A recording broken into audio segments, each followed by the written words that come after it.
The Apothecary Diaries Volume 11. Prologue. He liked the sound of the carriages, the neighing of the horses, the creaking of the wheels, the shouting of the drivers. He liked the sound of the marketplace, the calls of merchants, the bustle of the crowds, the laughter of children. Even here, in this parched and arid place where people had to fight the land itself, they lived bravely. That was a wonderful thing, his mother had taught him. The boy was often with her, and had heard her say it many times. His mother worked with birds, she surveyed the whole world from a desk. She would laugh and tell him that one day, he would be able to do this too. Sometimes she would look deep into his eyes and appear to be thinking about something. Or sometimes, it seemed to him, remembering someone. "Just make sure to protect this city," she had said. The boy nodded assiduously. "Help it grow big and strong." The boy told her that he understood. "Grow up to be just like your father," she told him, and he replied with laughter that of course he would. If the boy grew big and strong, so would the town. They would have such abundance that a bad harvest would mean nothing to them, such strength that they would fear no enemy attack. He wanted to be like his mother with her kindness, carry himself with his father's authority. He wanted these things so that his home, the Western capital, could be richer and more beautiful than anywhere else. Chapter 1, Dried Fruit. Mao Mao was at one of the stoves, cooking. Afraid she might poison herself if she didn't get some air, she took a deep breath in, let it out again, then wrapped a hand towel around her nose and mouth. It had been 5 days since the swarm, and they were finally almost rid of the grasshoppers around the medical office. There were a few survivors at least until Mao Mao found them, whereupon she would crush them underfoot. "Do we still need those poisonous plants?" Li Haku asked as he stirred a big pot. "Yet. There might be a second wave." Mao Mao chopped some of the herbs in question with a cleaver and dumped them in the pot. "You need to make sure you cover your mouth, Master Li Haku." "Ah, it's just a little smoke, isn't it?" He frowned, not wanting to take the trouble. "Do we remember what happened when we weren't careful around the burned-out storehouse? Do we remember singeing our head?"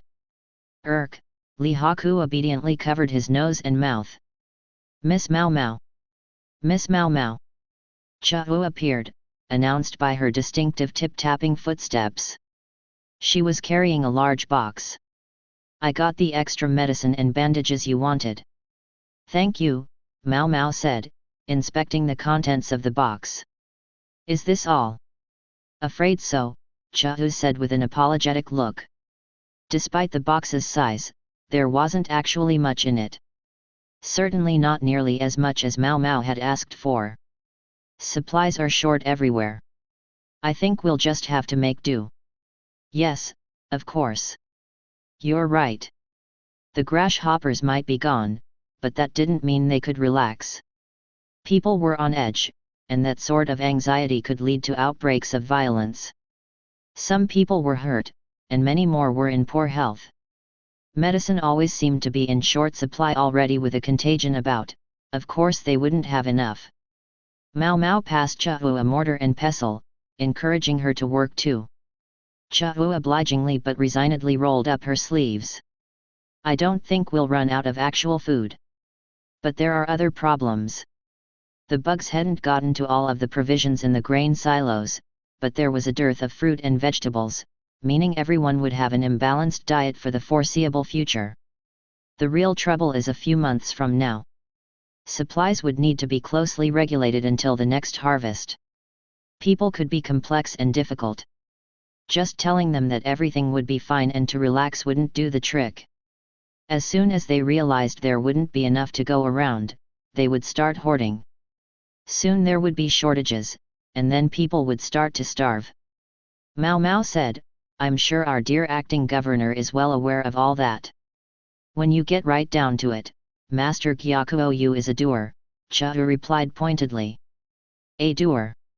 For a variety of reasons, Mao Mao was not personally a big fan of Gyakuo's, but a mark of adulthood was the ability to separate personal animus from objective evaluation.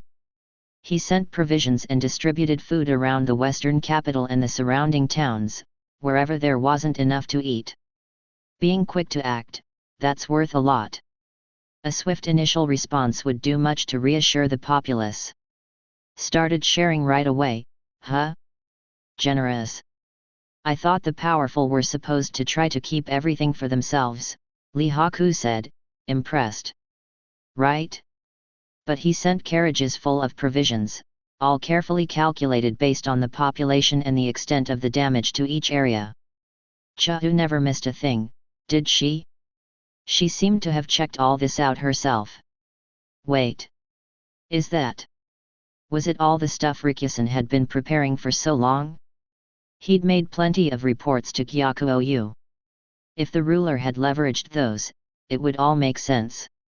If that's true, it would show that Gyakuou wasn't caught up in his pride, was willing to use anything and anyone he could, even those who had come from the central region. Maybe the reason he ordered Rikusen to stay behind in the village rather than coming straight home was precisely so as to get a better picture of what was happening on the ground. Mao Mao couldn't offer Gyakuou her unqualified approbation, not when she knew how he had used Jinchi as a convenient foil, hardly treating him like a real imperial relative. Still, she had to admit that as one of those politicians who felt his first duty was to his homeland, Gyakuou was proving quite effective. I know someone who could stand to learn a thing or two from him. She wondered how Jinchi felt about the way Gyakuou was treating him. The audacity of it doesn't seem to bother him. He did, however, chafe at his inability to act openly. He wanted to help, but his hands were tied by his status as a guest and visitor. Still, he did what he could, like sending Lihaku with Mao Mao to the farming village, or getting the freak strategist to form a bug extermination team. Jinchi was like a duck paddling like hell underneath. Jinchi never seemed unduly attached to his power. Yes, he sometimes acted like a man of authority, but when had he really pressed his status as imperial younger brother? During the Shi clan rebellion, maybe, but that's about the only time I can think of. On that occasion, Jinchi had wielded his status openly. Mao Mao was in no position to criticize him. She had been one reason he had done what he did, but in any case, that was the moment His Majesty's younger brother had been most visible to the public, quashing a rebellion. Mao Mao knew that after that, Jinchi had begun to fulfill the duties of his station in life. He'd been as busy as he'd been during his time as a eunuch, maybe even busier, but much of his work was things that had been foisted upon him. As far as projects he chose to pursue of his own volition, the preparations to counter the swarm are about the only thing I can think of.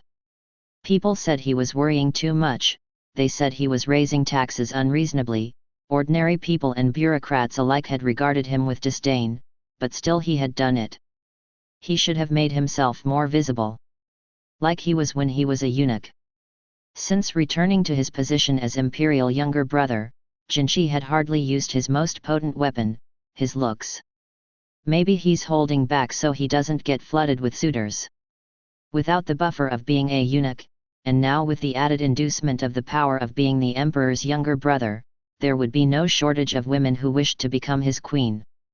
Suitors, huh? Mao Mao recalled Rikusen's little joke. She could only assume Chiu had reported it to Jinchi along with everything else. What a lot of trouble. Miss Chiu, did you report everything? Mao Mao asked. She deliberately chose not to say what she was thinking of how Rikusen had asked, back in the village, if he might seek her hand in marriage. I'm not sure what report you mean, but don't worry. It's all kept top secret from our honored strategist, Chiu said. Mao Mao paused. So she had told Jinchi. Lihaku gave them a look. He didn't know what they were talking about, but he kept stirring the pot. If it was just a joke, then no harm done, right? Chiu said. Right. And it was just a joke. Right. But some people might take it seriously. That was premeditated.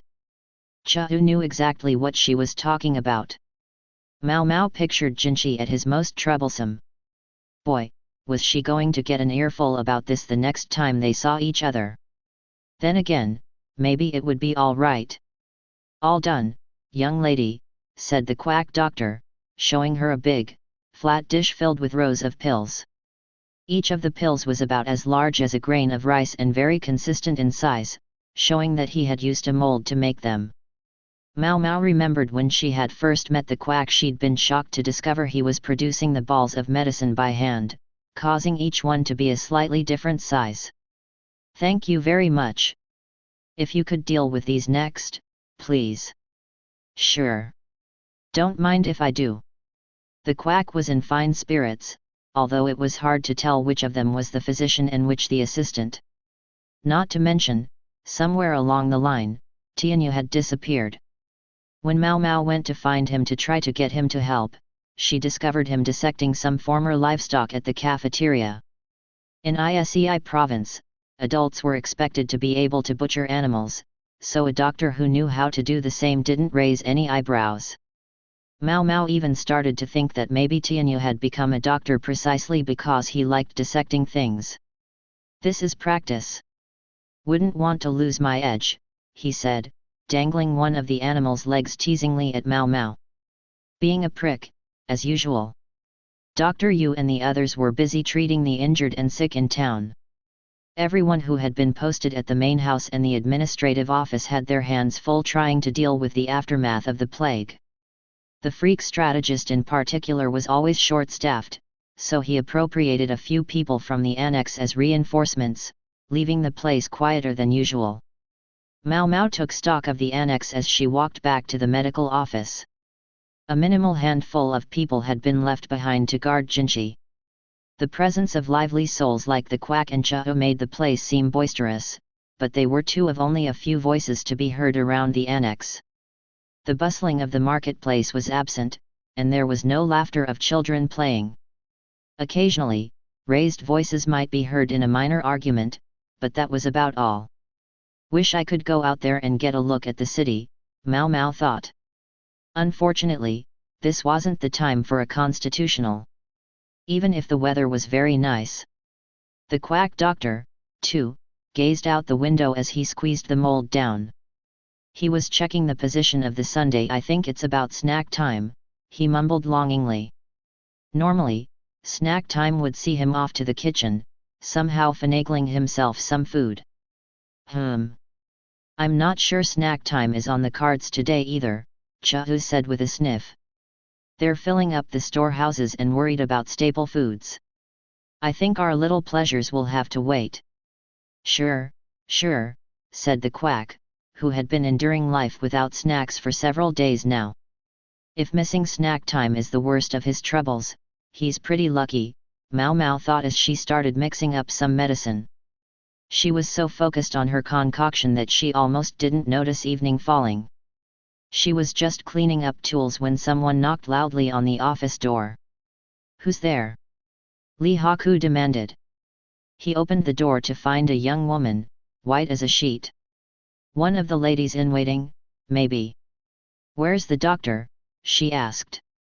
The doctor? You mean me? The quack trotted up with a blank expression. The woman had obviously come running as hard as she could, and he offered her a cup of water. See, come with me, she cried. Please. The young mistress. Young mistress? Mao Mao wondered. She hadn't heard about any mistress. Then again, this was Gyaken's home, so she was sure whoever this person was, they must be a relative of his. Even with only a few guards left, no one of suspicious background would be admitted to the annex. It was obvious from the woman's behavior that this was an emergency, but Mao Mao didn't think dragging the quack doctor to the scene was going to get the poor maid very far.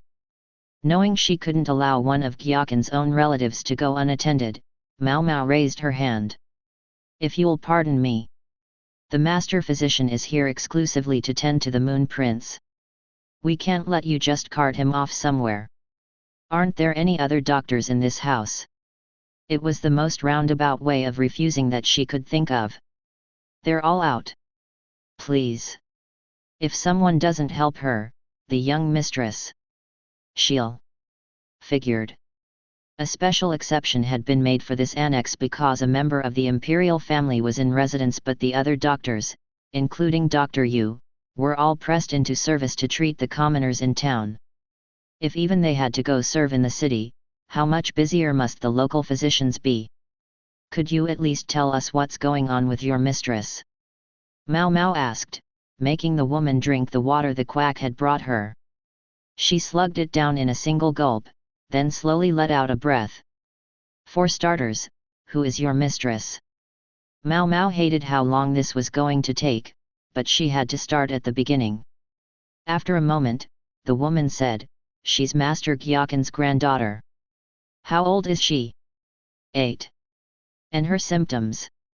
"Well, she never did eat very much, but ever since the swarm of grasshoppers, she's nearly stopped taking any food at all. The only thing she's been willing to eat for days is fruit, but then today she complained her stomach hurt and vomited several times." Stomach pains and vomiting? Those symptoms could be almost anything. "What kind of fruit did she eat today?" Mao Mao asked. Conceivably, the girl could have gotten food poisoning from consuming bad fruit, but even in an emergency like this, Mao Mao had trouble picturing a young mistress eating something rotten. Her mother gave her dried fruit. Raisins, perchance? The woman shook her head. "No.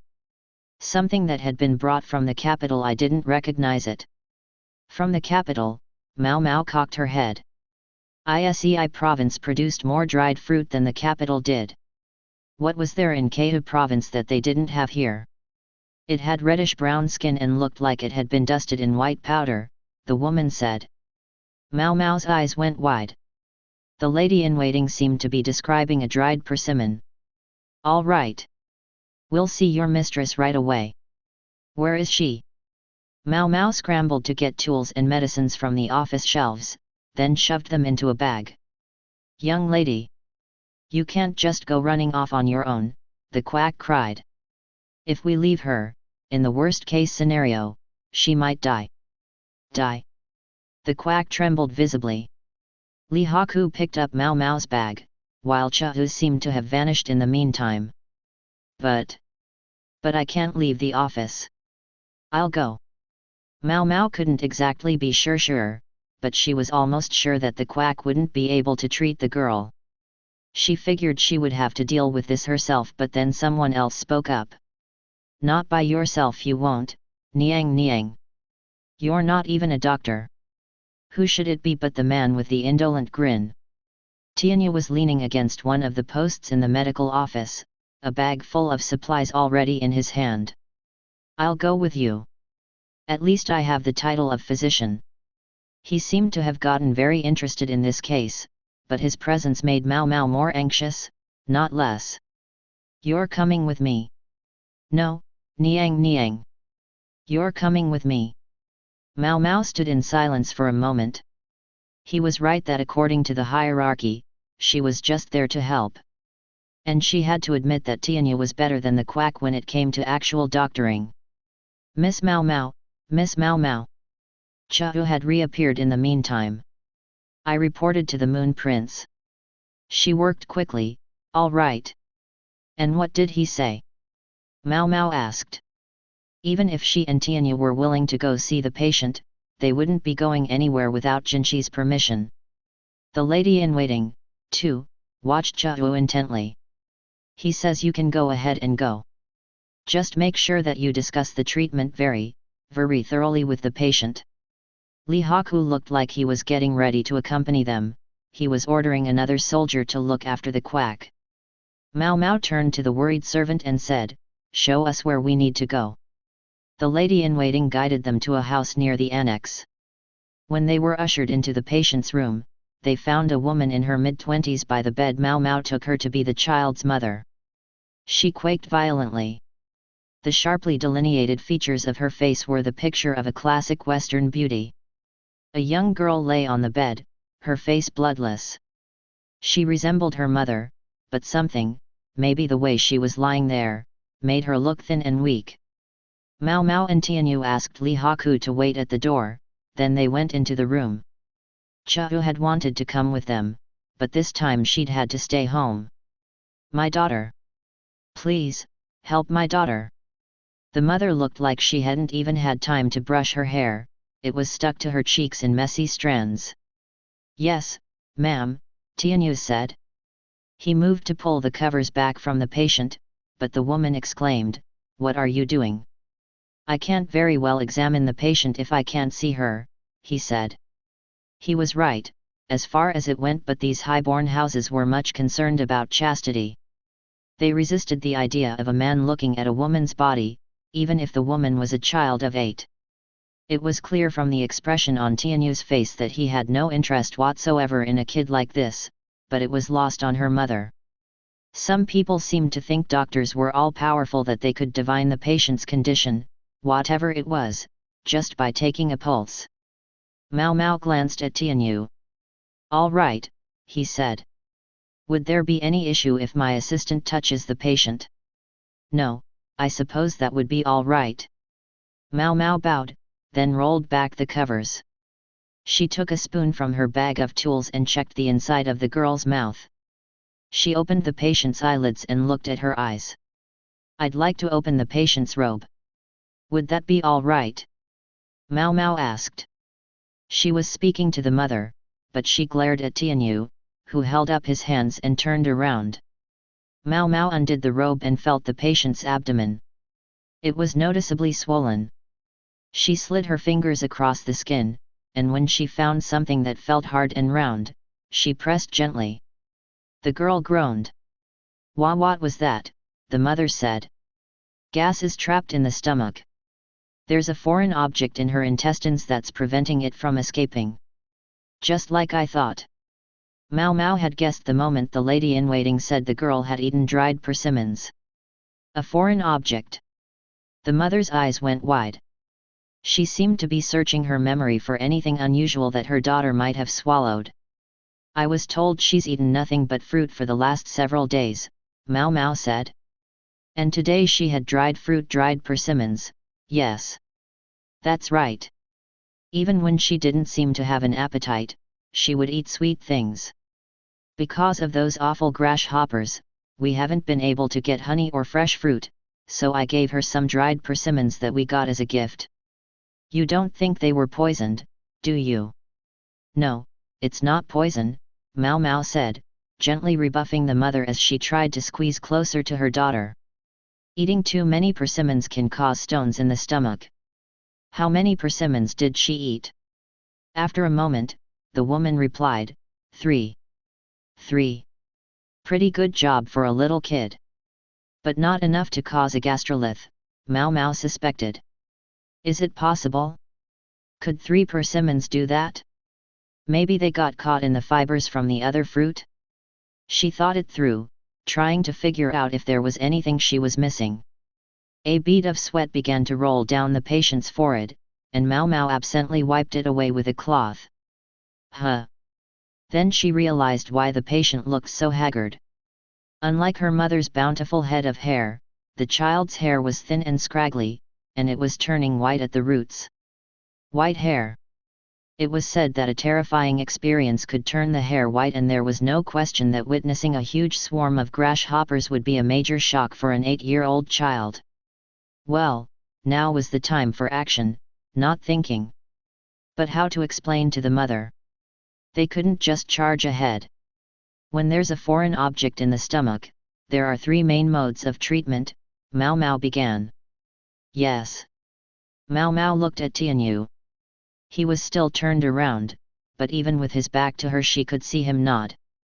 He was going to let her handle this part.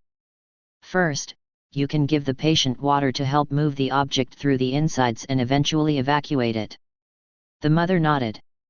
The second way, by contrast, is to administer liquid medication from below to encourage evacuation. From below, in other words, through the anus. Water. Bring water, the panicked mother commanded a servant before even hearing what the third option was. I'm afraid in the case of your daughter, I can't recommend it. It seems likely that she would simply vomit up any water she drank. So you're going with the second possibility, the mother asked. She didn't seem to like the idea of inserting medicine through the behind, but if that would have worked, they could have counted themselves lucky. No. Based on what I felt during my examination, I don't think encouraging evacuation will flush out the object. You can't do the second thing either? What's the third thing, then? The woman fixed her with a look which, while not as potent as Tao Mei's, was formidable nonetheless. We cut open her stomach and remove the obstruction by hand. Instantly the woman's face hardened and she pounded a nearby table. You think this is funny? You want to cut open my daughter's stomach?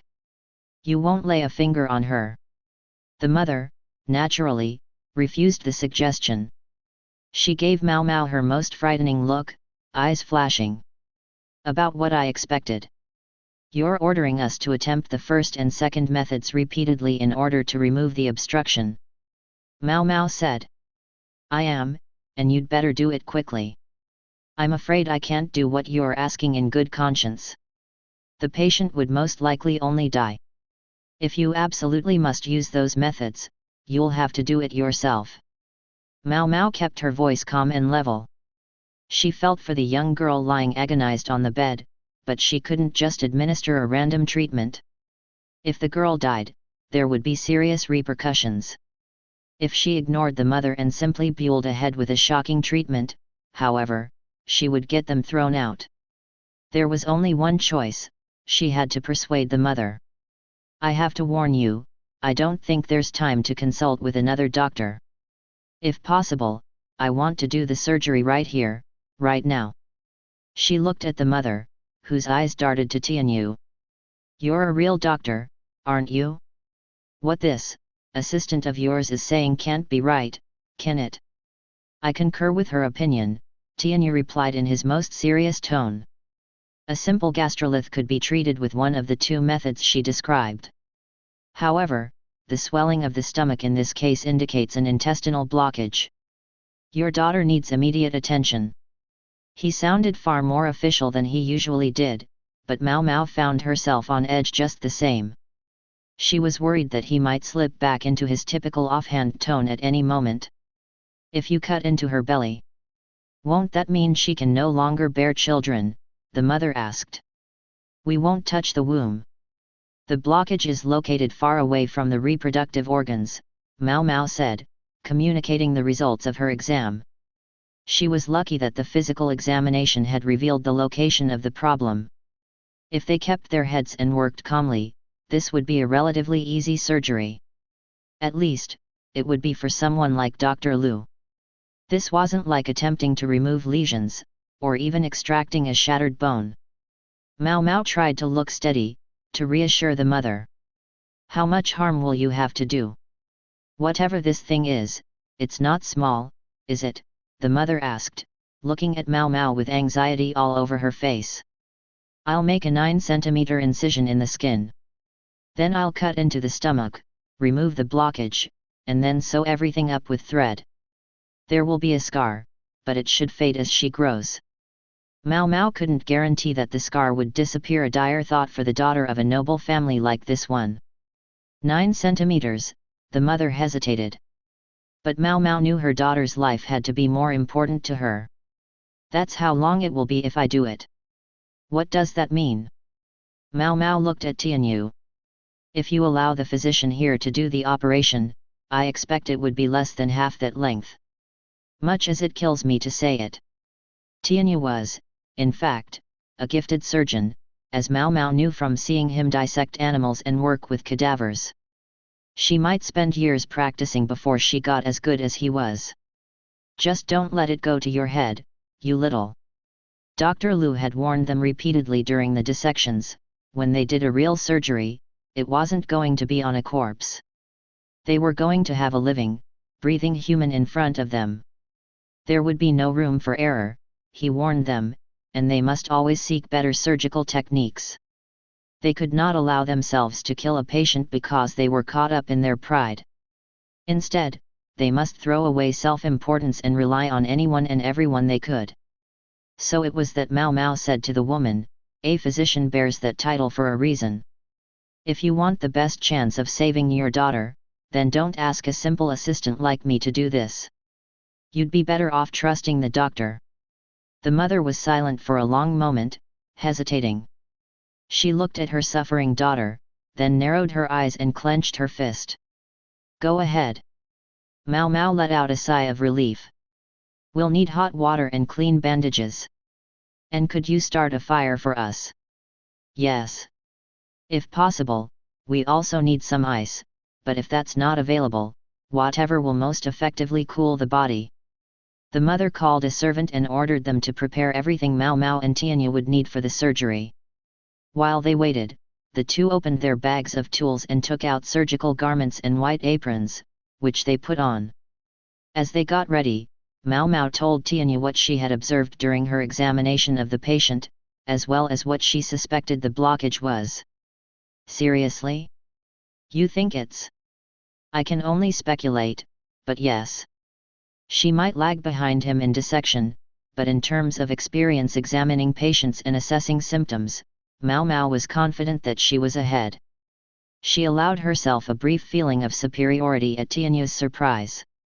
Niang Niang, I'm going to do the actual surgery, but maybe you could. I'll handle the anesthetic. Each of us can do what we're best at. You have a surgical knife with you. But of course. Tianya produced a finely honed knife. Mao Mao pulled out the medicines she'd brought along. A child, 8 years old, thin.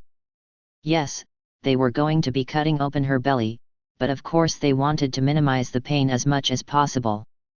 Mao Mao had several analgesics with her. Poppy, thorn apple, and henbane were the most well-known of such herbs, but many pain-killing medicines were also poisons. A misjudged dose could have serious consequences. It was thorn apple that Mao Mao had with her, she was more used to using it than either of the others. It's often dissolved in wine to administer it, but I'd rather not. Luo Men, Mao Mao's mentor in all things medical, hadn't approved of giving medications with wine. True, it would contribute to blunting the pain, but it could also cause changes in the body. It could encourage blood flow and make bleeding harder to stop. It was better avoided, especially with a child who would not be used to it. Mao Mao had, in the past, treated a burn without suitable tools or even decent anesthetic, but that had been a special case in which she suspected pain also brought the patient a certain kind of pleasure. She would never normally do that. No, she would never do it again. She weighed some medicine with a scale. The patient weighs. Let's call it half what an adult does. She didn't want to give the girl too much and cause side effects. She would have to work very carefully. Mao Mao gently sat the patient up. It hurts. The girl had been so quiet that Mao Mao had thought she was asleep, but now she spoke. Mao Mao smiled a little, then tilted the patient's chin up. Take this. It will help. She wetted the girl's lips with the painkiller and helped her drink it. It would take 30 minutes or so for the medicine to take effect. During that time, they could prepare. I brought ice, said the servant, who arrived with ice wrapped in straw. Mao Mao took it and broke off some chunks, which she put in a leather bag and pressed against the patient's stomach. They say you should never chill the abdomen, but there are exceptions to every rule. Mao Mao wanted to minimize the amount of painkillers she gave the girl, so instead she numbed the area by making it cold, just as she'd done with Jinchi. Tianyu polished his little knife, then heated it in the fire. He also had scissors out, as well as something to hold open the incision. What do we do about thread? Mao Mao asked. For the outside, silk. Everything inside, gut, he replied. Gut, very literally, thread made from animal intestines. Mao Mao carefully took out a cloth packet of thread and began inspecting each strand. Ideally, the size should be as consistent as possible, and they wanted to avoid any frayed strands. It was a fraught moment, assessing the implements. They were, after all, about to operate on a young girl. Finally, Mao Mao had to make a request of the child's mother. A cruel request. Sometimes the two of us won't have enough hands during the operation. Could some of your servants help us? Someone who isn't going to be too disturbed by the sight of blood. What needs to be done? The girl's mother asked. We've given her anesthetics, but it may not numb all the pain. I tried to go easy on the drugs so there wouldn't be too many side effects. However, this means that someone may have to hold your daughter down while we work in case she starts thrashing from the pain.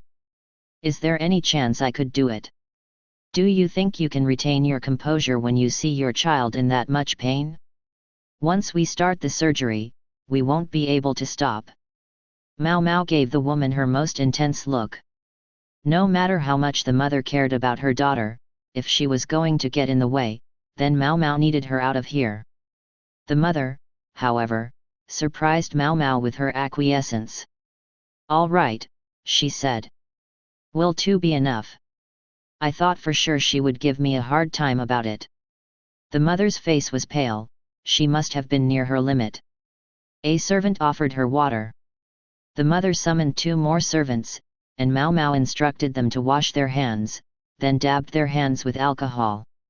Both of the newcomers were dowdy middle-aged women who didn't look like they would cower at a little blood. All right. What say we get started, said Tianyu, who had wrapped a cloth around his mouth and another around his head. They transferred the patient to an improvised surgical table that the servants had created by putting some long tables together. The patient was breathing much easier, perhaps the painkillers were taking effect. Mao Mao placed a rag in the girl's mouth so she wouldn't bite her tongue. Then they had the servants hold the girl's arms and legs. Mao Mao arranged an apron to cover everything but the operating site. It was full dark outside, and they had several lights brought so that they could see where they were supposed to cut. To Mao Mao, it almost looked like the flames danced in answer to the patient's breathing. In, out. It was true, working on the living was different from working on the dead. However much they had chilled the skin, there would be blood.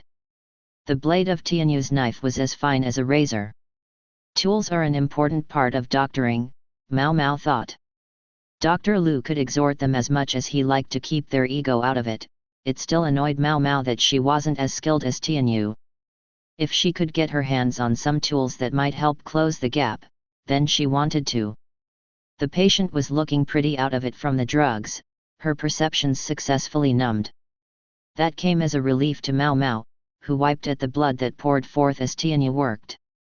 Here it is, Tianyu said, his fingers brushing the swollen small intestine. He gently made an incision with his knife, then plunged a pair of forceps into the opening. Even the servants, who had watched them cut the girl's stomach open without flinching, recoiled. Is there something in there?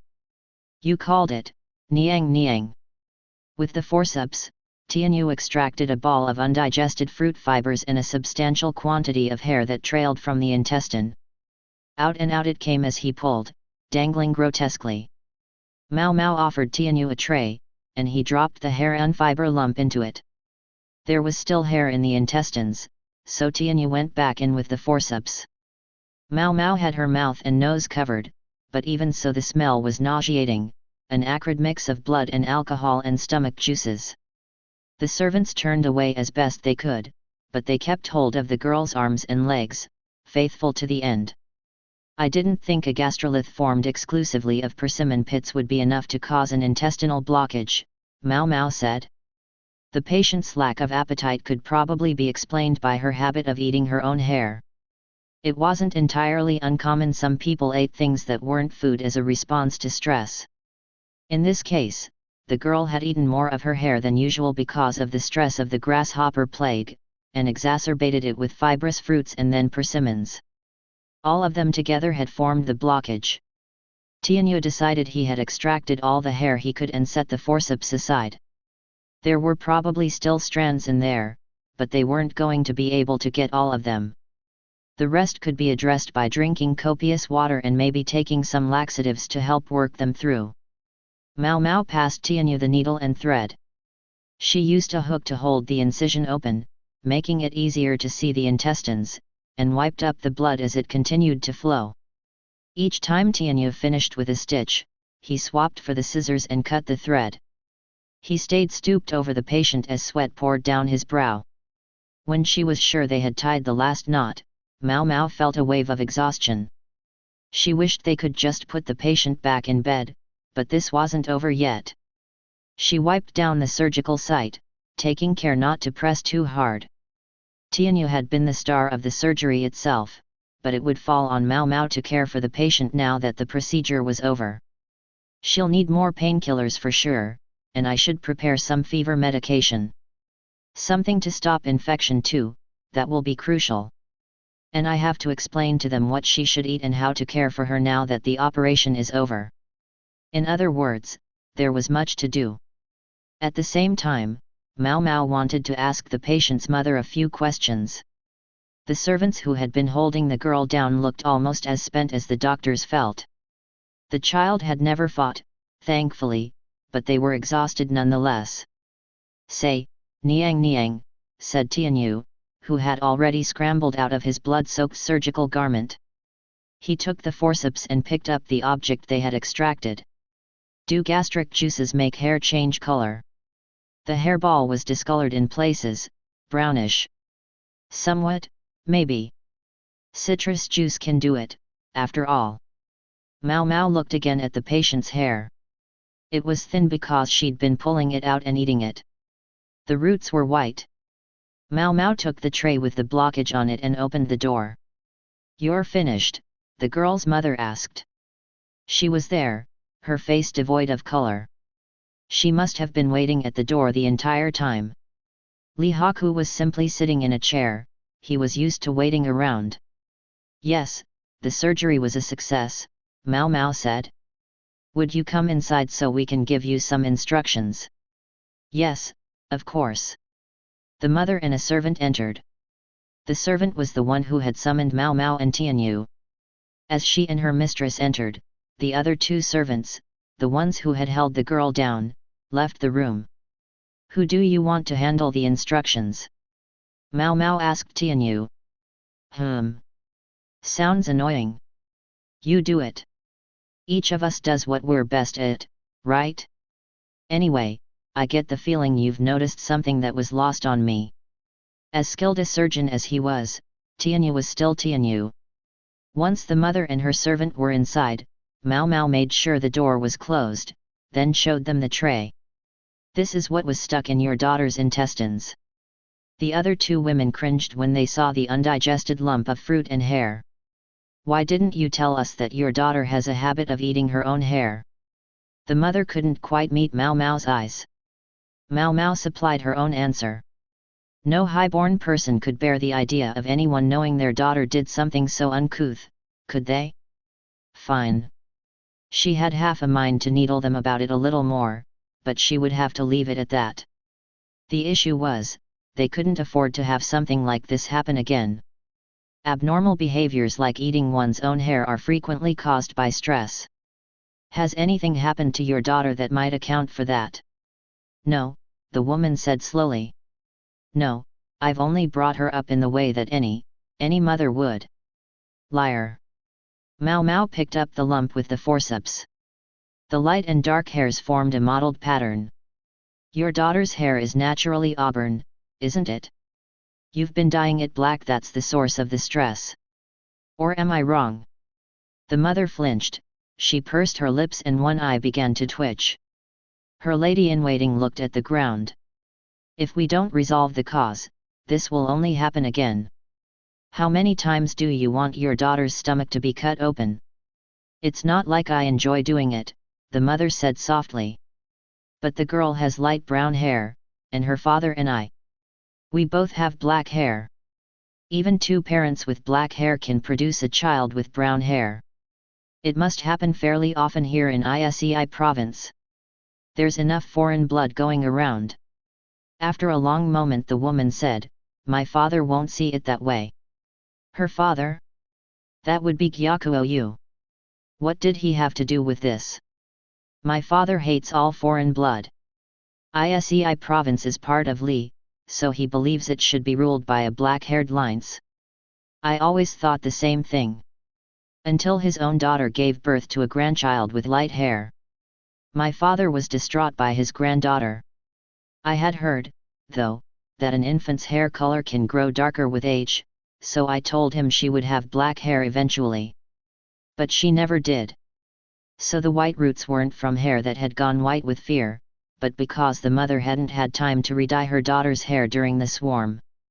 Considering the servant wasn't saying a thing, Mao Mao suspected she might be helping to dye the patient's hair. Hates foreigners, huh? That was a tough philosophy to get away with when you lived in a nexus of trade. Then again, sometimes familiarity was precisely what bred contempt.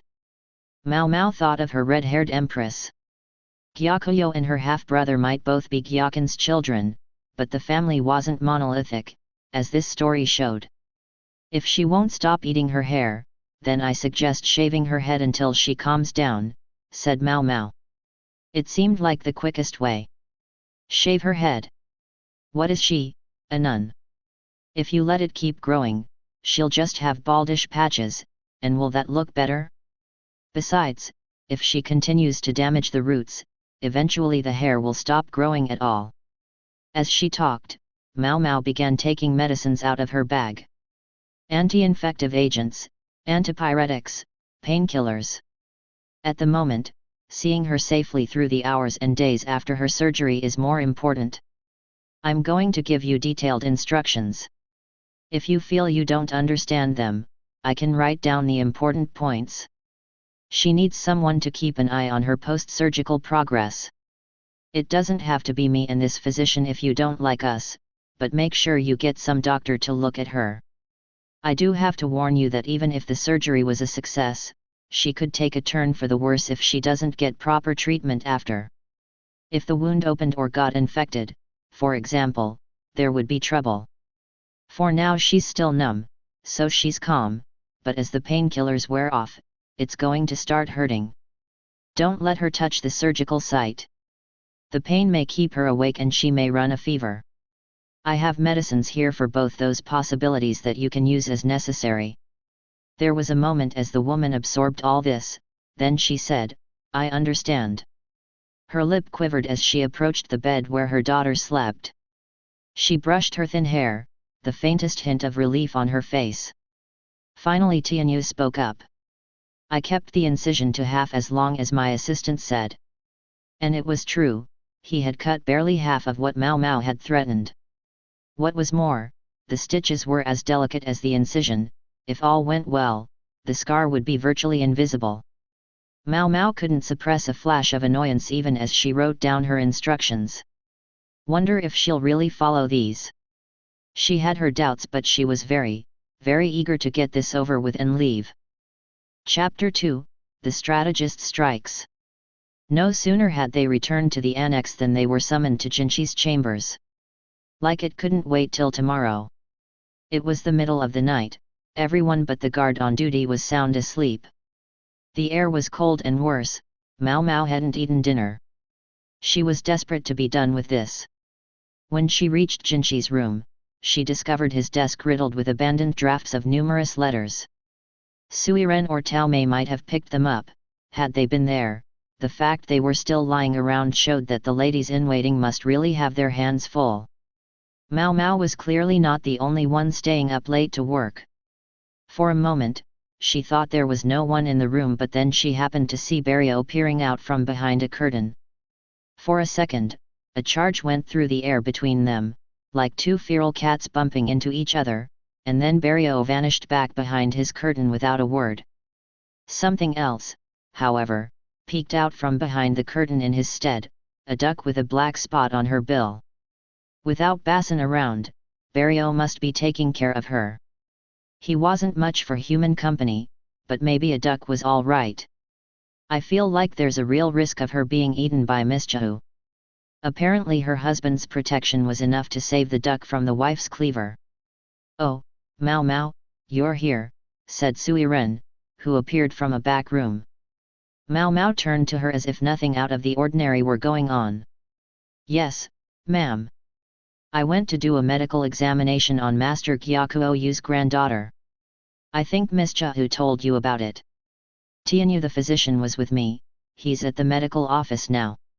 He'd dumped the entire reporting to Jinchi thing on Mao Mao, on the grounds of each doing what we're best at.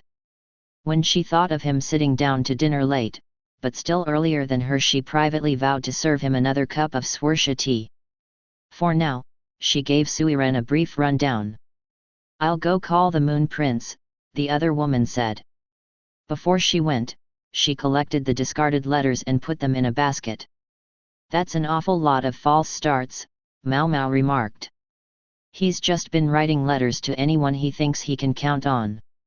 He must have written close to 100, no, 200, even 200.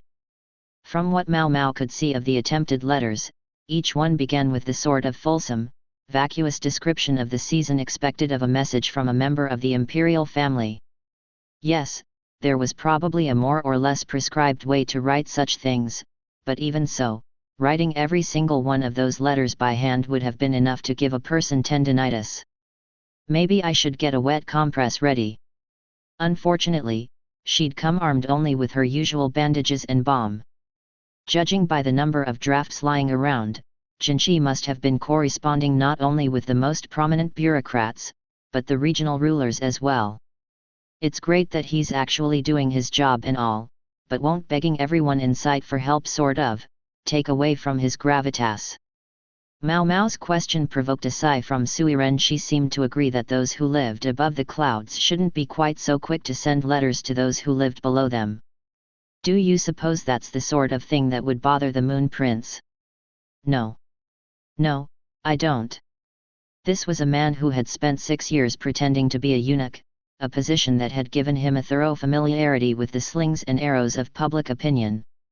He was probably less worried than anyone here about the rather coarse treatment he was receiving in the western capital. "That's why we need you to say something to him, Mao Mao," Suiren said. But what? Well, good luck." Suiren patted Mao Mao on the shoulder. For some reason, she was smiling. Mao Mao soon discovered why, for Jinshi emerged from the bedroom.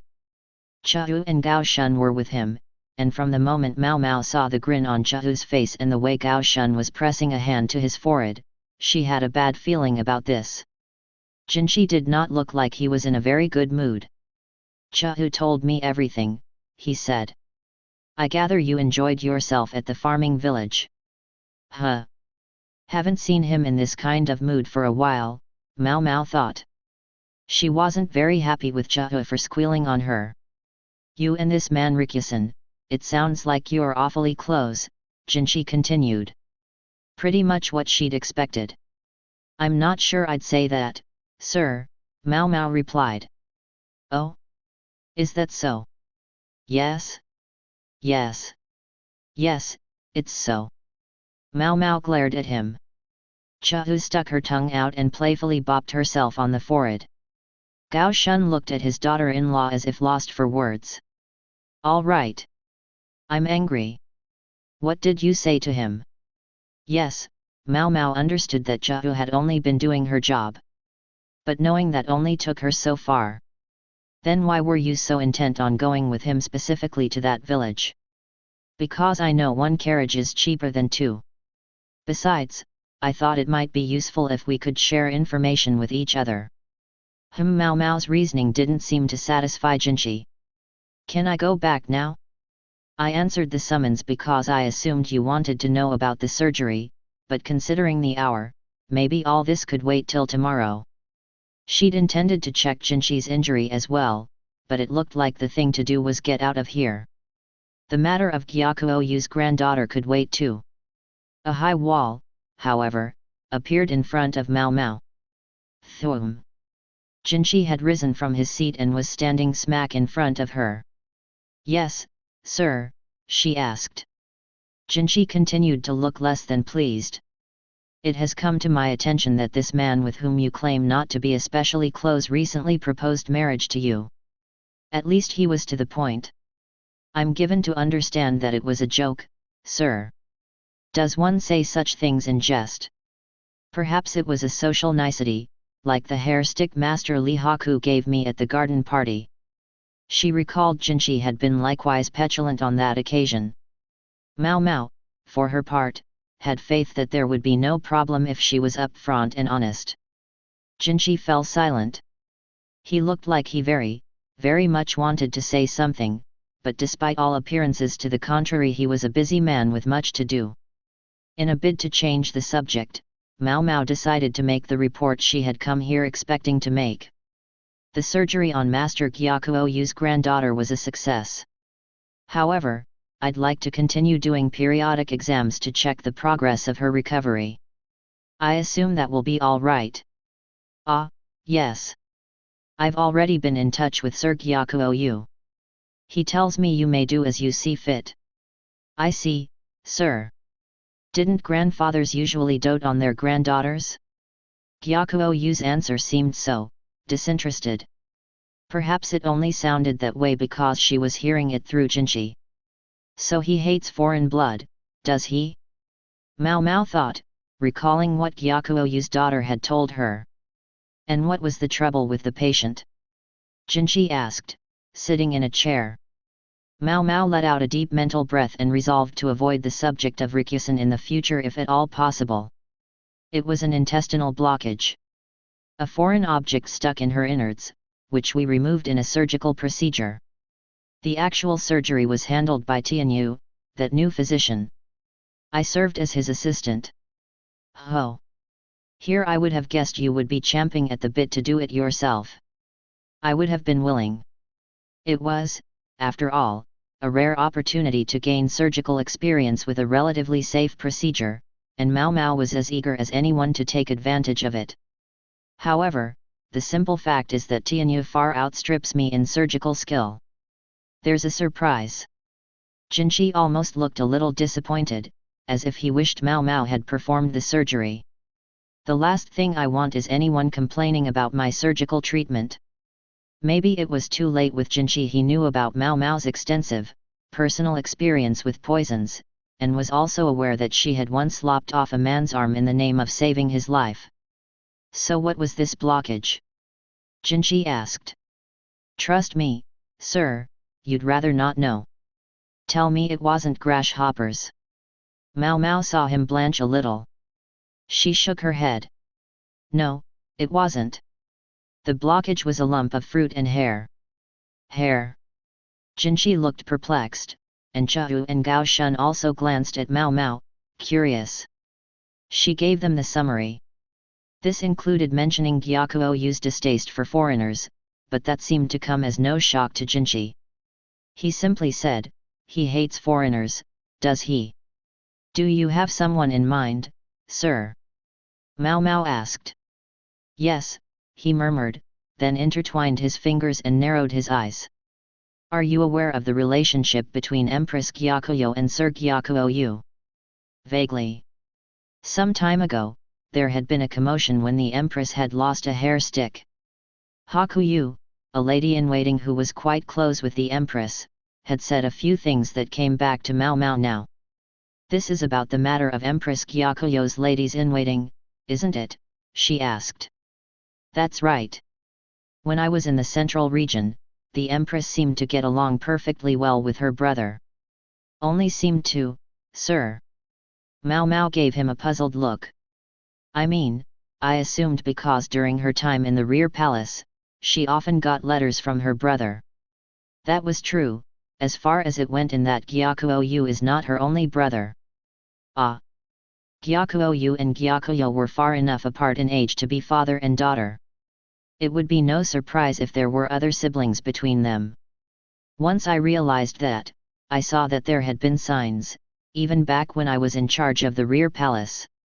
The minimal number of her ladies-in-waiting, for example, should have been a tip-off, don't you think? It was certainly true that Gyakuyo had had fewer ladies than the other upper consorts. Even the fact that Mao Mao, a simple laundry girl, had been admitted to the Jade Pavilion was only thanks to Jinchi's finagling. Yes, Gyakuyo had lost several ladies-in-waiting to food tasting, and her home was far away in the west, but it now transpired that such things had been only excuses. Does Master Gyakuoyu view Empress Gyakuyo as an enemy, then? I mean, because he takes exception to her foreign blood, asked Mao Mao. That, I don't know. For all his alleged hatred, he did send an adopted daughter who looks much like the Empress into the rear palace. With a pucker on his face, perhaps. Had Gyakuo had some negative experience with foreigners in the past? True, it was considered bad form to have strong preferences in people as in food, but Mao Mao herself had people that she, couldn't stand. She was in no position to judge. Nonetheless, she said, if he really hates foreigners, he must have a hard life. Living as he does in the one place in Li with more foreigners than anywhere else. That may be precisely the problem. More people, more points of friction. Mao Mao was starting to feel that further discussion of this topic wouldn't get them much of anywhere. Time to bail out of this subject. She glanced around the room, looking for some chance to escape. Just then, the door flew open with a crash. Moon Prince. In came a young personage with a duck on his head. In all the western capital, there was only one man who fit that description. You'll wake up half the household, Basin, Jinshi said, paying no heed to the avian. I'm sorry, sir. It's urgent. Urgent? Well, what is it? Tell me. Grand Commandant Kin is on his way here. Does he know what time it is? Mao Mao's hair stood on end, and if she'd had a tail, it would have puffed right up. Since their arrival in the western capital, the Grand Commandant had visited Jinshi on several occasions, at which times Mao Mao had always been careful to make herself scarce, or otherwise to leave matters to the quack doctor. I'm here, said a most terrible voice. Behind Basin loomed the face of an old man, a creature so filthy he just looked like his feet must stink. The duck seemed to mistake his hair for nesting material, because she reached over from atop Basin and pecked at his head. Basin. Jinshi fixed the other man with a glare. I'm sorry, sir. The Grand Commandant is already here, he said, correcting himself. Mao Mao. Thank goodness you're safe. The monocled old fart tried to shove past Basin, but Basin didn't budge. The best the freak could do was sort of slip himself in between Basin and the doorway. Gao Shun immediately positioned himself to defend Jinshi, while Chahu stood in front of Mao Mao and gave her a let me handle this wink and a thumbs up. You can act as friendly as you want, it doesn't change the fact that you sold me out. For the moment Mao Mao made it her priority to put some distance between herself and the old guy sidling in her direction. All those bugs must have been so scary, Mao Mao. But don't you worry. Daddy made a bug extermination squad and will get rid of all those nasty insects for you. Sure. This is when he decides to get off his ass. Mao Mao and the freak strategist shuffled right, then left, stopped, and shuffled again, Chahu between them. Jinshi, observing the moment, cleared his throat to draw the strategist's attention to himself. Sir Logon. I believe I've asked you repeatedly to inform me before you come here. But since you're here, what is your business? A blue vein bulged on Jinshi's forehead. He knew the answer to his question all too well. For just a second, the strategist deemed to look at him. Heavens! I don't need a reason to come visit my beloved daughter. I went to see her this evening and found she was out, so I just tried somewhere else. He gave them a sort of mischievous leer. Mao Mao felt bad to take the opportunity from Basin, who was holding his temper in check quite well, but she wondered if she might be allowed to give the strategist a good kick. He returned his gaze to Mao Mao and grinned again, but then his face grew serious. That was my main motivation for coming, anyway. But there is one more little thing. I'd like you to take the sage in. The sage? He's here. Jinshi asked, disbelieving. I think I recognize that name. As Mao Mao recalled, it was the man who had been watching Jinshi's game against the freak strategist in the Go tournament. The Emperor's personal instructor in the game. No, not him. Maybe I should call him the Western Sage. He's a prodigy in shogi, not Go. Shogi. The freak strategist was a brilliant player of both games, but he was said to be even more dominant in shogi than in go. And yet here was someone he referred to as a sage of the game. He lost his home in the insect plague, you see. So he turned to me, an old friend. Old friend, huh? Mao Mao had heard that the strategist had spent some time in the provinces in his younger days. It wasn't beyond the realm of possibility that he had visited these distant western reaches. I see. Yes, there's been trouble all over, Jinshi said, and hummed thoughtfully. Excuse me. Chu, with scant respect for the gravity of the moment, stuck her hand in the air. Her mother-in-law was absent today, so there was nothing to stop her. Not to be rude, but do you think you might be making it all up?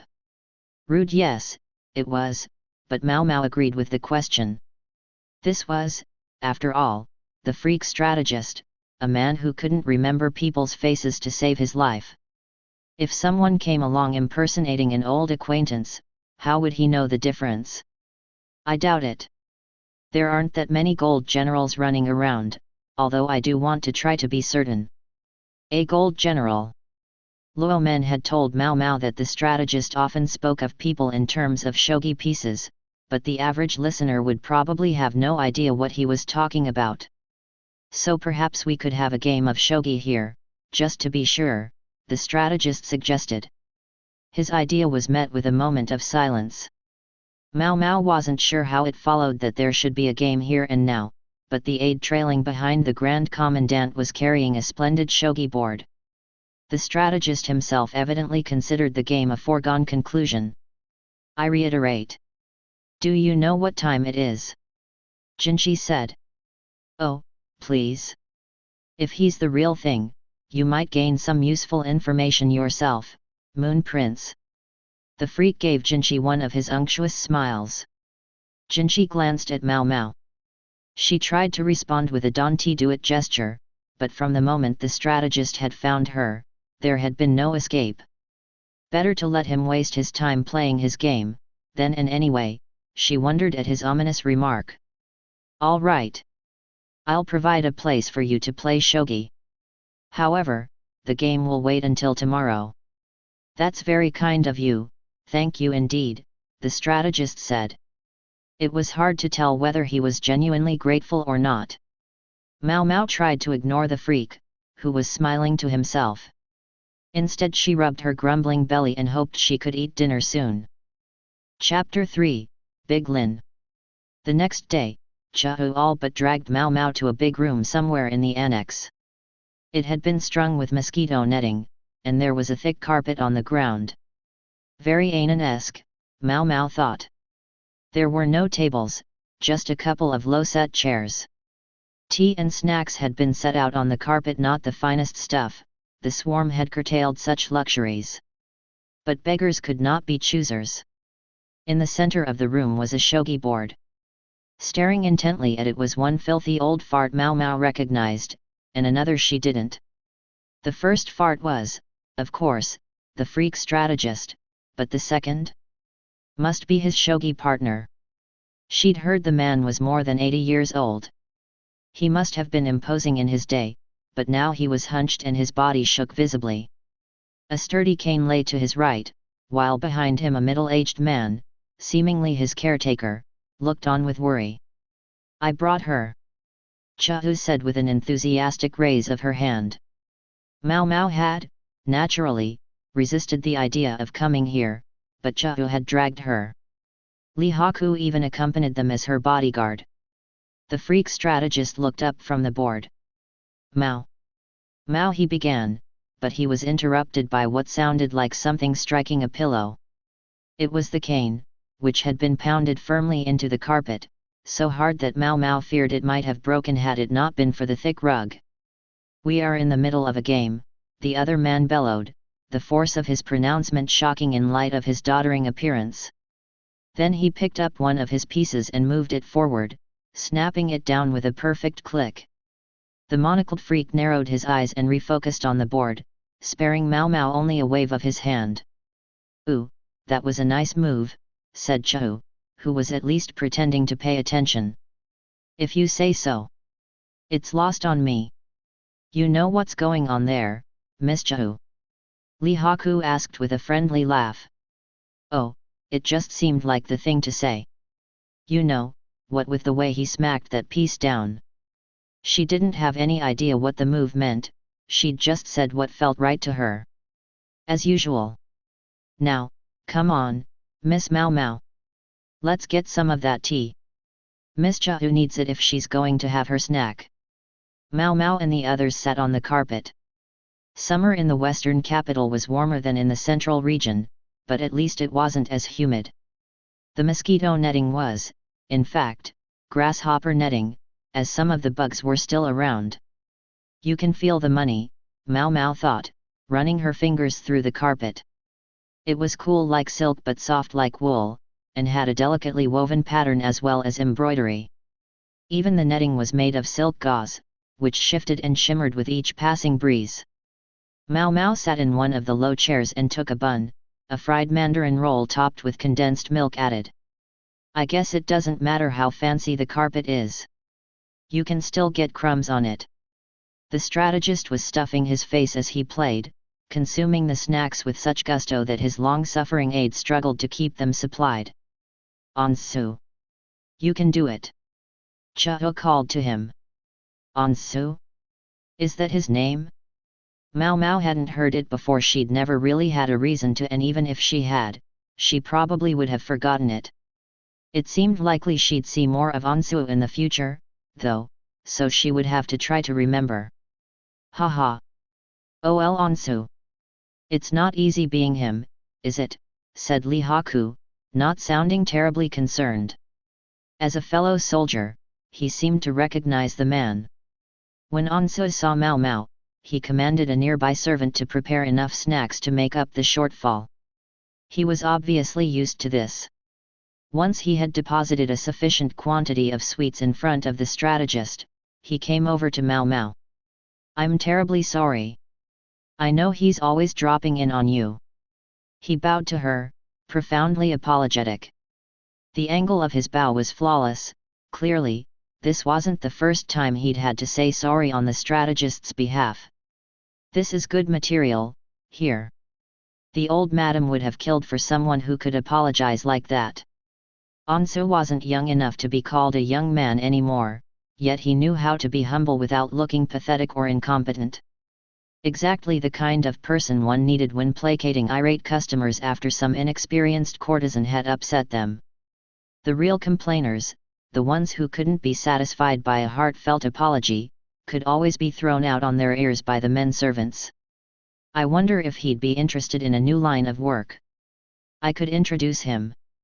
Being the official apologizer for a brothel wasn't easy on the nerves, but it had to be better than being the freak strategist's personal assistant. Jinchi wasn't there yet, maybe he wasn't coming at all. If he's not careful, people might just get even more angry with him for being somewhere like this. At times of crisis such as the one they now faced, there was scant time for shogi or banquets. This game was only being permitted because it was personally hosted by the freak strategist. Sure doesn't look like this guy is a fraudster, Mao Mao remarked. Anyone who could get the freak strategist to pay that much attention to a game of shogi had to be quite the player themselves. No, Ansu agreed. That's Big Lin, in the flesh. Big Lin. So is he famous or something?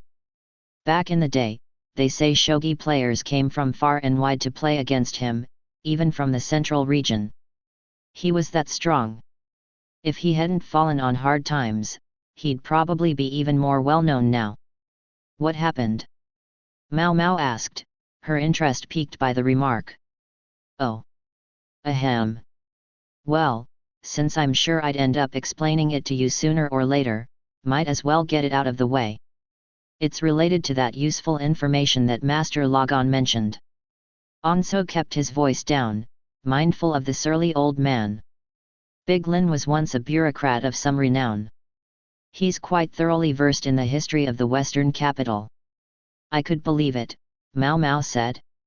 The years had perhaps made him less obviously charismatic, but his full-throated shout earlier had convinced her he was by no means gone. If I told you his fate was decided 17 years ago, would you know what I meant? You're referring to the situation with the Yi clan. Mao Mao's eyes widened. Yes, exactly. The Yi trusted Big Lin implicitly, and even after he retired from official life, he continued to compile their history. When the Yi were wiped out, however, many officials found themselves caught in the purge, especially those the Yi had trusted most. Big Lin emerged with his life, but the successive shocks of those events pushed him into senility. That is useful information, Mao Mao said. It implied that Big Lin might well know things Mao Mao and Jinchi would be very eager to learn. Then, however, Mao Mao made a sound of confusion. Hold on. You seem awfully familiar with the fall of the Yi yourself, Ansu. Even Master Gao Shun doesn't know much about it. She looked at him and narrowed her eyes. Oh, I'm sorry, you didn't know? Their destruction took place at exactly the time Master Logon was in residence at the western capital. I've heard the stories, that's all. Mao Mao glowered at the freak strategist as he played shogi. I haven't. Then again, she had never asked, but still, the thought made her unreasonably angry. Master Logon being who he is, of course, most of his recollections consist of go halls and shogi dojos. Given his tendency to forget anything not of personal interest to him, I'm not sure he can offer the kind of information the Moon Prince may be hoping for. In this particular case, I suspect he only remembers as much as he does because he finds Big Lin himself memorable. Wouldn't be surprised, Mao Mao said. Asking the strategist detailed questions about the Yi would probably be futile, but they already knew that. If only Big Lin were still of sound mind, he could probably tell you a great deal about those times. From what I hear, he does have moments of lucidity, but only moments. Moments, Mao Mao repeated. She had, indeed, heard that people suffering from senility sometimes suddenly return to their right minds. Ansu seemed to be suggesting that they should try to catch Big Lin during one of those spells. Indeed, Ansu said. Oh, Master Logon is calling for me. I have to go. We can speak more about this later. He bustled back over to the strategist this time. The freak was out of juice. Mao Mao peered around the large sitting room. She saw the freak strategist, Ansu, and Big Lin, along with Big Lin's caretaker. Then there was herself, Chu, and Li Haku. Jinchi and his retinue were still nowhere to be seen. Might not have a choice this time, Mao Mao thought. If Jinchi didn't show up, she and the others would have to try to get the information themselves. It would be pointless to try anything, though, before the shogi game was over, so she decided to get more snacks instead. Miss Mao Mao, this fried bread is the best. Chu informed her. How many of those have you had, Miss Chu? I'm checking them for poison, she replied with a completely straight face. I can do that for myself, thank you. The snacks that had been provided were indeed very tasty, but the tragedy of it was that there was no wine at all. Yes, there was a food shortage, they were lucky to be able to eat at all, etc. They would just have to suck it up and endure. While the strategist was sipping his refilled juice, Ansu returned to the onlookers. Perhaps you would take this, he said, handing something to Mao Mao. What is it? She asked. He'd handed her a book. Made with parchment paper, it was a collection of short stories. She would have preferred an encyclopedia of medicinal herbs or maybe a medical treatise, but this wasn't a bad choice either. I can bring you any other books you need as well. Or perhaps you'd prefer board games and cards. Ansu said. He was being so helpful toward Mao Mao and the others, in fact, that she was starting to get suspicious. Thank you for your consideration, but we'll be fine, she said pointedly. Well. Are you quite sure about that? Ansu seemed distinctly ill at ease. Master Logon and Big Lin began their game 2 hours ago, and well. Yes. I think we can expect it to go on at least 4 hours more. 4 hours. You may wish to know that the Moon Prince was here just before you were, but he left again. He said he was quite busy with work. I'm supposed to call him when the game is over. For Jinchi, there was no such thing as free time. If working until the game was done was the sensible thing to do, why couldn't Mao Mao leave too? There was plenty of medicine Dr. Yu had asked her to make. Do you think I could get out of here? You can call me when the game is over, she said, collecting a tray of fruit and buns. They would make the quack doctor, lately beset by the woes of a snackless life, very happy. I'm sorry, but no. If you were to leave now, Master Logon would lose his concentration. And if he were to make any unorthodox moves, Big Lin would get tired and fall asleep. Arg! What a pain in the ass! Mao Mao did worry that, after another 4 hours of shogi, the 80-year-old man might simply keel over. One more reason I can't leave. She would have to stay and make sure that the old guy didn't collapse. She compromised as best she could, having her mortar, pestle, and medicinal ingredients brought and mortaring away with Chahu and Li Haku while the old men played. Is that guy going to last? She wondered as she crushed some herbs and watched Big Lin, whose hand trembled every time he moved a piece. Once in a while, the man attending him would press some damp cotton to Big Lin's lips. Other times, he would help Big Lin to his feet, then take him to the bathroom. Looks like he's used to nursing. The other man must have been more than 40 himself, a son, or perhaps more likely, a grandson. It looked like maybe Big Lin's continued survival was thanks to this man's patient ministrations. When Ansu next came by to check on them, Mao Mao motioned him over. Who's the man with Big Lin? She asked. Some extended relative. Big Lin has no more close family. Master Logon always refers to him as Small Linear. Small Lin. Small.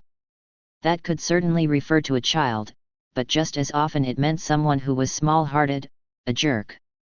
Even if the usage was simply a pair with Big Lin, it still wasn't a particularly polite thing to call a person. In that respect, it was very much in character for the freak strategist. So it went, precious time slipping through Mao Mao's fingers. After an hour, they had filled a tray with round pills. Ansu, who seemed less nervous around them than with the strategist, was hard at work helping them with the task. Mao Mao shook the tray to straighten out the rows, and at just that moment, Big Lin slumped over. Shocked, Mao Mao rushed to the players. Oh! Mao Mao, the freak strategist said with a grin. She shoved him aside, out of the way, and went to tend the other old man. Before she could even reach him, though, someone shouted, "Nothing's wrong." It was Small Lin, who propped up Big Lin and leaned in as the old man began to whisper something. Yes. Yes, Small Lin said. Mao Mao couldn't hear what Big Lin was saying, but Small Lin was taking it down. Mao Mao took a peek, only to discover rows of writing whose meaning she couldn't fathom. At length Big Lin's dictation seemed to end. Small Lin rubbed the man's back gently and wetted his lips with the cotton rag. All finished, Small Lin? The freak strategist asked with a glance at Mao Mao. He's exhausted. We should let him rest, Small Lin replied, evidently unbothered by the strategist's tone. He laid the elderly man down gently, then began taking a record of the state of the game board. Caretaking's not easy, huh, said Chahu as she grabbed another bun, this time from the strategist's plate, and stuffed it into her mouth. She sounded totally indifferent on the subject. Mao Mao worried for Gao Shun and Tao Mei in their old age. Mao Mao, cried a lilting voice. The strategist began to work his way over to her. Mao Mao frowned in disgust. Please don't get any closer. You smell like a dog that's been out in the rain. Wow, that really sounds hurtful when you just say it like that, Li Haku remarked. For better or worse, however, the personage involved was impervious to nearly anything Mao Mao might say. I heard you like salty snacks, so I made sure to have lots and lots of them on hand. How about some wine? Would you like some? I can get it for you. Wine, just for a second, Mao Mao felt something tug at her heart, but then she shook her head vigorously. The scowl on her face must have been truly terrible, because Chao intervened. If you're offering, Miss Chao would love some specially made fruit wine. Also, because we do technically have a job to do here, maybe you could tell me about the old guy over there. Ah, Chao. Pleasure before business. From beside her, Li Haku could be heard to say, the wine can wait, thanks. The strategist, meanwhile, looked at Chao, perplexed. The knight, you mean? He compared the man not to a ghost stone, but a shogi piece. In other words, this was someone who stood out to him as distinctive. He was, as ever, an astute judge of character if nothing else. If you want to know about my granduncle, please allow me to explain, said Small Lin, walking up. Big Lin was snoozing comfortably. Almost by instinct, everyone formed a loose circle around the snacks. Chao made tea and served it to the others. Mao Mao put individual plates in front of each of them, and meanwhile slid the various medicines and pharmaceutical tools to one side. May I ask what you've already heard about him? Small Lin said, regarding Mao Mao and the others calmly. He might not look like much, but at least he knew how to be polite. Ansu had said his family had fallen on hard times, but he at least seemed to have had a respectable upbringing. He even spoke courteously to Mao Mao and Chao. His granduncle, huh? Small Lin looked to be about 40 years old. His hair was black, but looked temperamental, and his eyes were pale. Big Lin has something of the look of a foreigner about him, himself. He had the angular nose people with foreign blood so often possessed. Although his thinning hair and eyebrows were white, it was impossible to say what color they had once been. What hair he had was unkempt, maybe he didn't like to tie it back. It was unusual to see a man of Small Lin's age taking such close care of a granduncle. Did he really have no other relatives? I've heard him referred to as a living encyclopedia of the history of the Western capital, said Ansu. The strategist, meanwhile, was trying to press snacks on Mao Mao, so Chao interposed herself between them. Evidently she still had space left in her stomach, for the treats disappeared quickly. Yes, people called him that once. But now he's, well, you see. He was in full possession of all his faculties until the events of 17 years ago. You mean the suppression of the Yi clan, yes? Ansu asked, helpfully making sure Mao Mao and the others could follow. Mao Mao was glad she'd gotten some of this story ahead of time. He really knows how to get things done. Ansu wasn't showy about it, but he gave a nudge here or a push there to keep things moving smoothly.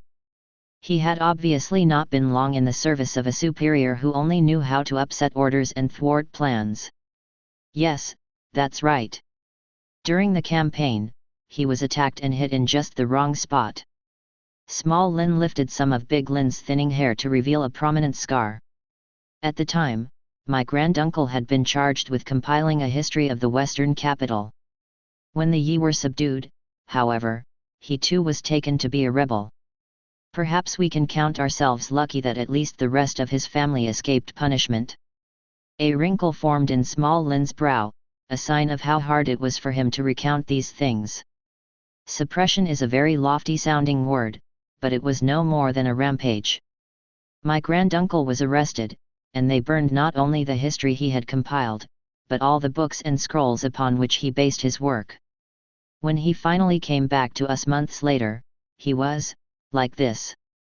His closest relatives abandoned him. Only my father would take him in. Perhaps Big Lin's symptoms were the result of seeing his life's work confiscated and destroyed, or perhaps of simple violence. Being forsaken by his family might have been even worse. There was so much precious information in those records. To this day, I regret their destruction. Small Lin pounded the carpet demonstratively. Easy to burn things. Not so easy to unburn them. Mao Mao's mind was still on the strange notes Small Lin had taken down as he listened to his granduncle. What did they mean? If he was trying to reconstruct the histories from the old man's mumblings, it would be a tall order. Ansel looked at Mao Mao as if to say that he was leaving the rest in her hands. As for what the freak strategist was up to at that moment, his face had turned red and he was getting tipsy. He was holding a glass bottle. Mao Mao was trying to focus on the conversation, but she couldn't avoid looking at him. Looks like he mixed up his juice and the fruit wine. It was clear to her that the strategist had mistakenly drunk the wine Chahu had wanted. Chahu took the bottle from him, stuck out her tongue playfully, and then started drinking. Come on, leave some for me. Mao Mao thought. She tried to send the message to Chahu telepathically, but there didn't seem to be much hope that it would reach her. Resigned, she turned back to Small Lin. What do we need to do to reach Big Lin's memories, then? She asked. My granduncle is a very careful person. For example, he would never have put all his books, which might so easily be burned, in one place. If you're looking for records, I'm sure he's hidden them somewhere. Meaning you think he had another library besides the one that was burned? Yes, I do. If Big Lin had kept copies of his books in another location, then the records might still exist. There was just one catch. If you haven't found them, it means no one knows where they are. That's right. No one's found this library. Even the idea that the books might all be there is simply a possibility. It was like clutching at mist, but at least the idea of a separate library had a ring of plausibility. Mao Mao looked at the old man, who was breathing peacefully. The freak strategist truly was nothing but a thorn in her side, but every once in a while, he could be helpful. I suppose, then, that you take advantage of his moments of lucidity to attempt to find out where the library is, she said. It would require someone with great patience to do such a thing. You really think you can find it that way? Chahu piped up, coming right out with what Mao Mao was trying to hint at. Small Lin took a sip of his tea, as if unsure whether to say what he said next. Then he replied, in fact, they've been found before. Mao Mao's eyes went wide. Really? Indeed. I gather someone sought out the house my granduncle used to live in, based on the snatches of things he remembered. And when they found it? Yes? What happened? There they were. Game records my granduncle had secreted away long ago, hidden beneath the floorboards. Game records, Mao Mao repeated. Frankly, that sounded pretty worthless. I'm guessing everyone was pretty disappointed. After all that searching and everything. It seemed possible that these relatives had taken Big Lin in partly because they thought there might be a legacy in it for them. Yes, most disappointed. I'm told they used the records for kindling in their oven. To think, those papers had probably been priceless treasures to Big Linear value was in the eye of the beholder, and it could make life so cruel. Gee, that seems like such a shame. They might even be worth something if they were still around, said Chahu, who was still sipping away at the wine.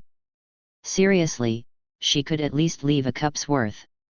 You are so right, Small Lin concurred. Someone even came to me who wanted to sell those game records, once they heard how gifted my granduncle was at shogi. Sell them? Mao Mao asked. There was a scheme that sounded familiar. Oh, yes. It seems that Go is all the rage in Keihu province, and that there's a very popular book featuring collected games. This person wondered if a book of shogi games might meet with similar success. Mao Mao stole a glance at the old fart, who was now snoring placidly. Somehow the world continued to live in his shadow, though neither he nor the world knew it. His family was nearly frantic when they learned there might have been money in those games, but before they could figure out what to do, the swarm came. The family found out somewhere that Master Logon was an old friend of my granduncle's and, though I'm embarrassed to say it, they prevailed upon him to beg help. Small Lin was red up to his ears, humiliated even to tell the story. Mao Mao was well aware that there were some less than ideal families out there, but the more poverty-stricken you were, the less sentimental you could be. If they had never fallen on hard times, they might have been a perfectly fine group of people. Maybe it was Mao Mao's twisted personal viewpoint that made the devout, attentive Small Lin seem, in fact, the strangest of all. I think the rare pleasure of playing shogi with Master Logon has brought some of my granduncle's spark back. I realize this may seem a rather impertinent request, but when the game is over, do you think the written records of it might be granted to us? I guess I don't see why not, Mao Mao said. The freak strategist didn't seem likely to care. Then, supposing that my granduncle's mutterings lead to another hidden cache of papers or old game records. We'll give all the game records to you. Lady Mao Mao, Ansu said, visibly concerned. The freak strategist doesn't have any special interest in records of old games, does he? She asked. No, but if he were to say anything, just blame it on me. I certainly shall. Ansu had obviously just wanted to get a firm verbal commitment from Mao Mao. The man was thorough. That left only the question, the crucial question, of where these books and papers might possibly be. Do you still have those things you wrote down earlier? Could we see them, perchance? Mao Mao asked politely. Here. I also have all the notes I've made thus far, Small Lin said. He produced a collection, not of sheets of paper or even wooden writing strips, but scraps of parchment. These look like game records too, Mao Mao said, puzzled. The scraps contained inscriptions like S59 and plus B83. Even Mao Mao, who had no interest in shogi whatsoever, recognized this as notation showing how the pieces in a shogi match had moved. This notation involved foreign numerals not used in Keihu province, perhaps for ease of reading. Does this seriously mean anything? Mao Mao held back a groan. Instead she turned to Ansu and asked, do you have another shogi board and some pieces we could borrow? When you didn't understand something, there was nothing better than to try it out. Ansu furnished the materials, and with a click click click, Mao Mao began to line up the pieces. Let's see.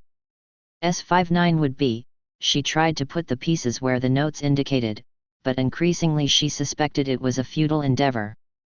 She was just about to place one of the pawns when she stopped.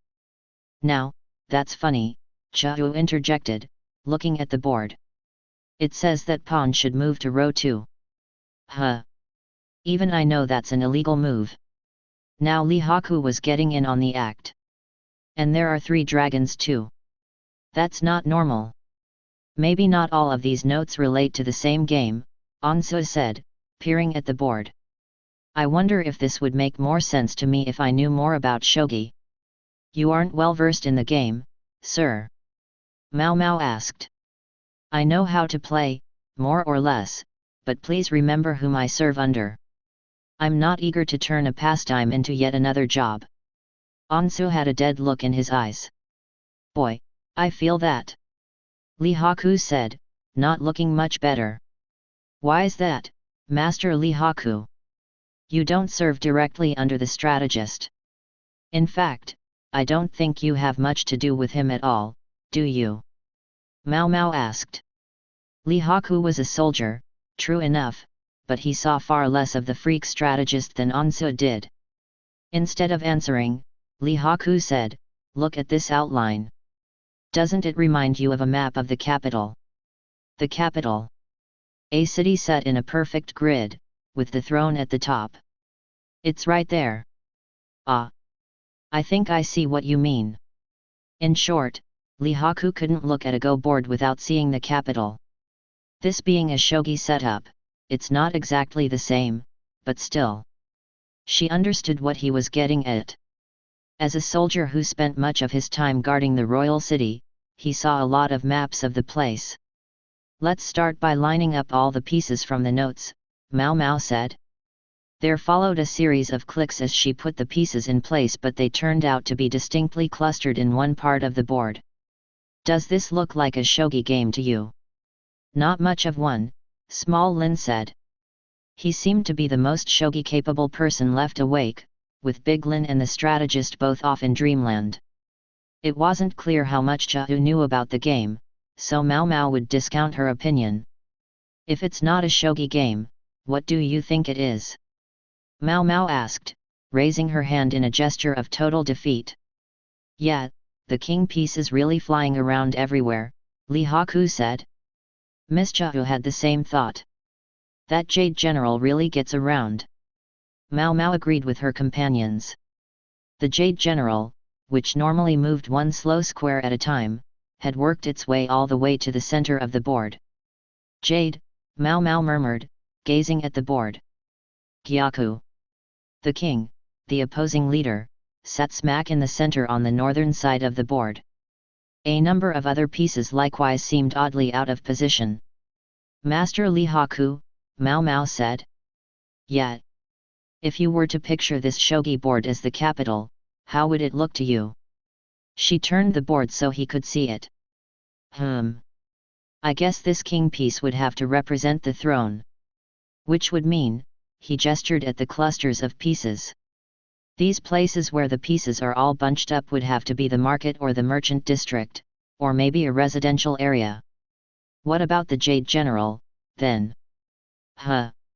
Maybe an enemy? A political enemy? Or maybe that's the house of a particularly powerful bureaucrat. He didn't sound very sure. Yes. That would make sense. Mao Mao looked at Chao. Miss Chao, do you have a map of the western capital? Haha. Li Haku laughed. You say the strangest things. Who would carry a? Here you go. Chao pulled a map, drawn on parchment, out of the folds of her robes. Why do you have that? Li Haku exclaimed, supplying the quip in lieu of the absent Lahan's brother. Because I'm Miss Chao, she declared. Indeed, Mao Mao knew she was, that was why she'd asked. It turned out she'd been right to do so. Mao Mao opened the map and compared it to the shogi board. You see the Jade General here? If you match it with the map of the western capital, doesn't it look like it corresponds exactly to this annex? The others almost jumped. Everyone crowded around, looking from the map to the board and back. The western capital, like the royal capital in the central region, had been laid out in a grid pattern, with distinct sectors. But the divisions weren't as neat as the royal capital, so they'd missed the resemblance. Then that would make the king piece. The administrative office or Master Gyakun's residence, perhaps. But I would guess the office. That's the location of the mansion that the Yi clan occupied 17 years ago, Small Lin told them. It was so helpful to have a local around, someone who could fill them in on past events. That would explain all the dragons around here, Mao Mao said. If I remember correctly, there was a store with the word dragon in its name. Actual dragon designs were supposed to be taboo to everyone except members of the imperial family, but sometimes the word dragon would sneak into the name of a shop. It was considered to be good luck. What about these, then? Chao asked, pointing to the two pawns in a row. From the position, they seem to be along the main thoroughfare, Mao Mao said. Maybe they represent a bookstore or a stationery shop. You know, somewhere you'd go to buy little things. Not sure I remember any place like that, Li Haku muttered. Piece by piece, Mao Mao tried to figure out what the shogi tiles represented. Then Chao said, Miss Chao has a thought. Maybe a current map can't help us. She was right. In 17 years, shops could come and go, some businesses collapsing while other, new enterprises began. If you'll pardon me, I can go get an old map. Please, look after my granduncle for a moment, Small Lin said, getting to his feet. Big Lin was still sleeping. I'll go call the Moon Prince, then. Lady Mao Mao, if you would look after Master Logon, please, Ansu said, also standing. Look after Big Lin, got it, Mao Mao said. No. I need you to keep an eye on Master Logon. Ansu was distraught, but left anyway. Mao Mao and the others lost themselves in comparing the shogi board and the modern map. The comparisons seemed to be going very well. So well that all of them missed something crucial. Chapter 4, Small Lin. Mao Mao surveyed the map, which was now covered in writing. I think we filled in most of the places we're sure about. They'd divined the significance of about half of the pieces, and what they saw conveyed how much the town had changed. The Moon Prince has a visitor and can't join us. He's with Vice Minister Lu from the Board of Rights, Ansuo informed them when he returned. His tardiness in getting back seemed to be explained by the thick book clutched under his arm. He must have gone to get it. Presumably it belonged to the freak strategist. Vice Minister. Mao Mao wasn't especially well versed in formal titles. She vaguely remembered this one having appeared on the court ladies' service exam, but she'd forgotten what exactly the position entailed. The name, she thought she recognized as one that Dr. Yu had mentioned. He's basically the second most important person on the Board of Rights, Cha whispered in Mao Mao's ear. Any ceremonial functions the Moon Prince might perform here will need somebody important like that. I see. She didn't know what business might have brought Vice Minister Lu to visit Jinchi, but she figured they could manage this without him. Man, what's keeping that guy? Li Haku asked, looking out past the mosquito netting at the setting sun. It's been more than half an hour already. I knew I should have gone with him. You're not wrong. Small Lin is just a visitor. With the way he looks, I'll bet one of the guards stopped him, Chahu said. She and Li Haku were known around the mansion, and nobody gave them any problems. But if Small Lin had left the premises, maybe I should have gone instead, Mao Mao said, but she soon realized she was wrong. Fwa, yawned the monocled old fart, finally waking from his alcohol-induced slumber. Gee morning. Oh, I must still be dreaming. I can see Mao Mao. Anso offered his torpid master a wake-up drink. His beloved juice, presumably. That is Mao Mao. Ugh. Here we go. Oops. Had she said that out loud? She wished she could just ignore the strategist, but then they would never learn what they needed to know, so instead she made a row of snack trays between the two of them. You are not allowed to go beyond this line, she said. Wowee. That's like something my big sister Mame would come up with. She must have done something similar to Cha's father-in-law, Gao Shun. Mao Mao had the shogi board placed in front of the freak. I have no idea whether to expect an answer from you, but I'm going to ask. Specifically, my question concerns the Western capital 17 years ago.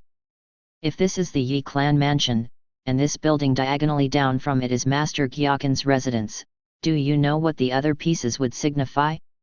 Ah, I thought not. Thanks anyway. The old fart hasn't answered yet, Li Haku said, not hesitating to use the name old fart right in front of the old fart. The old fart, however, seemed unperturbed. Indeed, the fox-like gleam in his eyes grew even sharper, and he reached toward the board with hands that bore the distinctive calluses of a shogi player. This pawn here, this would be the shogi dojo. The one underneath it there was this store that sold shogi and go supplies. Master Logon has a steel trap memory for things that happen to interest him, Ansuo explained helpfully. Huh. Is that so? Mao Mao replied, as uninterested as could be. This dragon is a restaurant. If you could beat the owner at a game of shogi, your meal was free. But after 3 free meals, they cut me off. The strategist was downright voluble now. It was beginning to become clear that the places Big Lin had indicated were mostly related somehow to shogi. Mao Mao couldn't help thinking if only this guy had his act together. This night, I'm not sure about. This promoted gold too. Those 2 locations alone seem to elude the strategist. One of them seems to be a shrine. The other is somewhere in the residential district, so maybe it's where the game records were first found, Chahu said, circling the locations on the map. I guess that makes the shrine the only other suspicious place, then, Li Haku said. Just when it felt like they were finally about to figure out some answers, the strategist started looking around, his eyes sweeping the room. What's the matter, sir? Ansuo asked. Where's Small Lin? The strategist demanded. He went to fetch an old map. How unusual for the strategist to show any interest in another person. I might have expected him to ask about Big Lin, maybe, but small linear. Mao Mao thought. Then she repeated to herself, small linear. She smacked the shogi board, causing everyone to look at her in surprise. What's wrong? Li Haku asked. Mao Mao jumped to her feet and scowled at the freak strategist. There were those in the world who possessed rare talent, but let it go to waste. The small of small Lin, she said, her gaze still fixed squarely on the freak. May I take it that it means bad? Is that why you call him that? Well, yes. Mao Mao, I don't really know the difference between good people and bad, he just strikes me as a liar. Mao Mao, still frowning, sat back down. Why didn't you say that? Well, what's it got to do with me? Ah, yes. There was the strategist she knew. Everyone else in the room sat in stunned silence.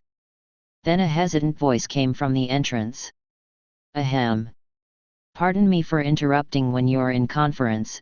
Judging by his uniform, the newcomer was one of the freak strategist's subordinates. Yes? What is it? Asked not the freak, but Ansu. There seems to be someone at the administrative office who claims to be looking for a missing member of their family. The soldier stole a glance at Big Lin, who was still sleeping in a corner of the room. His description matches that of an old man dragged here by Master Logon yesterday. The silence grew even more stunned, and then another soldier appeared at the door. Master Logon, there's been a fire at the West Shrine. I've already dispatched a firefighting squad to take care of it.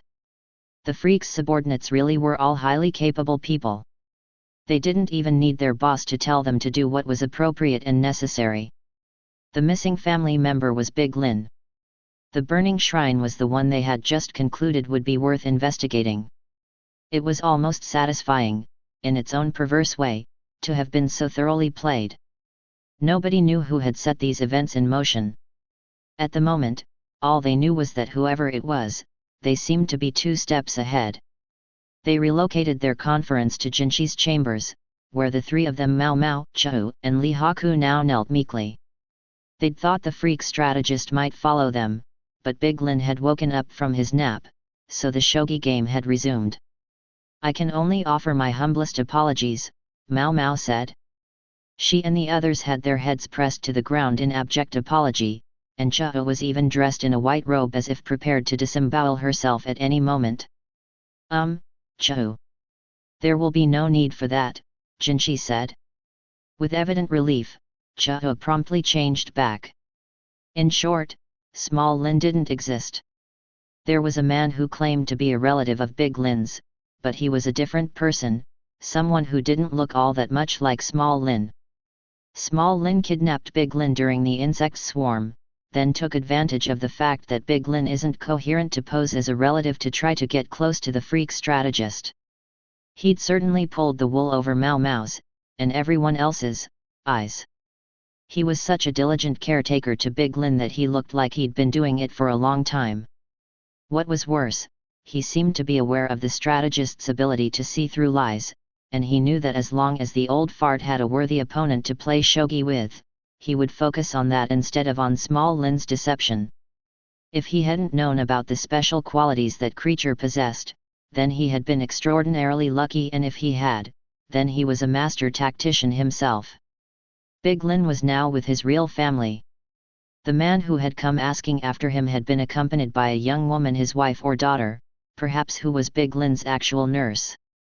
Mao Mao and company were glad to discover that Big Lin hadn't been abused and abandoned the way Small Lin had described, but judging by the state of the visitor's clothing, the part about the family falling on hard times had been true.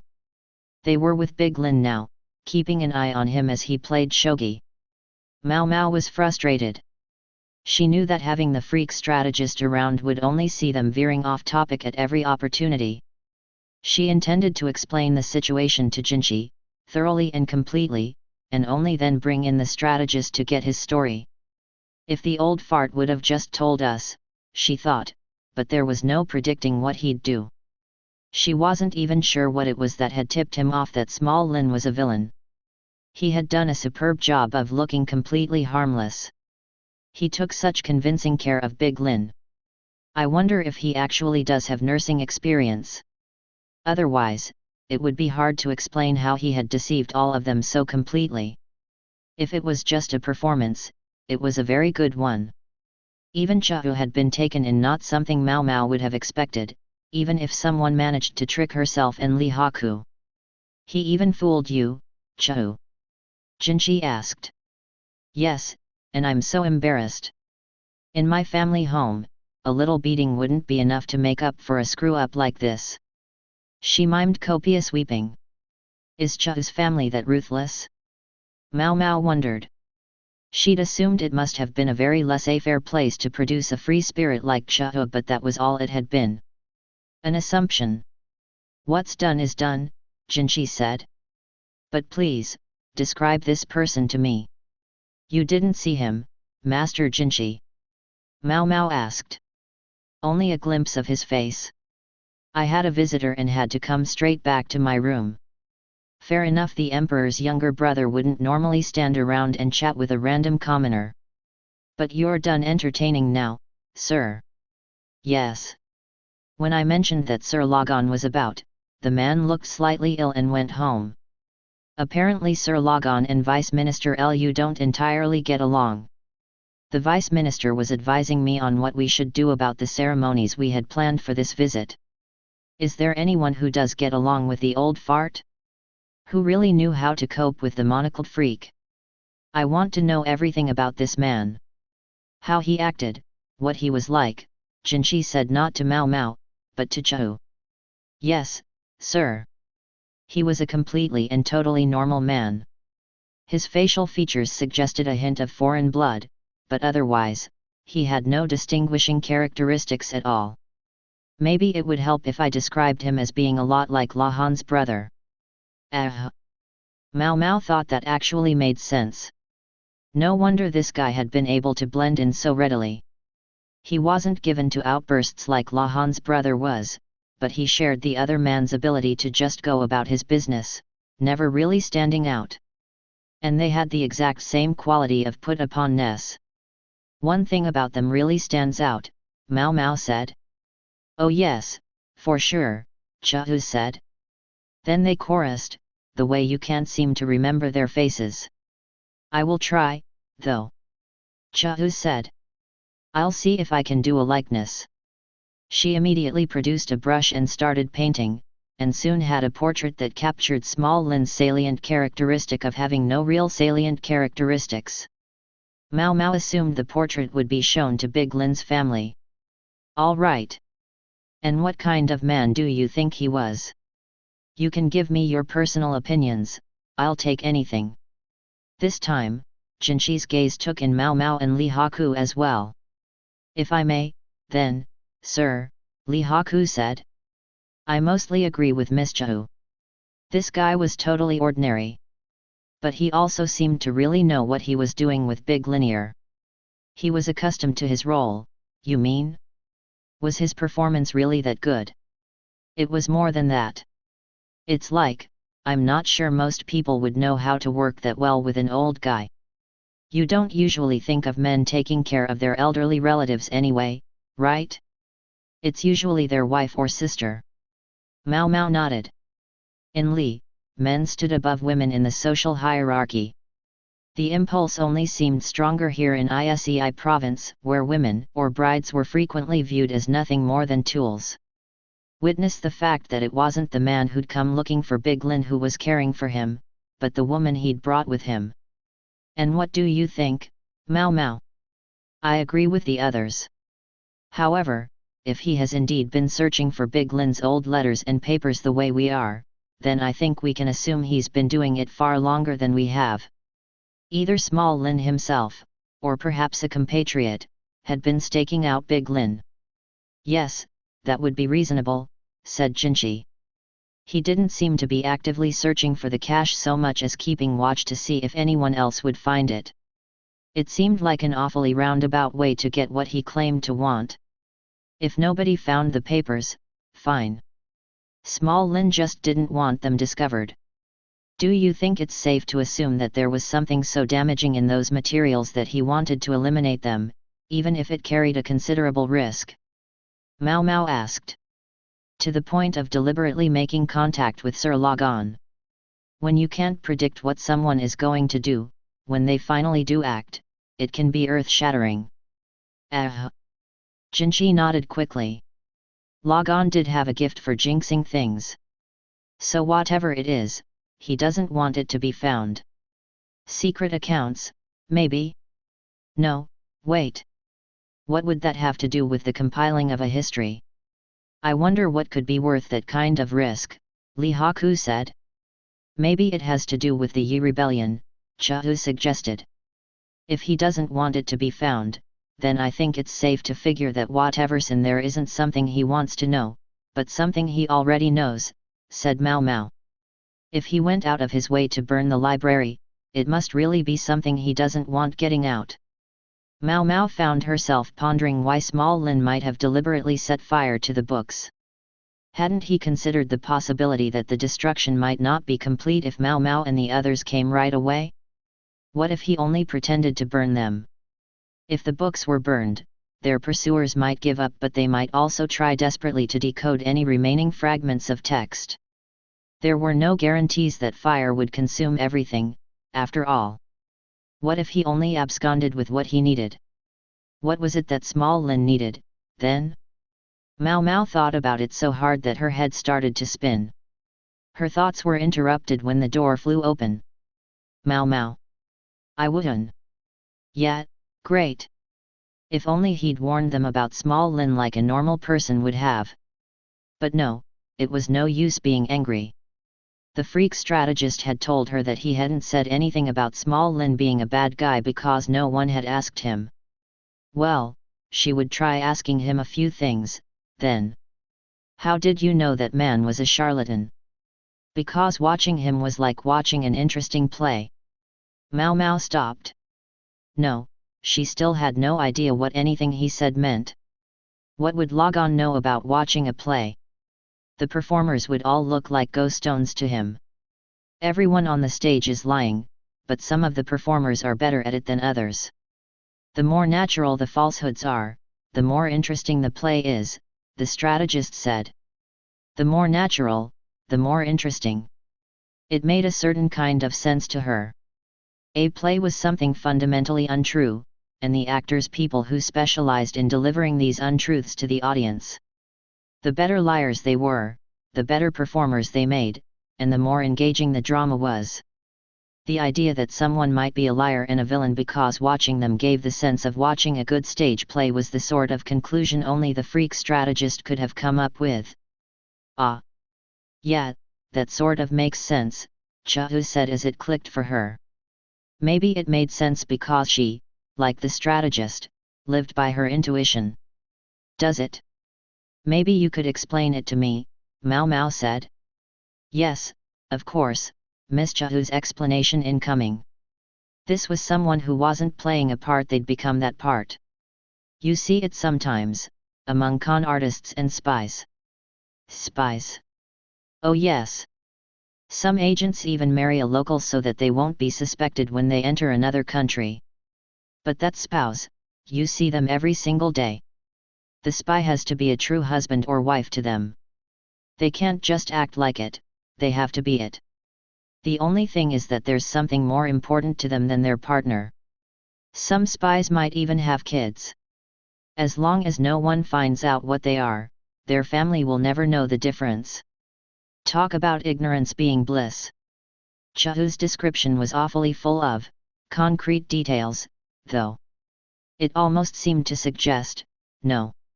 In any case, the point was that Small Lin had, for all intents and purposes, become a real member of Big Lin's family.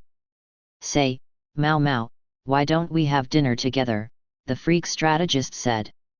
He still looked relaxed and very pleased with himself, totally oblivious to the mood in the room. From behind him, Big Lin's real relative was watching them. He did indeed look like he was living a hard life. Almost everything Small Lin had told them appeared to be the truth, except for his own identity. Onso gave the man some money on behalf of his master. Then he said to the strategist, Master Lagan, you already have a dinner engagement with Master Gyakuou. And we need to spend the time until then getting through some work. Yes, this man was indeed a hard worker. Ah, I don't wanna, the old fart moaned. Pathetic. He wrapped himself around a post and refused to move as Onsu tried to drag him away. Children throwing tantrums comported themselves with more dignity.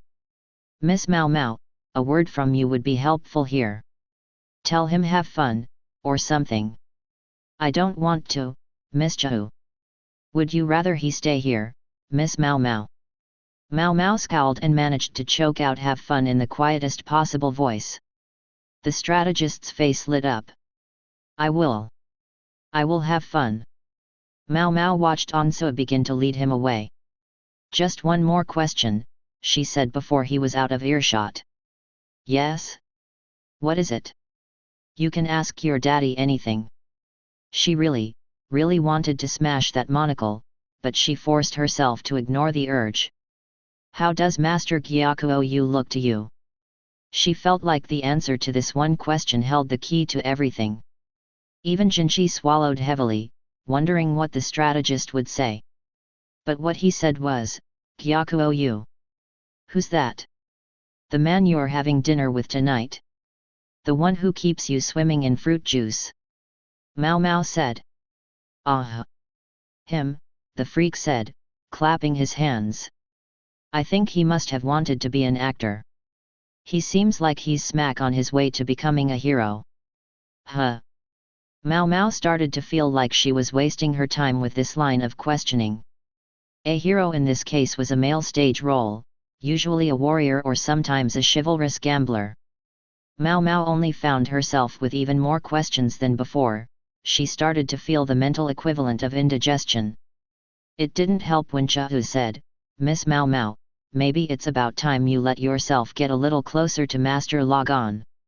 You would know it was all calculated, but you could be a little nicer.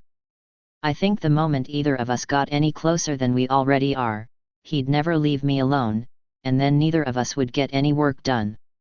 Is that what you want? Oh. Yes. Your point is taken. Chaho clapped her hands, but it looked like an act. Mao Mao could only give the light-hearted lady-in-waiting a scowl nearly as grim as the one she'd fixed on the strategist. Chapter 5, A Brother's Return.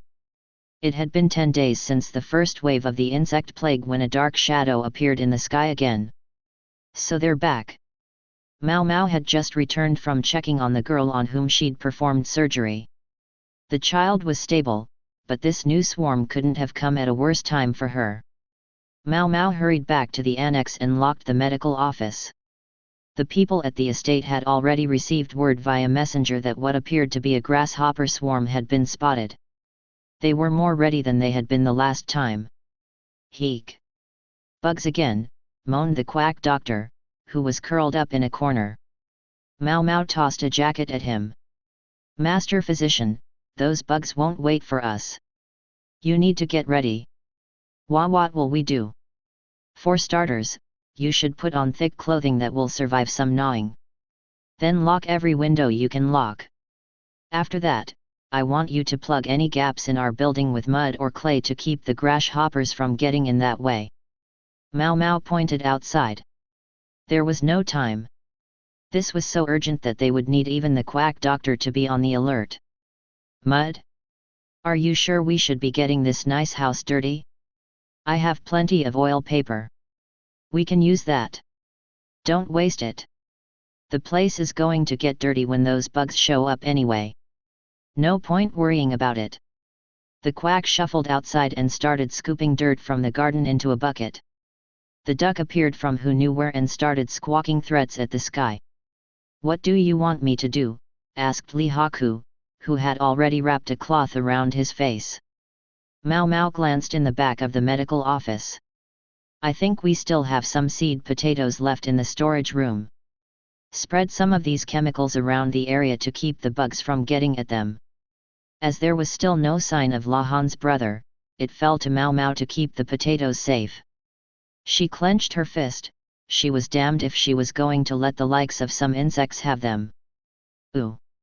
Your famous poison! It's pesticide! Mau Mau snapped. If she let the mistake go once, everyone would start making it, and then there would be no going back. The second wave of insects was modest compared to the first.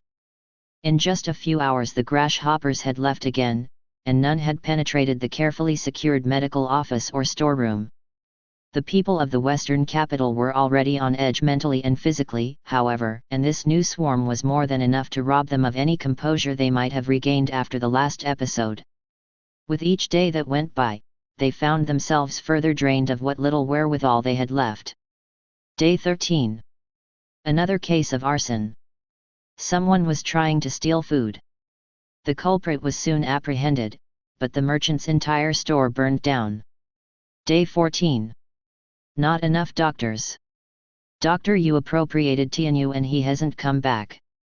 A very pleasant day indeed. Day 15. Food problems. People are hoarding provisions everywhere. Fights are breaking out among the commoners, and there are more and more attacks on rich people's houses. Day 16. Victims of the swarm have started arriving in the western capital from other areas. One of them was supposedly demanding to see the imperial younger brother. Day 18. Summoned by a bureaucrat. Wonder what's going on. So you're alive. Mau Mau stared at the tramp. Tramp might not seem like a very polite word, but it was the only way to describe what she was seeing. You're darn right I'm alive. What else would I be? He had thick facial hair, the hair on his head was unkempt, and his clothing had been chewed in places. He no longer looked as he once had, but it was him. Lahan's brother, come home from a far country. When a man who looked like a refugee had started demanding that they call the emperor's younger brother, nobody listened to him. So he'd tried dropping Mau Mau's name instead. That was when the bureaucrat had summoned her and she'd wondered what was going on. When she arrived, Chahu and Li Haku in tow, she had been confronted with the battered, road-weary Lahan's brother. He looked a bit roughed up, and they had put him in a cramped little room that stopped just short of a jail cell. It wasn't a very nice way to treat somebody, but so many had turned to violence recently that the officials were antsy. It was hard to blame them. You look like death.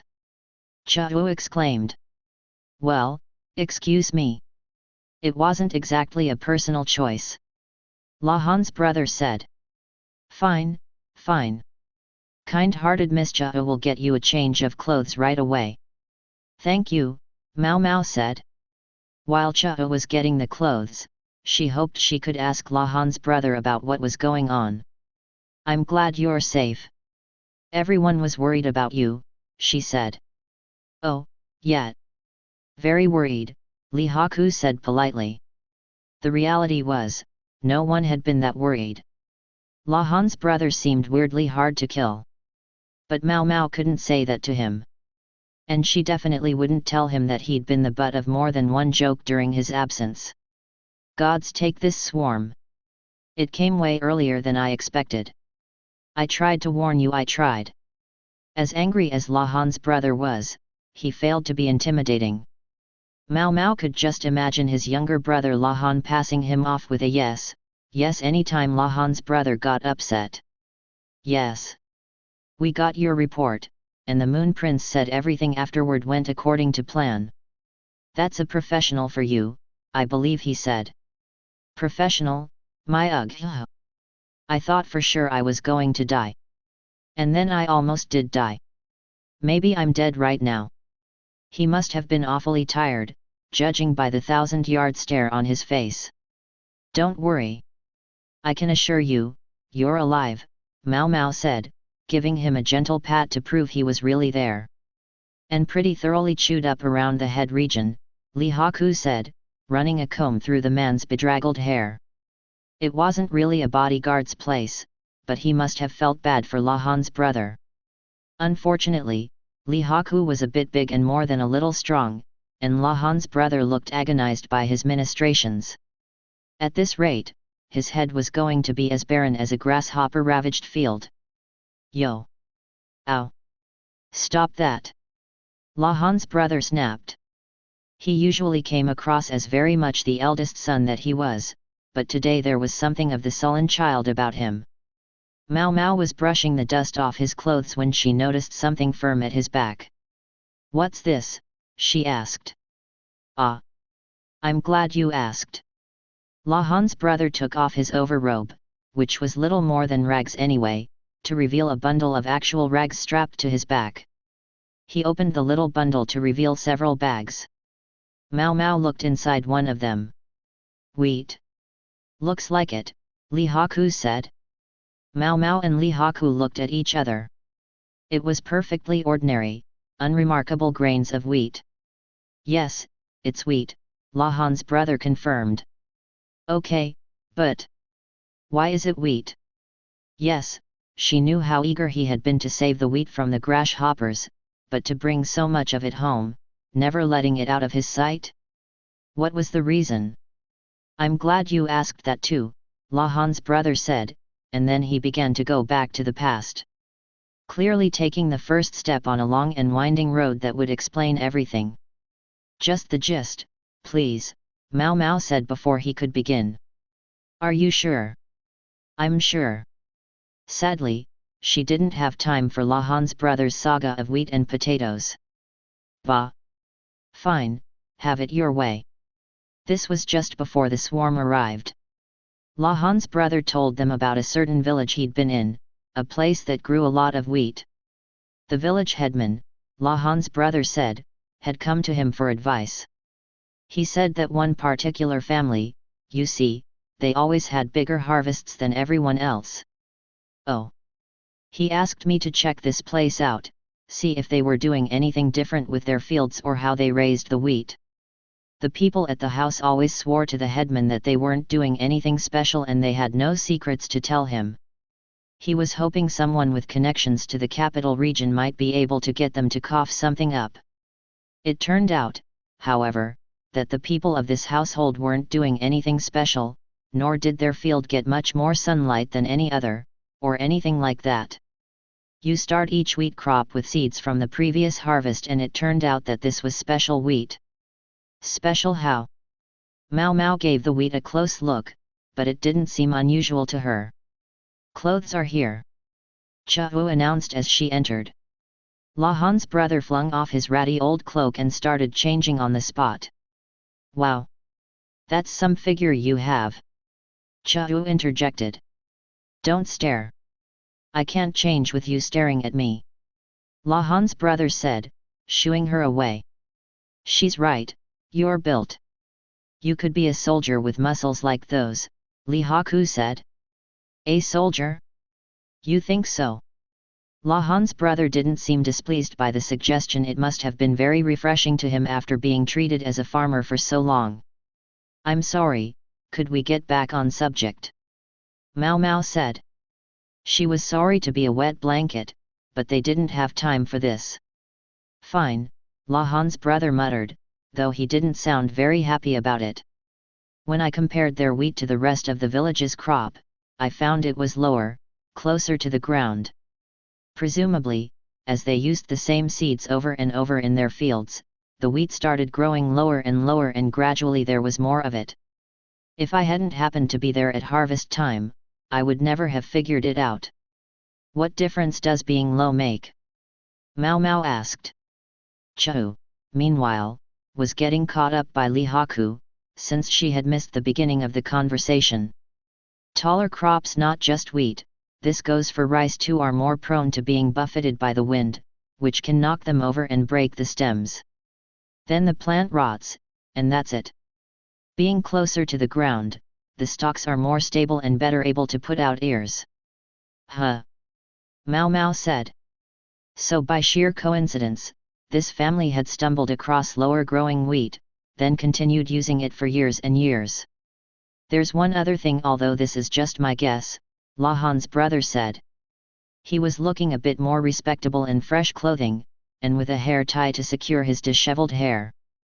"I think the grains seem stuck more firmly in the ear than with other wheat." "Meaning what?" A big factor in the size and quality of a harvest is how many grains are left in the wheat ears. Imagine what happens if the grains fall out of the ears before the harvest. The farmers are so busy harvesting, they're not about to stop and pick them all up, right? If 10% of the grains drop before the harvest, that's 10% of your harvest gone. If 20%, then 20%, and so on. Mao Mao could see how that would have a significant and direct impact on the harvest. I brought these home because I thought that if we could cultivate lower, sturdier varieties of wheat, we might get larger harvests. And if we share the seeds we get from that harvest, then it doesn't have to be just one field. Every field could produce a larger yield. Of course, we'd have to find out if the soil and conditions are right for it first. So that's why you hauled this here, Mao Mao said. Then she, Chu, and Li Haku all chorused, wow! They were impressed. This is a real farmer, here. One who thinks about the future, no less. The other two were no doubt thinking much the same thing. So many farmers were bent on keeping their secrets, telling no one when they had a proven method of crop growing so as to keep their own profits high. After all, if food were plentiful everywhere, it would only get cheaper. I guess this guy wouldn't make much of a businessman. He didn't look out for number one enough. Also, he was easily fooled. Some con man in the capital would fleece him in a minute flat. Now that she thought about it, she remembered that it was also a letter from Lahan's brother that had first warned them of the arrival of the swarm. She was beginning to think that maybe it was Lahan's brother who had done the hardest work, and the most good, out of any of them since coming to Isei province. We'll have to make sure we show him we appreciate all his effort. There wasn't much food to go around, but maybe today, Mao Mao thought, they could manage to find just a little bit more and make it something of a feast. Most of all, she was glad to finally get some good news. Chapter 6, From the Capital. Word that a major insect plague had broken out in the western capital had arrived 10 days and 4 hours ago. As he listened to the panicked messenger's report, Lahan had pondered a miscalculation. The swarm had arrived at least 2 weeks earlier than he'd anticipated. Now, in addition to his ordinary workload, he had to allocate support for Isei province as well. He would say that as a result, his work had increased by approximately 45%. Those Westerners need to get a hold of themselves, said colleague number 1, who resented the endless stream of work. This man was just 6 centimeters taller than average for his age bracket, but he'd been shot down by 3 successive court ladies on the grounds that he was too uncouth. As the man smiled his slimy smile nearby, Lahan worked his mental abacus. He compared their countermeasures, their predicted numbers, to what they were seeing in reality. He had to figure out just how serious the miscalculation was and order more supplies to compensate. He figured there was a 60% chance that his superiors would tell him it was impossible. Before Lahan was a letter ordering him to send emergency relief to the western capital. Easy for them to say or, as the case may be, right. Those supplies didn't come out of nowhere. But he had been told to finagle some support, and finagle he would. Some bugs show up and they come running to us, begging for help. There's pathetic, and then there's pathetic. Lahan tuned out colleague No 1's continued grumblings as he studied the stocks in the grain stores. The Moon Prince had bolstered the stockpiles by raising the annual tribute last year, and it made their own stores the logical place to start looking for provisions to send. Sir Lahan, may I punch that guy? Asked colleague number 2.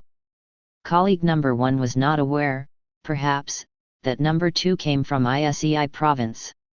He had black hair and eyes, like any other full-blooded man of Keihu, but his nose was some 6 mm higher than average, the lines on his face 3 mm deeper. I'd rather you not. Without you here, my work will increase by another 20%. Lahan was not the type to speak ill about people, at least people other than his honored father, perhaps. The walls had ears, as the saying went, but that didn't stop colleague number 1 from continuing to heap abuse on the western capital.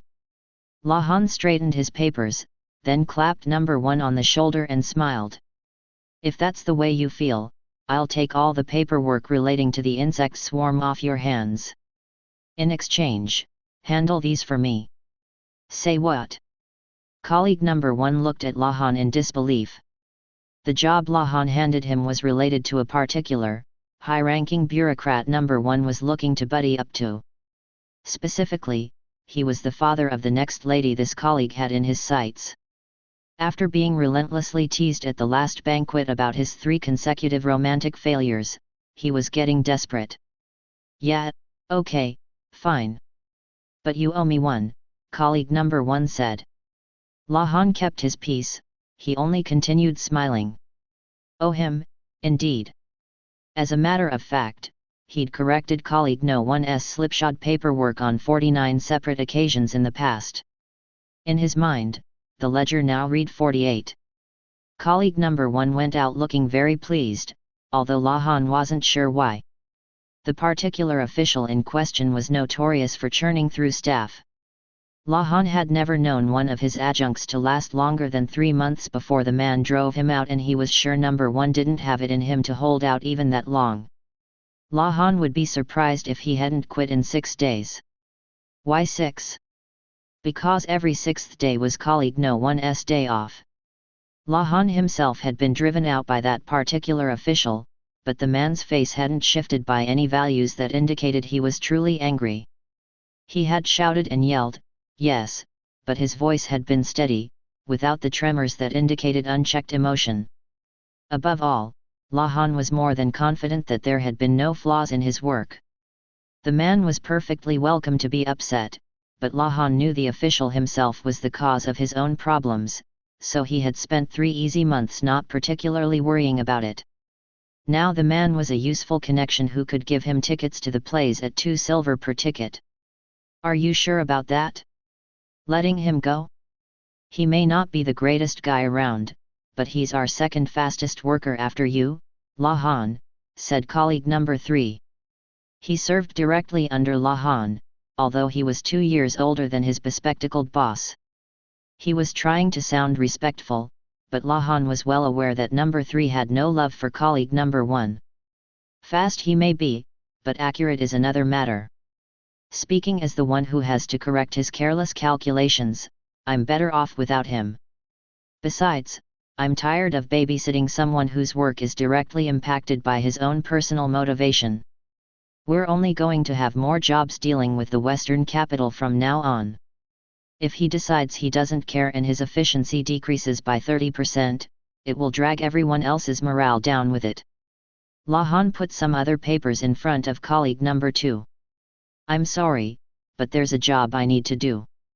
Can you take care of calculating the supplies to be sent to the Western capital? And it won't be only food on that boat, so give that some thought as well. I think these papers should cover everything. Sure thing. Number 2 started calculating immediately. He was 12% slower than colleague number 1, but he was thorough and made few mistakes.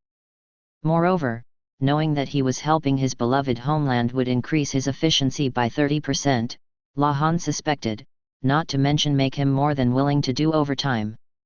All right. Lahan knew that the trouble with the insect swarm was not over. He expected a second and a third request for emergency supplies. They would have to balance the royal capital's reputation with its finances, not to mention the devastation occurring in the Western capital. An insect plague. It's trouble. Trouble for all of us. You don't sound particularly troubled, one of his subordinates said, albeit apologetically. Oh, I am. I just have an unfortunate habit of finding something more interesting the more trouble it causes me. You're a twisted one, sir. Maybe so. Maybe so. Lahan laughed, but he was glad that he was of a persuasion to find this engaging. To be paralyzed at the crucial moment, when something must be done, was not beautiful. Was it such a bad thing, when confronted with a disorganized pile of numbers, not to despair, but to find meaning in building order out of the chaos? Lahan picked up his collection of documents relating to the Western capital's past. Now, I think it's time I got to work. Come evening, colleague number 2 was indeed doing overtime of his own volition. Lahan, however, went home. Without his honored father Lagan around, it was his job to see to the safety of the law household. To that end, he required plenty of rest. Getting fewer than 7 hours of sleep per night decreased his reaction speed by 10%. Going home, however, did not mean he was free of worries. Master Lahan. Standing by the gate of the house were 2 of his honored younger sister's colleagues, a pair of young women. Lahan adjusted his glasses just before they had the chance to slide off his nose and greeted the lovely young ladies with a smile. Yao. NN. Whatever seems to be the matter? Yao, age 16. From the top, her numbers were. Well, a gentleman never tells. The other girl was NN, age 20. The same as Lahan's honored younger sister, Mao Mao. A warning was written on her face: if he tried anything funny with Yao, she would end him. Whatever is the matter, indeed? I asked you to inform us if you knew anything about what was going on in the western capital, but you sent no word at all. Yao said. Yes, I did say I would tell you, didn't I? That was if he knew anything, but as no subsequent reports had yet arrived, he didn't feel he had anything he could say. Certainly, he had no obligation to give every detail to a couple of court ladies from a completely separate department. The number 1 impropriety among bureaucrats at court was horning in on someone else's territory, but the number 2 impropriety was leaking information because of a woman. The mixing of public and private business was never beautiful, no matter whom you did it for. Nonetheless, the fact remained that Lahan was standing outside his house being yelled at by 2 young women. It wouldn't look good, whatever the circumstances. Lahan gave at least the outward impression of being pure and decent with women. No scandalous talk on the matter touched him, nor for that matter his father, notwithstanding the time the old man had bought out a courtesan a few years earlier. If anything, Lahan wasn't so much worried for himself, he was afraid unseemly rumors would start about Yao or NN. You must pardon me, but perhaps we could talk inside, he said. Young mistress, NN said urgingly to Yao. Finally Yao said, all right. Excellent. Lahan led them through the mansion toward the annex. On the way, he spotted the 3 children his father had picked up. One stopped working and bowed to him, then the others followed suit. Perfect timing. Si, Wu, Lu. Get tea implements and hot water from the kitchen and bring them to the annex, won't you? Count to 10 while you're dispensing the hot water.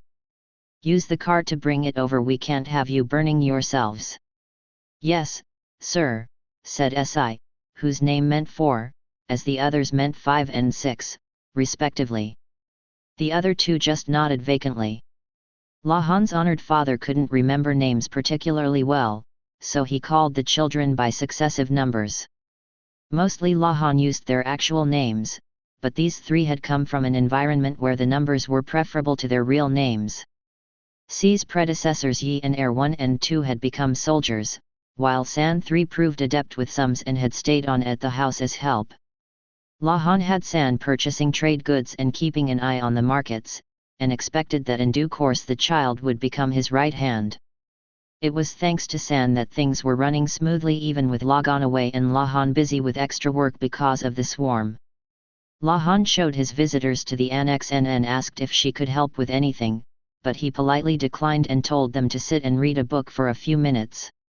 His insistence on treating them as guests was born of a refusal to cede the initiative to them. Master Lahan, I brought the tea, said Si. Thank you. She'd even remembered to include snacks. He took 3 of the baked treats and gave 1 to each of the children. Then he steeped the tea himself. The household employed a minimum of servants. That's quite lovely, Yao said earnestly when she tasted the drink. NN, though, looked less satisfied. Lahan was always precise about the amount, time, and temperature when he made tea, but a professional like NN seemed to be looking for something else. Let's get right to the point, Lahan said, setting down his cup. To be completely frank, I don't have any precise information I can share with you about the insect plague in the western capital. Really? Yao asked. It's true. The scale of the devastation is easy enough to guess from the quantity of provisions they're requesting. This doesn't look like it's going to be a short-term thing. They'll need repeated infusions of support if there's not to be widespread famine. If they did nothing, tens of thousands of people might starve to death, and if that precipitated civil unrest, many more than that might be killed or injured. It couldn't have been easy for a young woman brought up in the cushy life of the capital to understand what famine meant. Even to Lahan it was a somewhat remote word. He had been in debt up to his neck, but he had never faced starvation. Famine was not beautiful. A starving man or woman, no matter how handsome or lovely they might once have been, would waste away to a dry husk, muscles and fat withering, siphoned off by hunger. Lahan had no love for withered things. Even the proudest spirit that had once resided in the most beautiful body could be reduced to a ghost driven mad with hunger. Some claimed that there were those who, though poverty-stricken, were beautiful of heart, but such people were probably just insane. Lahan wanted the world to overflow with beautiful things, and especially wanted to be surrounded by them himself. He spared no effort in achieving this desire. All right, well, maybe you can tell me this, is Mao Mao safe? Yao asked. I haven't had word from Mao Mao, he replied. No word at all. But his father, or rather, judging by the handwriting, his subordinate, had written him a letter describing the current situation in brief, and it made no mention of Mao Mao. Lahan took that to mean she was all right. Anyway, if Mao Mao wrote anything to him, it was likely to be no more than instructions on things she wanted him to procure. He was more concerned that he hadn't received any letters from Rikusen. If communications had ceased after the swarm struck, he could understand, but the letters had stopped coming months before that. I seriously doubt she has time to be writing letters given how chaotic it must be. And if she does, there must be more important people to write to than some tangential busybody like me. Lahan started counting the days since the swarm. We're 20 days after a major catastrophe. Or, one might say, only 20 days. Even under normal circumstances, getting a letter between the western capital and here takes 2 solid weeks. It's not that strange if we haven't heard from her yet, is it? Word of the swarm arrived more than 10 days ago. Yes, and I guarantee you a mere court lady doesn't have access to the same communications network as the imperial family and the most important administrators. What, you think they're going to send a post horse with this anonymous girl's message? Priorities, priorities. Yao was silent at that. Lahan realized that maybe he'd been a bit harsh, but he didn't intend to change tack. He would be happy for these two to regard him as their friend's kindly older brother, but he wouldn't let it cause him to mix personal and public business. NN, at least, must understand that even if Lahan could have supplied them with information, there would be nothing much they could do with it. If it had been just her, he might have told her everything he knew. But unlike NN, Yao was still maturing emotionally. He didn't want her to do something rash because he had foolishly given her too many details. It was for the best for Yao that he didn't tell her anything. Yao clenched her fists. She understood what he was saying intellectually, but her heart was still catching up. Lahan wasn't doing this merely to torment her. He was simply stating the truth. It merely had the unfortunate side effect of seeming like an attack. It still caused NN to give him a "Don't bully my mistress" glare. Her right cheek had risen by 3 millimeters and had developed a slight twitch. This, in Lahan's opinion, was what made young ladies such trouble to deal with. It was why he only spent his time with older women, for better or worse, they had been around long enough to know how to comport themselves. By that metric, he and his younger sister Mao Mao should have gotten along very well, but every time they saw each other, his toes only seemed to end up ever more grievously injured. He'd recently ordered special shoes made with steel in the toes to protect himself. They seemed perfect for craftsmen who used heavy materials, or workers who carried heavy objects, and he was already considering whether they might make a viable commercial product. They were only going to lose more time if Yao continued to sit there stewing, so Lahan thought of something he knew she liked. Perhaps you'd take some hesma home with you? Just a little souvenir. I got it from a friend, but there's far too much for me to eat by myself. I could use the help. Look, it's dark out. I'll call you a carriage. He let his tone become a bit more friendly as he delicately urged them to go home. But Yao said, let us stay here. Please. As one, Lahan and NN responded, what? They both looked thoroughly shocked. Young mistress, what do you mean by that? NN asked. Exactly what I said. We've stayed here before, haven't we? Well, yes, but that was on the pretense of a nice, long vacation. The right shoulder of Yao's rational-minded servant lowered by 6 millimeters. She was concerned. I haven't read all the medical books in this house yet. I'm not going home until I have, Yao said. You could just borrow them and take a few with you. NN replied, now openly horrified. Even Lahan was starting to feel tense. Why did Yao suddenly want to stay overnight at his house? Was she trying to get him back for not giving her any information? No, she didn't sound like she was doing this maliciously. There would be more murkiness in her voice if she were. I let you stay here last time because there were special circumstances, Lahan said. Mao Mao helped sell the pretext too. But this time is different. Much as I wish to extend kindness to a couple of young ladies, I won't allow myself to be merely a convenient tool. He tried to be a gentleman, yes, but he was not going to simply let himself be taken advantage of. He wasn't trying to get something in exchange, but those who ravenously devoured whatever they could were decidedly not beautiful. There was a pause, then Yao said, you think I'm just a selfish child making silly demands? Lahan didn't say anything, didn't say yes or no, but the smile that crept across his face should have told them everything. Selfishness with no hint of the sweet child he had plenty of from his biological mother, and temper, his grandfather was enough for that. I can see you don't think much of me, Master Lahan, Yao said. You think women just get what they want from men by being coy and demanding. And don't they? He replied without thinking. No, they don't. Believe it or not, I have something to bargain with. What would that be? Lahan blinked exactly 3 times. You know my uncle, don't you? Yes, I should say that I do. Vice Minister Lu, isn't it? Lahan had looked into Yao's and NN's backgrounds the last time they had stayed at his house. He had learned about Yao's uncle, an important member of the Board of Rights. He knew that Vice Minister Lu had spent much of his life going from one department to another, and that he was a sharp man. I believe he's in the Western capital at the moment, isn't he? Lahan asked.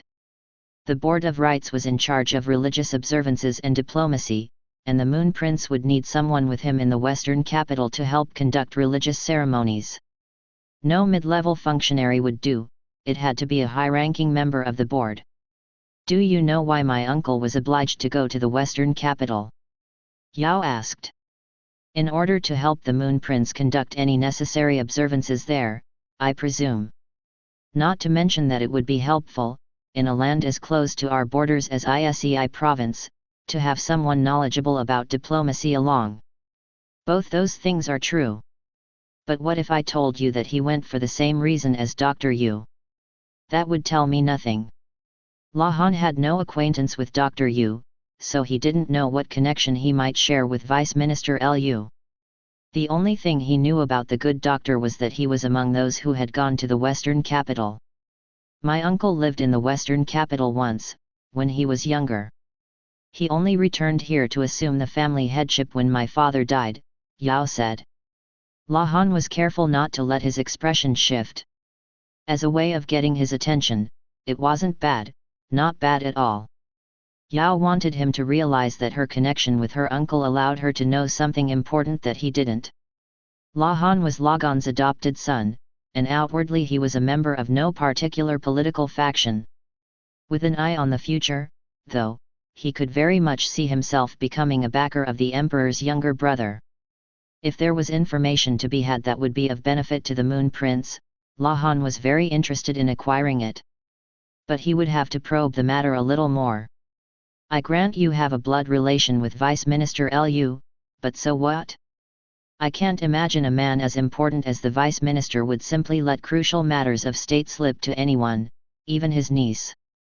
Young mistress, I think it's time we gave this up, NN said, distraught.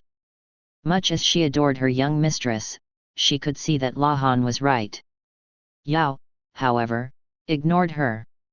She said only one word, coal. Coal.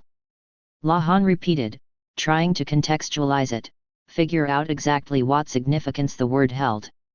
You mean, the rock that comes from the ground? His eyes widened. Yao grinned. NN looked very confused. Apparently there were things even Yao's omni-capable lady-in-waiting didn't know. Yes, that's it. They can mine it in the western capital. They can, yes, I've heard that. But they don't, because at the moment they have no use for it, Lahan trailed off. Coal was a charcoalized stone that burned readily despite being a rock. It produced a great deal of ash, however, and considering the time and trouble involved in getting it out of the ground, firewood and charcoal had always been seen as better alternatives supposedly. My uncle was investigating the western capital's coal.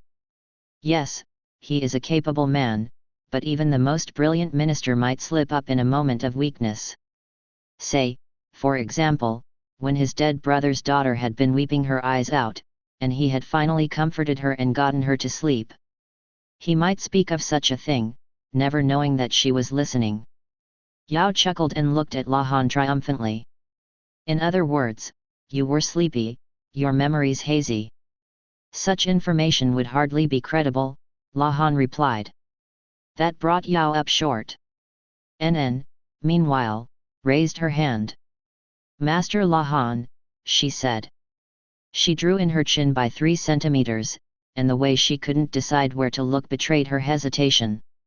Nonetheless, she said, Master Lu went to the western capital before the former emperor met his end, before the demise of the former emperor and the Empress Dowager, whom they called the Empress Regnant. Given what happened, then and after, wouldn't it make sense if Master Lu had gone to investigate something? Lahan opened his eyes 20% wider than usual. He'd assumed that even if NN knew something, she would stay quiet about it. But it seemed that seeing Yao cowed by Lahan's attitude had been more than she could bear. NN was a substantially more competent negotiator than Yao, but in the end, swayed by her love for her mistress, she couldn't help saying something. That's what you think Vice Minister Lu was up to? Lahan asked. The Vice Minister was 40 years old. Granted, he had begun his court service under the former emperor, but a man as smart as he was would have known what to do when confronted with the choice between continuing to serve the reigning sovereign, a puppet of the Empress Regnant with scant life left to live, or to align himself with the heir apparent. Like Lahan, he would have asked himself what he could do to help give the prince a freer hand at court. It didn't take any calculations to see what would happen when the new ruler took over power from an Empress Regnant who had conducted puppet politics for so long. Ministers gorged on power sometimes acted as if they had forgotten there was a court hierarchy at all. The prince, the man who now sat on the throne as emperor, was well aware of the dangers, and had taken measures to neutralize them. The reason Lahan could say this with confidence and not as a rumor was because his honored father Lagan had lent the sovereign to be his aide at the time. Lagan hadn't hesitated to chase his own father and half-brother out in order to secure power. At the same time, he had seen to it that several hostile administrators received punitive postings to distant lands. To Lagan, even the emperor no doubt looked like a game piece, a king. Lahan had played his part in all this. At the time, though, he'd been so absorbed in solving the puzzle he'd been given, breaking the code, that he hadn't stopped to think what it all meant. Looking back on it now, he wished he had kept a diary or something, then he might have been able to go back and make a comparison. He was torn. For once, he wasn't sure what to do. He wasn't looking for 100% confidence in the information. If it seemed even remotely likely to be useful, then he ought to try to get it. Even if the odds were, say, less than 11%. Whatever the veracity of the information might be, now that he had been given the hint, he would need to investigate. But insofar as this information warranted investigating, to throw Yao and NN out of his house now would be to owe them something later. At the moment, all Yao wanted was to stay here. She wasn't even asking him for all the details about the western capital. Part of him thought, would it really be so bad to let her stay?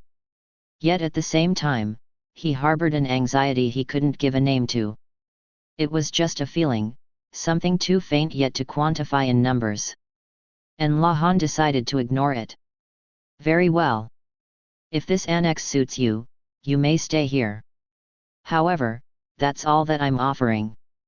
I will not provide you with any information that might be in violation of my professional duties. You mean it? We can stay? Yao asked, her face growing 30% more cheerful than usual. NN, by contrast, was 55% relieved and 40% uneasy, while the remaining 5% was devoted to glowering at Lahan. Why would she give him such a scathing look? Lahan felt very much the innocent victim here. Later, Lahan would learn the true meaning of NN's glare, and he would have further cause to regret allowing Yao to stay in his home, but he couldn't know that now. Not at this stage. Chapter 7, The Letters That Arrived. Day 20. Bandits have appeared all over Isei province. The soldiers stationed in the farming villages seem to be quite busy. Day 21. Lahan's brother is renovating one of the storage rooms. Apparently building something. Day 25. Supplies have arrived from the central region. Much sooner than expected. In addition to food, there's a bit of medicine included, but still not enough. Day 27. Some stores are beginning to open. However, stock is still minimal, and low-quality items are rampant. Day 28. Seeing an increase in patients complaining of bleeding from the gums. Suspect malnutrition from a lack of fruits and vegetables. Day 32. The cooks in the kitchen tried their hand at grasshopper dishes, but it didn't go well. We're grateful for the occasional side of duck egg, it's a rare and precious source of nutrients. Day 37. Lahan's brother was playing with the duck in front of his storage room. The duck wanted to get in, and he was trying to keep it out. Strangely, despite the species difference, they seemed to be having a successful conversation. What are you doing playing with that duck? Who's playing? Come here and help me catch Yofu. Please come on. It was the first time Mao Mao had heard anyone but Basin use the animal's name. Lahan's brother and Basin hadn't talked much in the farming village, but maybe the duck had been a shared point of conversation for them. Anyway, Mao Mao dutifully scooped the duck up from behind. The humans might be suffering from malnutrition, but the bird was fat and boasted lustrous feathers. If Yofu had dared to step out the mansion's gate, she would have soon found herself on someone's dinner table. Mao Mao had to restrain herself from wringing the animal's neck by constantly reminding herself that ducks laid eggs. She certainly seems to want to get in the storage room. Is there something in there? Mao Mao asked. Here. This is what I've been making, Lahan's brother said. He opened the door. In a corner of the room, Mao Mao saw a black curtain. Lahan's brother pulled it back to reveal a pile of trays. They had water in them, and some kind of seed, which had sucked up the water and was sprouting. Bean sprouts? She asked. Exactly. This estate has a pond, I thought it might be worth a shot. I'd prefer some nice, running water, but we all know how precious water is here. What are these seeds? They don't look like mung or soybeans. Mung beans, in addition to producing sprouts, could be used to make noodles and for medicinal purposes. Soybeans, well, the benefits need hardly be enumerated. Burr clover, he replied. It's used as fodder for horses, but I heard that humans can consume the fresh buds, so I thought it would be worth growing. I brought the seeds back with my grain. Oh, that's what that was? Mao Mao asked. She remembered now that Lahan's brother had had several bags strapped to his body. The wheat had been so striking that she'd forgotten about the others, but she saw now that Lahan's brother had hardly met a seed he didn't want to try cultivating. Yes, that's right. And Yofu is so perceptive that she's been trying to eat them since before I planted them. Hey! You! Yes, you! Don't Basin and Barrio share their food with you? Not enough? You want some more? Just you try it, you little. Lahan's brother gave the duck a bop on the head. They could have been two lovers in a painted scroll. Did the duck's guardian, Basin, know what they were getting up to? I'm surprised. Not many people know Master Barrio personally. Even Mao Mao had found him no more congenial than a stray cat when they had encountered each other. Ah, yes. Once when I was summoned after coming back to the western capital, he passed me a letter from behind his curtain with some words of appreciation. I think it was the kindest thing anyone has done for me since I got here. I like to think I try to be decent to you, Lahan's brother. She'd just been busy lately, and hadn't gotten around to doing anything specifically nice. That's a crock. But in any case, yes, I gave Miss Chao a written reply, and received another letter after that, and since then we've had quite the correspondence. A messenger sparrow. Mao Mao could just see Chao flitting back and forth like her namesake, letters in hand. Well, sometimes Yofu takes them. The duck carries your letters. Mao Mao, deeply suspicious, looked at the bird in her arms. Yofu was giving her puppy dog eyes as if in hopes that she would soon put her down. Since Lahan's brother had closed and locked the storage room again, she decided she could let her go. She put the duck down and she waddled off. Mao Mao said, I can't help thinking you seem to do your best work when no one is looking, Lahan's brother. That's a pretty backhanded compliment. It is a compliment. But listen, more important things, how many more of these bean sprouts can you grow? If the answer was a lot, it would help a little with the malnutrition situation. The seeds in the storage room represent my entire supply right now. But it's not like they're rare. We could go around the nearest villages asking if anyone has any burr clover. I've heard rainy season is the time for this plant, so people might have more than you'd expect just now. You think you could try to get as many as you can? I want everyone at the food distributions getting bean sprouts in their soup. Of course, what went in the food that was handed out wasn't Mao Mao's decision. She intended to bring the matter to Jinchi. The seeds are only half the equation. What do we do about water? Lahan's brother asked. Assuming, of course, that we get enough seeds to dry up the pond. I think we can worry about that later. Anyway, I wouldn't say no to some soybeans or mung beans either. Good point. Although even if we're lucky, I think it'll only amount to a patch on the problem. Lahan's brother seemed to have a number of different irons in the fire besides his bean sprouts. He was in the process of turning a corner of the annex's garden into a field, something for which Mao Mao liked to imagine he'd gotten permission. Meanwhile, Chao was building a goat shed. Mao Mao hoped Gyakan wouldn't be too surprised when he got back to the western capital. By the way, Lahan's little sister. I'm sorry, what did you call me? Mao Mao looked like she was ready to spit in his face. Oh, spare me. I'm pretty sure I saw someone going to the medical office. Don't you need to check on them? Do you trust that old doctor all by himself? Point taken. I am worried, so I'll be going. She gave Lahan's brother a little wave and headed for the medical office. Well. Fancy seeing you here, she said when she arrived. Who should be waiting in the office but Tianyu? We're out of medicine, he said. Oh, you are you? Uh-huh. He gave her an expectant look. What did he want from her? The lax, easy-going man had acquired a tan from the desert sun.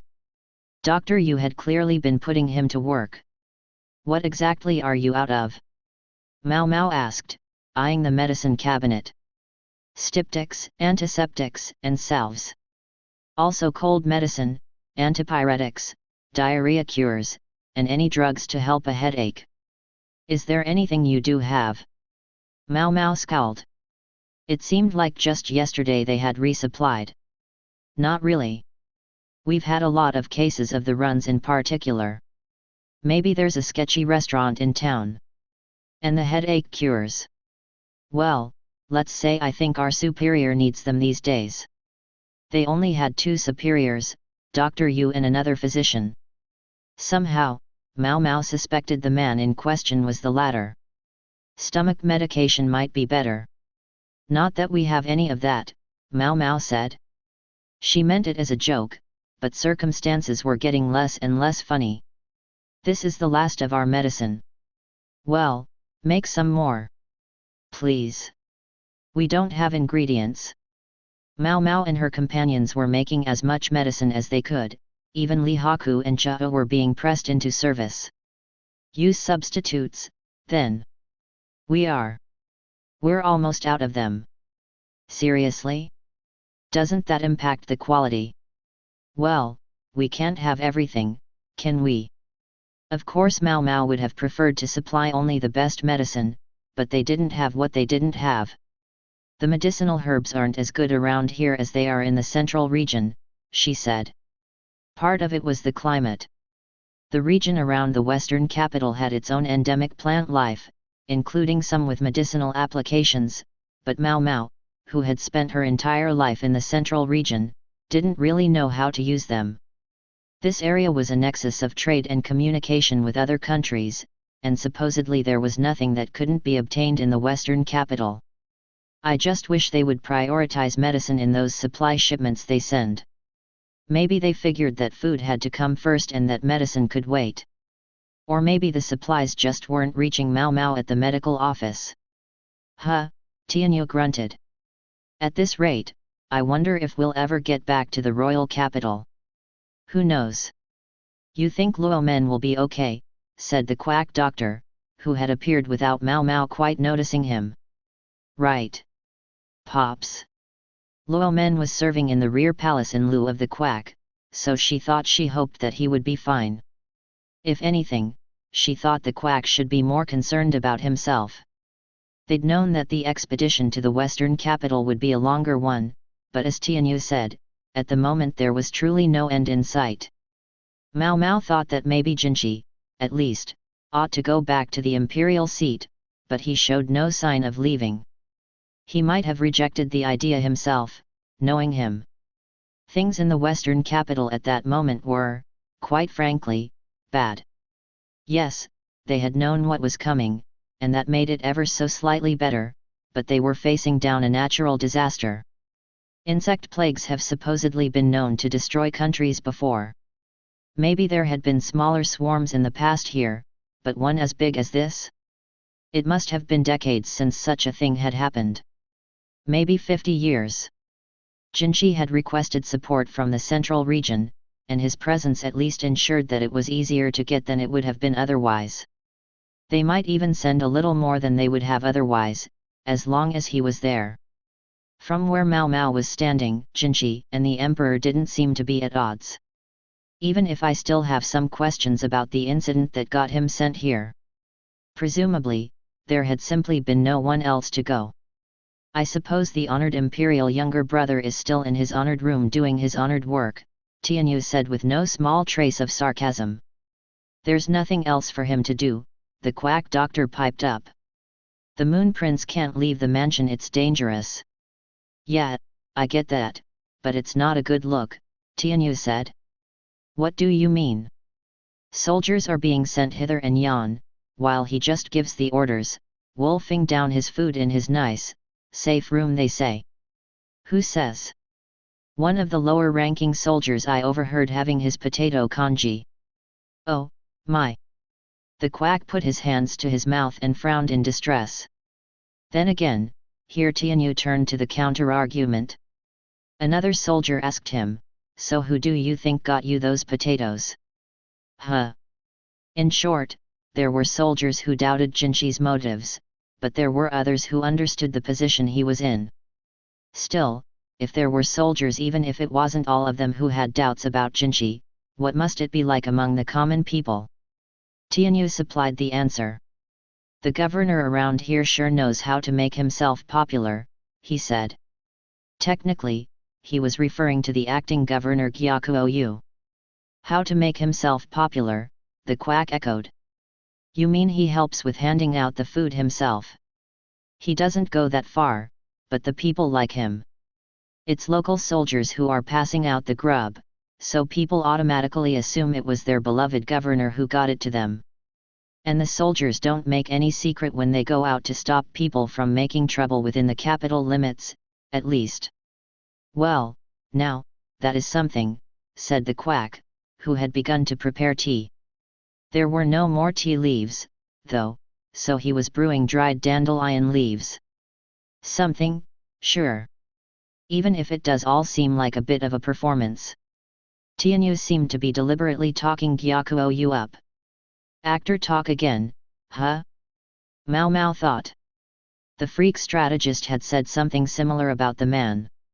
Pardon me, but if you don't mind my asking, how does Master Gyakuo look to the two of you? Mao Mao asked. She really only needed Tianyu's opinion, but the quack looked so eager to be part of the conversation that she thought she should include him. Master Gyakuo is very impressive. So manly and decisive. I admit, I only got a quick glimpse of him, but still, the quack said. His opinion was about what Mao Mao had expected. She'd heard many people talk about Gyakuo, and while she hadn't had a chance to confirm it with her own eyes, at least on the surface he seemed to inspire this sort of impression. Good question. Tianyu sipped his dandelion tea and packed the medicine Mao Mao gave him into a box. He seems like someone who was born in the wrong era. The wrong era? Yeah. You know, a lot like your weirdo strategist. Mao Mao did not like what she was hearing. What exactly does that mean? All I'm saying is they aren't built to get along in daily life. Or, maybe I should say, they weren't meant for quiet days. I got just a glimpse of the guy around town, and he seemed invigorated by all the fuss. Funny, I might have said the same thing about you. Maybe I'm one of them, then? Then again, maybe not quite. Tianyu looked genuinely torn. What exactly makes you different? Mao Mao asked. It's like, the wanting to stand out. The wanting to be noticed. I can't quite articulate it. You mean a desire for approval? Like I said, I'm not sure. Whatever. Tianyu drained the last of his tea, then left carrying his medicine. Tired of the subject of Gyakuo, probably. One of them, huh? Mao Mao muttered. It didn't sound like a very good thing to her. Maybe she didn't understand. Instead of worrying about it, she decided to see what she could do about shoring up their medicine supply. After some consideration, Mao Mao decided that her best bet was to turn to a pro farmer. Having tended to his bean sprouts, he was now in his field. Grow medicinal herbs. Lahan's brother had changed into work clothes and carried a hoe. His own costume, not to mention the expert way he swung the hoe, utterly betrayed all his insistence that he was not a farmer. The groundskeeper's meticulously manicured garden was now a thing of the past, transformed into an experimental agricultural space full of wheat and sweet potatoes. The earth was being worked by the other farmers who had accompanied Lahan's brother from the central region, as well as the groundskeeper himself, who looked thoroughly defeated. True, a field for medicinal herbs might be a good idea in the long run, but I think it's going to be tough around here. The western capital itself is so dry it's not really suited for fields, and the grasslands are too far away to be practical. And this field is off limits. It's for wheat and potatoes and nothing else. But you're always going off to plow fields all over, aren't you, Lahan's brother? That's legitimate work. I was told to plant potato seeds everywhere I could. Who told you? Had Jinshi made another special request of him? My father, he said miserably. I don't think he has any idea what's really going on. I got a letter from him, here in the middle of this emergency, and what did it say? I'm waiting for your report. And meanwhile, I thought I was going to die. If Lahan's brother was a proper, serious farmer, Lahan's father was a deranged one. That's true. You did well to survive, Lahan's brother. How did you get back here? He seemed to have been separated from his bodyguards, and he'd been far on the western edge of the province. It must have been quite a journey. Ugh. I had my bodyguards part of the way, but one went chasing after the horses when they took fright at the grasshopper swarm and fled, another went his way when we were attacked by bandits. I managed to trade what little dried potato I had for what we needed at the various places we passed through, and then people tried to steal the rest of my potatoes. On my way westward through the villages, anywhere I stopped to teach them about growing potatoes, I also warned them that there could be a plague of insects coming, and on my way back I found that there was comparatively little damage to those villages. The first one, they even thanked me and gave me a place to stay. And then in the next village. This wouldn't do. If Mao Mao listened to his entire story, she would have enough of his exploits to fill a book. Okay, yep, I get it, I hear you. Well, if you find a place that looks good for growing medicinal herbs, you tell me. Oh, hear me out to the end. Come on, listen. Bah, fine. I can see there's no reasoning with you. Just don't expect too much. Lahan's brother might mutter and grumble, but he was a really good person, he would do his job. It was the same reason Mao Mao prayed that people wouldn't work him into the ground. That reminds me, some letters came for you too, he said. Oh? Who from? Miss Chao was just here. Maybe you missed each other. Right. The letters were presumably from loyal men, or maybe from the Verdigris house. Mao Mao went back to the medical office and got her mail, then went to her room to open it. She had gradually renovated the decor until, as one might expect, it was a simple room with medicinal herbs hanging everywhere. The quack doctor, who had so kindly redecorated for her in the first place, had looked disappointed, but on this point Mao Mao was not prepared to budge. She had 3 letters, from Lahan, Yao, and NN, respectively. Oh, right. She remembered belatedly that before they'd set out, Yao had told her to write sometimes. And I haven't sent a single word. Things had been so chaotic that she'd had neither the time nor the motivation to send any letters. She hadn't even given it much thought, assuming that if anything really serious came up, Jinshi would contact her at the medical office. Mao Mao looked at the 3 letters and pondered how to approach them. After a moment, she decided to leave Lahan's for later. She waved her finger back and forth between Yao's and NN's letters, not sure which to read first, and her finger settled on Yao's. It was backed with sturdy oil paper, to give it the best chance of surviving the long trip. Normally, Mao Mao might have expected NN to add perfume, or use fine paper, or even send some flowers, but in this case they seemed to have prioritized utility. It's far enough that you can't even assume the letter will ever arrive. Yao's letter was the usual, pointed and pouty until it abruptly turned shy and sweet. It pointed out that Yao hadn't gotten any letters from Mao Mao, and wondered what was going on. It said she had heard about the insect plague in the west, and had taken it upon herself to write, and was Mao Mao doing okay? And so on and so forth. The letter was written in careful columns of neat characters that occasionally grew bold with emotion. Ah, Yao. Even her handwriting was transparent. Don't worry. I promise, I'll write back. The real problem was how long it might take any letter Mao Mao sent to reach Yao, but that was out of her hands. Next she opened NN's letter. Like Yao's, it had been reinforced with oil paper. She looked over the letter. Then she turned it over, looked up at the ceiling, and sighed. She pressed under her eyes with her thumb and pointer finger. Then she turned the letter back over and looked again. The paper was the same size as Yao's letter, but NN's characters were hardly bigger than grains of rice, and ran together in a cursive hand, flowing down the page like a sutra. Some 90% of it was about Yao. This was no letter, it was a collection of field notes from NN's observations of her mistress. Maybe NN was trying to tell Mao Mao something important, but the more of the letter Mao Mao read, the more the message seemed to be simply "my mistress is so darn cute." There was one thing that weighed on NN, that Yao still hadn't given up the idea of doing the same work as a full-fledged physician. There seemed to be something else too, but it was only an implication, a whiff detectable from her dense text, and nothing more. Sorry, I don't have time to play guessing games, Mao Mao thought, and set NN's letter aside.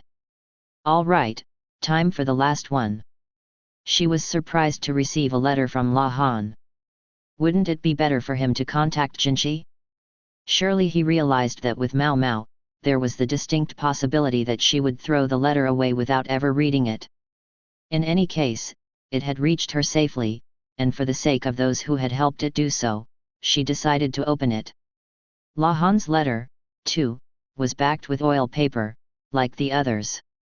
It hadn't surprised Mao Mao that Yao's and NN's letters might be constructed the same way, but La Han's as well? That seemed a little odd. Then again, maybe they sold paper that was made that way, specifically for sending long distances. Whatever. She looked at the letter, which said, "Yao and NN are at my house yet. What do you suppose I should do?" The sentences evinced a rare display of uncertainty on La Han's part. The rest of the letter politely asked after the health of those in the western capital, but the matter of Yao and NN was clearly his main concern. Hell, I don't know. Mao Mao carefully folded the letters back up. She needed somewhere to put them for the time being. The quack doctor had given her, at her request, an empty box from when he'd gotten some manju buns, and she decided to use that. Mao Mao was a commoner at heart, unable to throw away even an empty box. Chapter 8, The Letters That Didn't. Another massive pile of papers had accumulated in Rikusen's office. It had been this way for days now, but they were necessary, there was nothing he could do about it. Instead, he worked his way through them, slowly and steadily, one thing at a time. There weren't enough administrators, and all the work those extra personnel might have done landed on Rikusen. It had been more than a month since the enormous plague of insects. The grasshoppers had attacked several more times, but after that things had calmed down. Well, not things. Just the grasshoppers. Having eaten their fill, the loathsome bugs were now trying to leave a new generation behind. The problem was that people were fixated on the aftermath of the devastation. They were completely occupied with trying to make up for the damage to the harvest, but if they failed to take appropriate measures against the next swarm, the destruction would only get worse.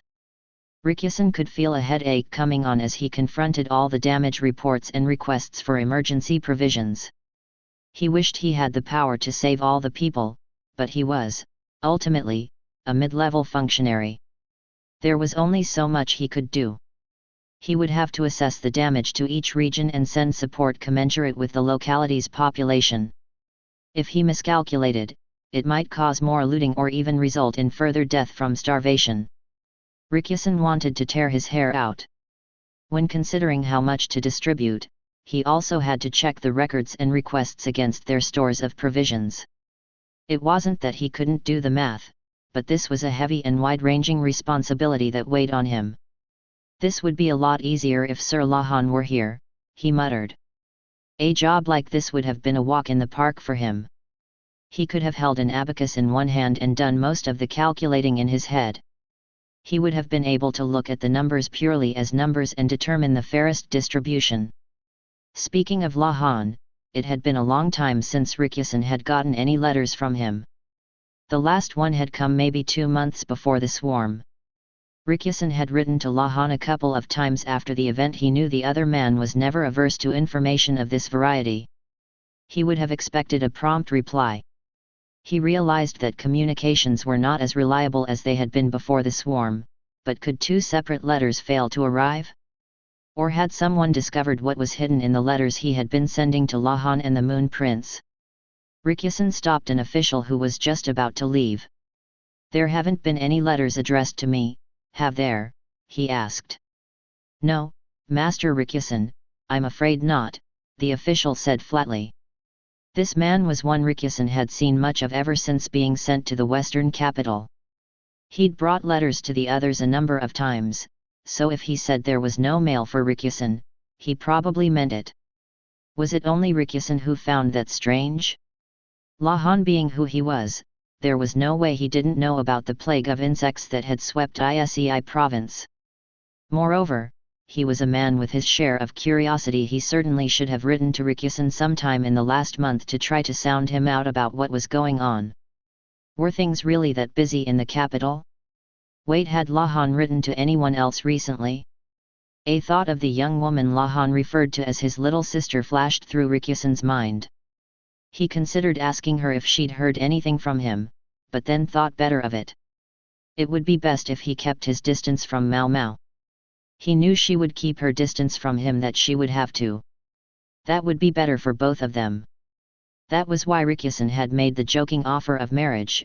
A joke it was, but he knew that the hyperprotective elements around Mao Mao would respond immediately. He mentally put the matter aside and decided to submit the papers he had finished reviewing. He stepped into the hallway to flag down an official, but then he spotted Gyakuo-yu on the far side of the courtyard garden with several soldiers. Suddenly, Rikusen didn't want to be there. He retreated back to his desk and picked up one of the requests for provisions. Addressed to the governor, it came from one of the farming villages. They hadn't been able to harvest anything, so would he please send some food, it asked. The petition also touched on the conscription of soldiers. That wasn't something Rikusen would normally see. This matter should have been taken care of before it reached him. The administrators must have mistakenly included it among the mass of paperwork. The petition included such expressions of love and loyalty as the farmers knew how to muster. It thanked Gyakuo-yu for having supported them out of his private finances several times in the past. In every way, the letter looked like an innocent cry for help from some innocent farmers turning to the best ruler they knew. It sounded like a lovely story of a kind and generous governor rescuing his impoverished and hard-pressed people. How must Gyakuo-yu look to them? It was only natural that they would be willing to furnish him with soldiers. Conscription, Rikusen mumbled. He thought about Gyakuo-yu, with his soldiers. What did he intend to do with them?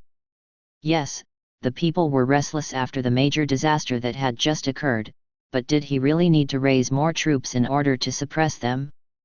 Rikusen sighed. Gyakuo-yu, popular with his people. An unprecedented disaster. The strategist and the imperial younger brother, come from the royal capital. The players were all here, the stage was set. But set for what? Rikusen still wasn't sure. Because in his heart of hearts, he still cherished a wish, still held out hope. Hope that Gyakuo-yu would be a good governor after all. Chapter 9, The Meeting. How many times had Jinshi heard that something was for his own safety? For more than a month now he had led a life that bordered on house arrest. He wasn't to go anywhere outside of Gyakuen's annex. Occasionally he might be invited to the main house or the administrative office, but at such times he would be accompanied by a panoply of soldiers. Certainly enough to keep him from doing anything unscripted. Even from the brief glimpses he got out of his carriage as he went from one building to another, he gained a sense of the destruction, but he knew that, in any other case, it would have been much worse. Jinshi had come to the western capital in part on the assumption that this insect plague was going to occur. He'd looked into old records about past plagues.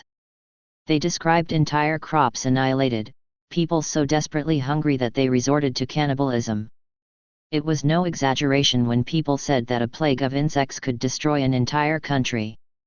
Naturally, the dissatisfaction and anger were directed chiefly at the imperial family, which stood atop the national hierarchy. That was why Jinshi continued to submit to his confinement. At the moment, Gyakuo-yu controlled what he could do. Nobody in Jinshi's entourage liked it. Some of them even regarded Gyakuo-yu as a half-baked stage hero. But Jinshi had his position to think of. As the emperor's younger brother, he was supposedly here to survey things in the western capital. As such, he was, ultimately, a guest. If he did anything to contravene that role, it could come back to haunt him later. Or at least, so he had believed. "I think you're letting them upstage you a bit too thoroughly, Moon Prince," Chahu said, although her face betrayed nothing. She sat across from him in the carriage, which was also occupied by a bodyguard and a second lady-in-waiting, although it was neither Suiren nor Tao Mei. He'd chosen his most capable people in response to a very unexpected situation.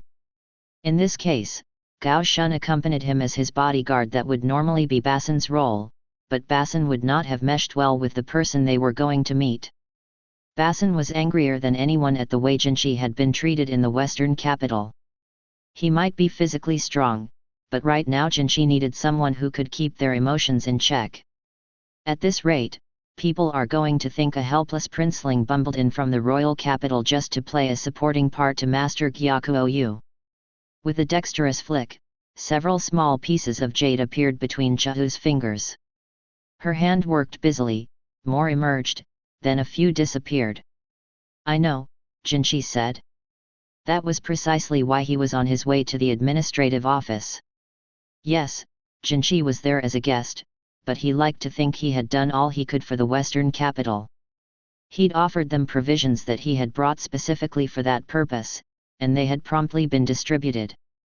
He'd sent messengers to nearby villages to help ascertain the extent of the damage, and then calculated how much food each location would need based on those assessments. He was glad he had brought a capable civil official like Barrio. The reason help had been so quick in coming from the royal capital was because Jinshi had dispatched a post horse the moment he'd heard from Lahan's brother. If, at that point, nothing had happened, if there had been no swarm, it would have been easy to dismiss as a mistake on the part of the imperial family. The possibility of a swarm of insects had been a topic of conversation among the emperor and some of his closest advisors and subordinates, and they had been aware of the possibility that it would strike in the western capital. But the decision to request support had fallen to Jinshi alone. He'd had no guarantees that the swarm would arrive, in which case, the supply ship might even have been refused permission to dock. Therefore, and at the risk of sullying his own reputation, Jinshi had decided to allow Gyakuo-yu to take control of events. When Gyakuo-yu's messenger had come to him shortly after the swarm arrived, Jinshi reported that he was safe and asked if it would be acceptable for him to request support from the royal capital. He also conveyed to Gyakuo-yu that he would like the governor to receive the supplies. So it was that the provisions Jinshi had prepared and procured, Gyakuo-yu distributed. Those who had come with Jinshi from the capital and knew the truth were furious, but this was the western capital. Even if Jinshi had tried to undertake the food handouts himself, he didn't have enough people to do it. He hadn't brought enough servants to cook and give out all that food. The quickest and best way to get it to the people who needed it was to work with Gyakuo-yu. The thing that most terrified people during a natural disaster was the uncertainty. Just being able to get a bowl of congee and a bit of rice would do much to relieve the anxiety. Then there was the matter of market prices. Jinshi had received his share of exasperation for having no idea what things cost, but he'd been working on it the last few years and liked to think he was getting better. Even in the capital with all its wealth, there were starving children who begged on the streets with empty rice bowls, or nightwalkers with their faces hidden who beckoned customers into dark corners, or parents who sold their own children to brothels. If he hadn't seen enough of it from his carriage as he passed by, he'd witnessed more than his fill by walking those streets himself.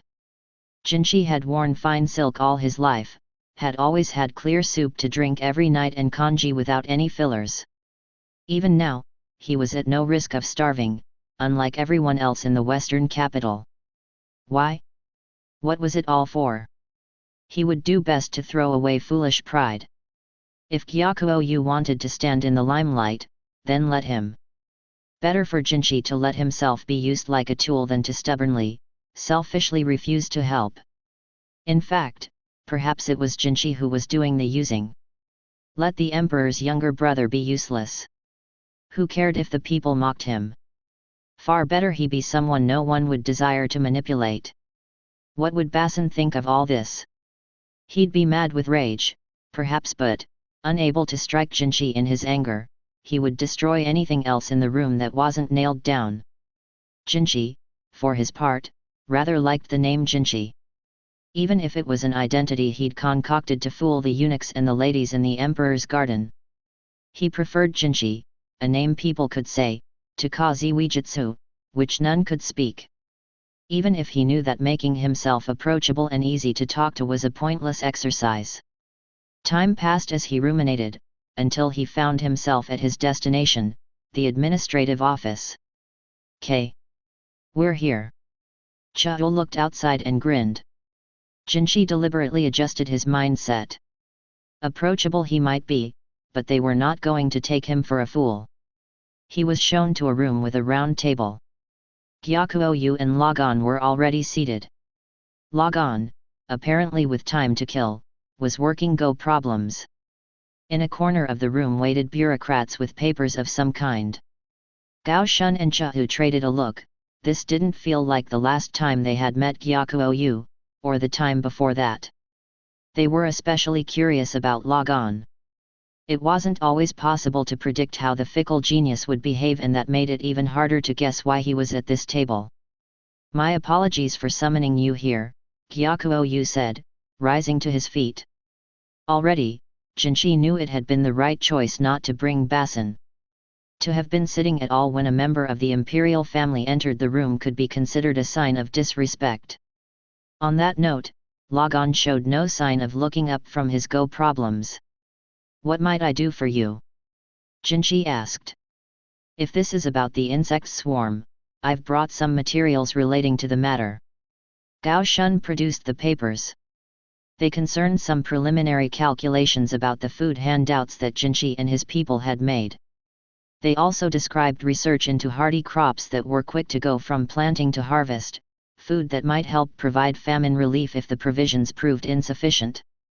In this, Mao Mao's and Lahan's brothers' knowledge had proved invaluable. Finally, there were some reports about medicine and other things that would need to be supplied once the food situation was addressed. Yes. You've been a great help to us in the face of this disaster, Moon Prince. I never imagined aid would come so rapidly from the central reaches. Well, Jinchi had. Because he had requested the support several days before mentioning the matter to Gyakuo. He'd been banking on the fact that the request would spend at least that long in committee when it reached the royal capital. Are you in need of further supplies? Jinchi asked. He'd reviewed the reports himself. The current stock of provisions was expected to hold out only 2 or 3 months at most, but there was a limit to how much support could be provided. The real solution was to get some crops growing as quickly as they could. I do wish to ask you for more support, if I might. In the form of personnel. Personnel? How do you mean? True, Gyakuo was clearly short-staffed, but just sending in new folks willy-nilly wouldn't solve the problem. If he wanted more farmers, it would be better to teach the locals than bring in outsiders. I need soldiers, Gyakuo said. Why? You need help suppressing bandits. Food shortages tended to make the gulf between the haves and have-nots especially apparent. As the poor began to starve, they would soon turn to crime. The whole reason Jinchi had hurried to provide extra food was to blunt that possibility, to fill people's stomachs before they turned to violence. Gyakuo gave Jinchi a smile that verged on a leer. It was an expression one would never have seen from his father. It was the look not of a merchant but of a soldier, of a man less interested in kindness and decency than martial valor. A bureaucrat behind Gyakuo handed him a large piece of paper. I'd like you to take a look at this, Gyakuo said, and placed the paper on the table.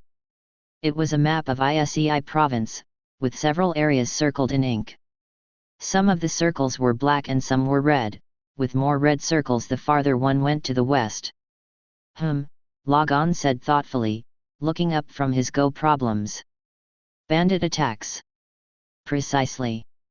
They had circled everywhere an incident had taken place. Judging by the locations, I take it the red ones are incursions by foreign tribes.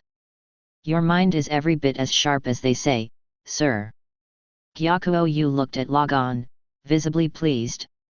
The strategist normally seemed like a doddering fool, but when it came to reading human behavior, he had no peer.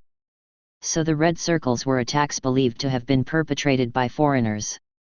True, Isei province was located right on the border, but even at that, the number of red circles seemed inordinately large to Jinshi. Are they getting more frequent? He asked. They are, Gyakuo-yu confirmed. There were a good number last year as well, but this year has been particularly bad. We'd made some, modest military preparations, but there couldn't have been a worse time for an insect plague. Jinshi had heard talk that conscriptions were increasing, but to hear such words from the governor's own mouth left him speechless. Gyakuo-yu was no fool. I think we can safely assume that the swarm has driven those reprobates into Li, said Gyakuo-yu. The swarm had covered a wide area, and the less prepared a place was, the worse the damage would be. Certainly other countries would have been hit at least as hard as their own, and possibly even worse. Then these soldiers you want are for the suppression of the tribes? Jinshi asked. There had been such an excursion some years before, but that had been merely about pushing the foreigners back, as he recalled. It hadn't gone to Isei province, but the western edge of Shihoku province. Gyakuo-yu, however, said, no, and laid down another map. This one showed an even larger area, including Shao, Hoku-eren, and Anan. What would you say if we aimed here? He pointed squarely at Shao. Jinshi looked at him. What exactly do you mean by that? Well, it's as you can see on this map. The western reaches of Isei province have been the hardest hit. With the swarm having savaged every country around us, importing food is going to be difficult. So, what, then?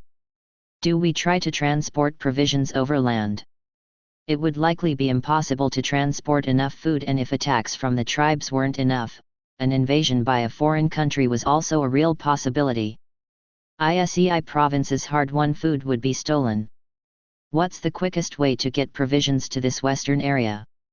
Gyakuo-yu asked. I believe it's not by land but by sea. And there's Shao, a central hub of trade, well connected to other places by both land and water.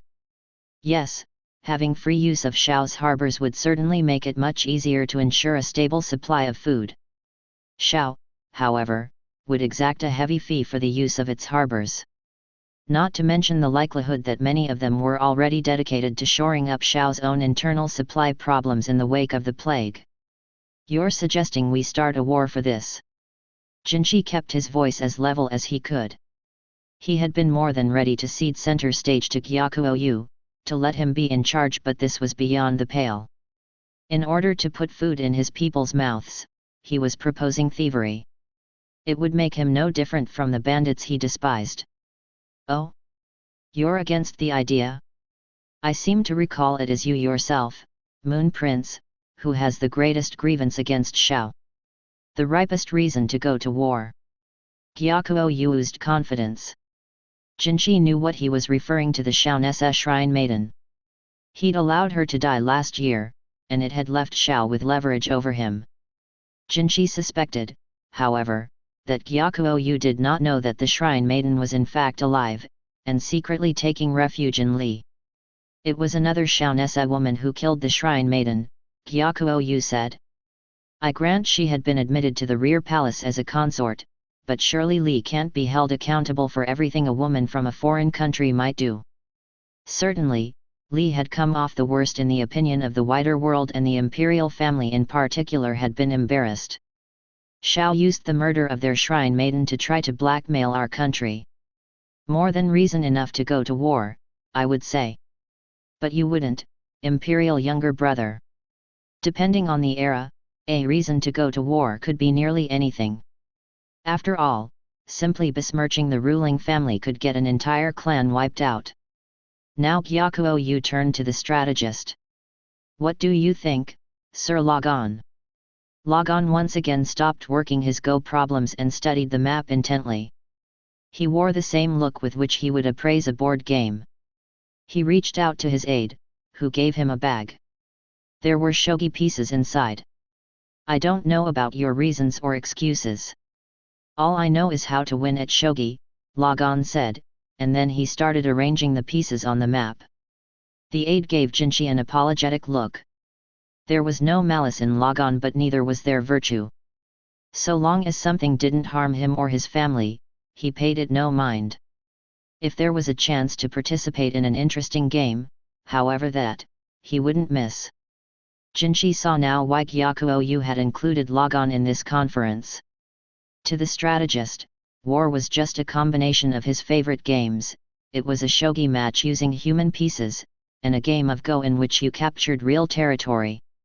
If you would stand at our head, Moon Prince, I have no doubt the people of the West would rally behind you.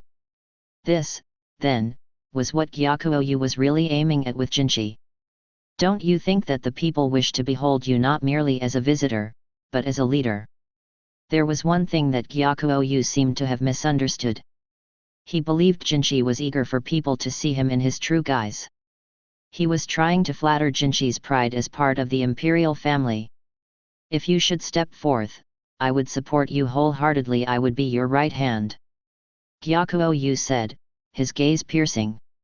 Jinchi found himself wondering if Gyakuou truly was related to Gyakuyo.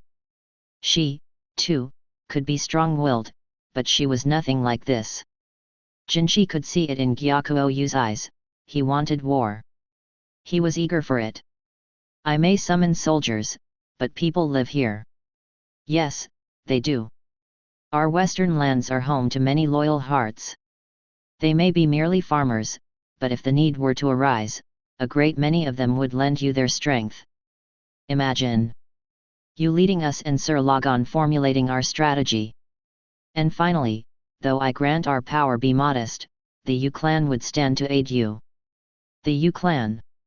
Gyakuen might have started life as a merchant, but he had influence all over Isei province.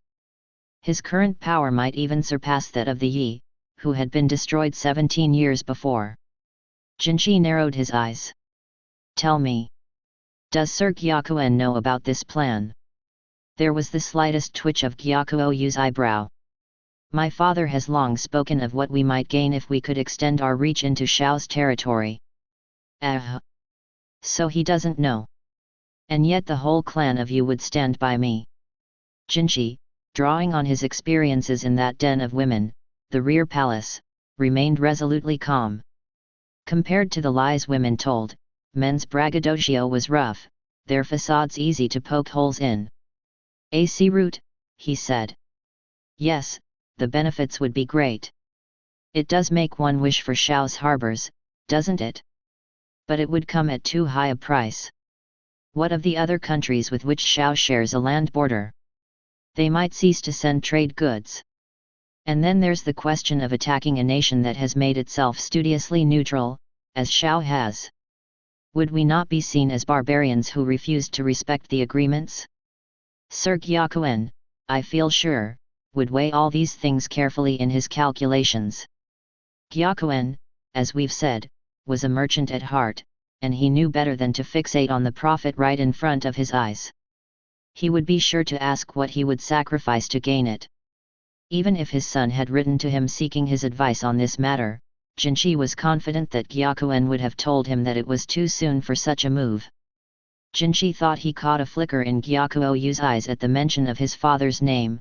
He thought the other man was the slightest bit shaken. Gyakuou adopted a discontented air.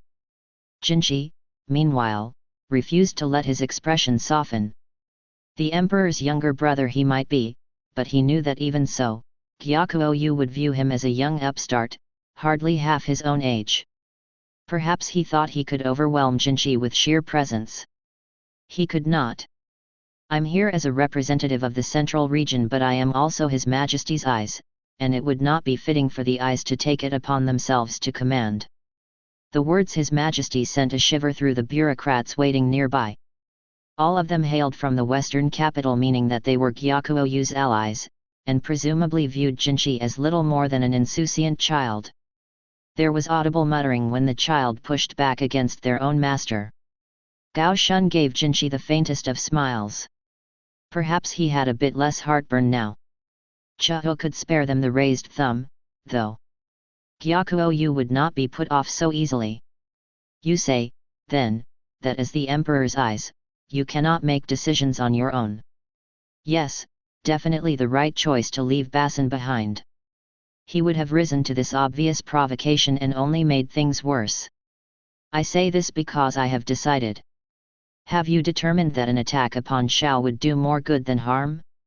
A merchant must be skilled at such calculations. Jinchi returned taunt for taunt. He knew he was very much on Gyakuo's home ground here, and he had no desire to engage in a losing battle. He wished he had reinforcements at this moment. If we attack Shao, I cannot imagine Hoku Aaron will stand quietly by.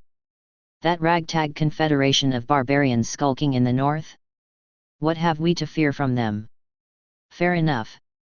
You know, there's an animal that can be hunted up in Hoku Aaron, the red deer. Its horns make an excellent energy tonic, one prepared every night for the emperor and his ladies in the rear palace. There was no small self-deprecation in Jinchi's remark. He'd spent years pretending to be a eunuch. He knew how to let ridicule roll off his back. Then there's the tigers. They have very large ones up north. The bones are used in making wine. It was called, appropriately enough, tiger bone wine, and it was said to be highly nourishing. Needless to say, Jinchi had become quite knowledgeable about medicines. A physician with extensive experience of medicines taught me, so it was quite effective, he said. Strictly speaking, it hadn't been a physician, but his point was made. Moreover, he wasn't so sure whether the elixir had been effective or not. He'd left it to the chefs in the rear palace to serve the medicinal meals. Medicines and alcohol, Lagan muttered. Say, Ansu. Once this war starts, will we still be able to get those things? We may be able to, sir, but they'll probably be much more expensive, his aide replied. Medicine tends to be scarce in times of war. It's hard on doctors and apothecaries. I see. Lagan returned the shogi pieces he'd been placing into the bag they came from and stood up. Ansu was a highly capable aide-de-camp. He'd naturally understood what Jinchi was trying to communicate to Lagan. What seems to be the matter, Sir Lagan? Gyakuo asked, puzzled. Sorry. I'm leaving, Lagan said, and with that, he turned and went. Master Lagan, wait for me! Ansu cried, chasing after him. The Westerners had hardly picked their jaws up off the floor when Jinchi stood as well. It seems our strategist is in no mood for war. Perhaps I might also be on my way, then. Gyakuo said nothing. Jinchi decided to take that to mean that he could go. He didn't look like he liked that very much, Chuo whispered. Sadly for Gyakuo, if there was one realm in which Jinchi had far more experience than he did, it was what made Lagan tick. Chapter 10, The Golden Ratio. What to do? Lahan's brother was fretting, a large map spread before him on the table in the medical office. Yes, whatever to do. The quack doctor was also fretting. Mao Mao needed him to do some work, so she placed a mortar and some herbs beside him. What are you doing here, Lahan's brother? She asked him. This was the medical office, it wasn't a place where non-medical personnel should just settle in and start fretting. Then again, she could understand of everywhere in the mansion, this was perhaps the least on edge. The old guy said I could, Lahan's brother protested. Lahan's is so tired, young lady. He needs somewhere to rest. The quack seemed to be under the impression that Lahan's brother's name was Lahan's, but it seemed like too much trouble to correct him. Even Lahan's brother himself didn't say anything. Had day after day of grueling fatigue drained him of all desire to argue? Or hadn't he noticed? Or had he even come to accept this state of affairs? He's definitely worked harder than any of us. His actions might have saved tens of thousands of lives from the insect plague, and he hardly seemed to realize it. Maybe when this was all over, she could ask Jinshi about giving him a reward of some kind. "What are you looking at, anyway?" Mao Mao asked, peering at the map. Now that she got a good look at it, she realized it was covered in annotations, describing things like the climate and soil type of each region in considerable detail. "I kept notes on this map when I went on my grasshopper slaying journey. I wanted to write down any unique qualities of the fields, since I had the chance, but in the end I barely got to half of them. Oh, man! This guy is useful." Unfortunately for him, his job in this case was to be used and used again, only to see others steal his best moments. Mao Mao vowed afresh that she would see him recognized for his contributions this time if never again. "From the map, I take it that you're trying to decide where to grow crops? Didn't you do that already? This time it's more concrete. The powers that be want to know what crops can be grown where. We can't just go on sending food from the central region forever, can we? I'm trying to figure out what we can grow quickly, with an eye toward crops that can be stockpiled. What about your potatoes? I can't give them anything that I don't know for certain will grow. The next several years will be an experiment." Apparently he didn't intend to imitate his father. "What about, ordinary wheat? We could clear out the fields that didn't get harvested and replant right away." "Oh, we're going to grow wheat. Only in the fields where it was initially planned, though. Planting wheat in the same field year after year reduces the harvest." "Oops. Right." Mao Mao nodded. "What's all this about fields and harvests?" the quack said. He was failing to follow the conversation, as usual, but anyway, he was there. "Beans might be feasible, but the harvest for those is late. Might not be much we can do about that." Lahan's brother seemed to have an almanac in his head. "The real problem is seeds." "Seeds? You mean, like, regular seeds?" "Yeah. When you have nothing to eat, you don't have the margin to leave seeds for next year either. And then you're finished, right? I used some of my supply on the bean sprouts. There's still some leeway on the burr clover, but when it comes to soy or mung beans, we can't have people pulling them up by the roots." "Fair point. If people pulled out the very things the beans grew from, there would be nothing left. So I'm trying to think of something we can harvest, and harvest fast, alongside fields that will let us grow wheat." It was startling to realize that this man's thinking would revolutionize the local agriculture, and he wasn't intimidated by the scale of the project. Lahan's brother wasn't looking for Mao Mao and the quack's input so much as he seemed to be getting his thoughts in order by talking aloud to them. Sometimes when a person asked for advice, they weren't actually looking for a solution. "The thing is, I need to keep yield, population, and soil quality in mind all at the same time. I was never much for calculating. If Lahan were here, he'd have it done in a second," Mao Mao said. "Don't you mention Tousle glasses to me." Lahan's brother snapped. His annoyance was understandable. Unlike his adaptable, politically astute younger brother, he'd had to live with the short straw all his life. "He is your younger brother, isn't he?" Mao Mao asked. "He's your older brother, isn't he?" Lahan's brother shot back. Things seemed likely to devolve from here, so Mao Mao stayed quiet and pretended the whole episode hadn't happened. "Speaking of him, there haven't been any letters from him," Lahan's brother said. "Really? From Lahan, you mean? I got one just the other day." "Not me. I've only gotten letters from my father. Lahan loves writing letters. I was expecting to get more from him." If Lahan had bothered to write to Mao Mao, it seemed strange that he wouldn't write to Lahan's brother. Incidentally, the quack seemed to be gradually realizing that Lahan's brother wasn't Lahan's, but Lahan's older brother. He still didn't ask his name. Mao Mao paused thoughtfully. "What is it?" Lahan's brother asked. "Nothing," she said. She was simply thinking about the letter she'd gotten a few days earlier. She'd dismissed it without much thought then, but now. She stood up. "I'll be right back." "Oh, sure." Mao Mao went up to her room, where she found a small vase of flowers. She'd stripped the place of anything too girlish, but the quack occasionally left little decorations like this.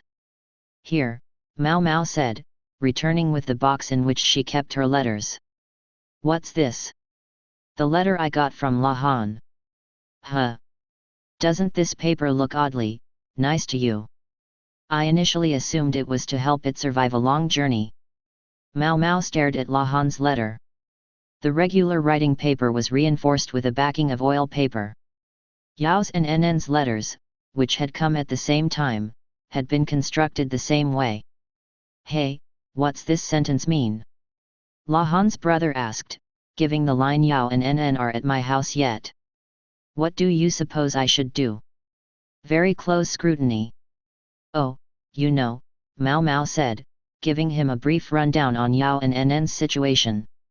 Just imagine what La Han's brother's face looked like then. The corners of his eyes, wide and astonished, were raised in fury, his nostrils flared, and he bared his teeth like a beast. His hair stood on end so violently it seemed to stretch up to heaven. "Yeek!" the quack cried, shrinking back. Mao Mao was almost as surprised as he was. She hadn't even known La Han's brother was capable of looking so angry. If someone had carved his likeness in wood at that moment, it could have passed for a wrathful deity. "That bastard! He chases me to a piddling field somewhere, while he lives in a mansion with an eligible young woman." 2 eligible young women. With Nn around, Mao Mao was sure that there would be no trysts, assignations, or romantic rendezvous of any kind, but she didn't think trying to explain that to La Han's brother would help at the moment. "He's always been like this. Always waltzing in to steal my thunder." The quack doctor was still cowering, so Mao Mao grabbed the duck as it went by. La Han's brother buried his face in its feathers. Duck therapy. After a few minutes, La Han's brother's face was back to normal.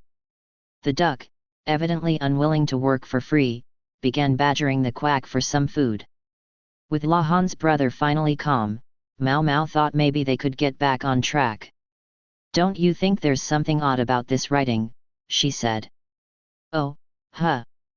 How so?" He even sounded different now. For all the law blood in his veins, he was a surprisingly normal person, and relatively handsome to boot, but at that moment he looked supremely sullen. If duck therapy wasn't enough, a cat seemed the next best thing, but unfortunately the little calico furball was far, far away. Again I would have understood, but yet? That doesn't make sense. Those two went home once already. What do you mean, they went home once? This is the second time they've been there.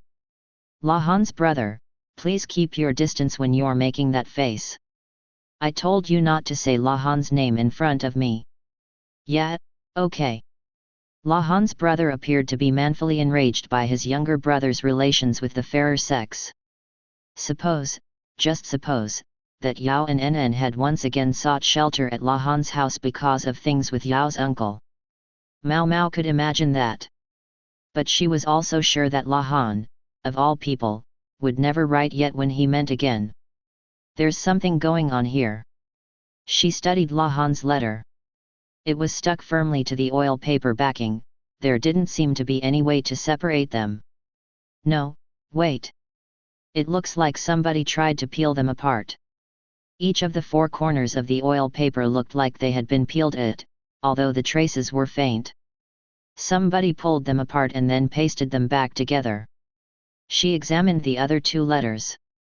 If something had been done to La Han's missive, it seemed more than likely that the other 2 had been treated the same way. When she looked closely at the text, she could see the characters were a bit blurred. Probably a product of pasting the oil paper on after the letter had been written, with the glue seeping through to the front. What had happened to the letters? If someone had given Yao and Nn some idea, some little thing to do to their messages, they might all somehow be connected. Maybe I'm supposed to put it over an open flame? No, they were on oil paper. It would burn if exposed to a flame.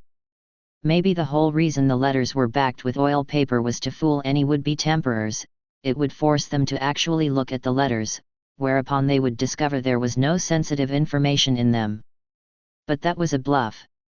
Mao Mao continued to stare at the letters. Lahan's brother joined her. The quack, not wanting to feel left out, assumed a thoughtful expression. Are you sure this came from Lahan? Lahan's brother asked at length. What makes you say that? That's his handwriting. I know it pains you, but try to accept reality. That's not what I mean. You know how obsessed he is with numbers, right? Yes. Who boy, did she ever know? But doesn't this letter look ugly to you? Lahan's brother spread open his younger brother's letter. I wouldn't say it seems unusual.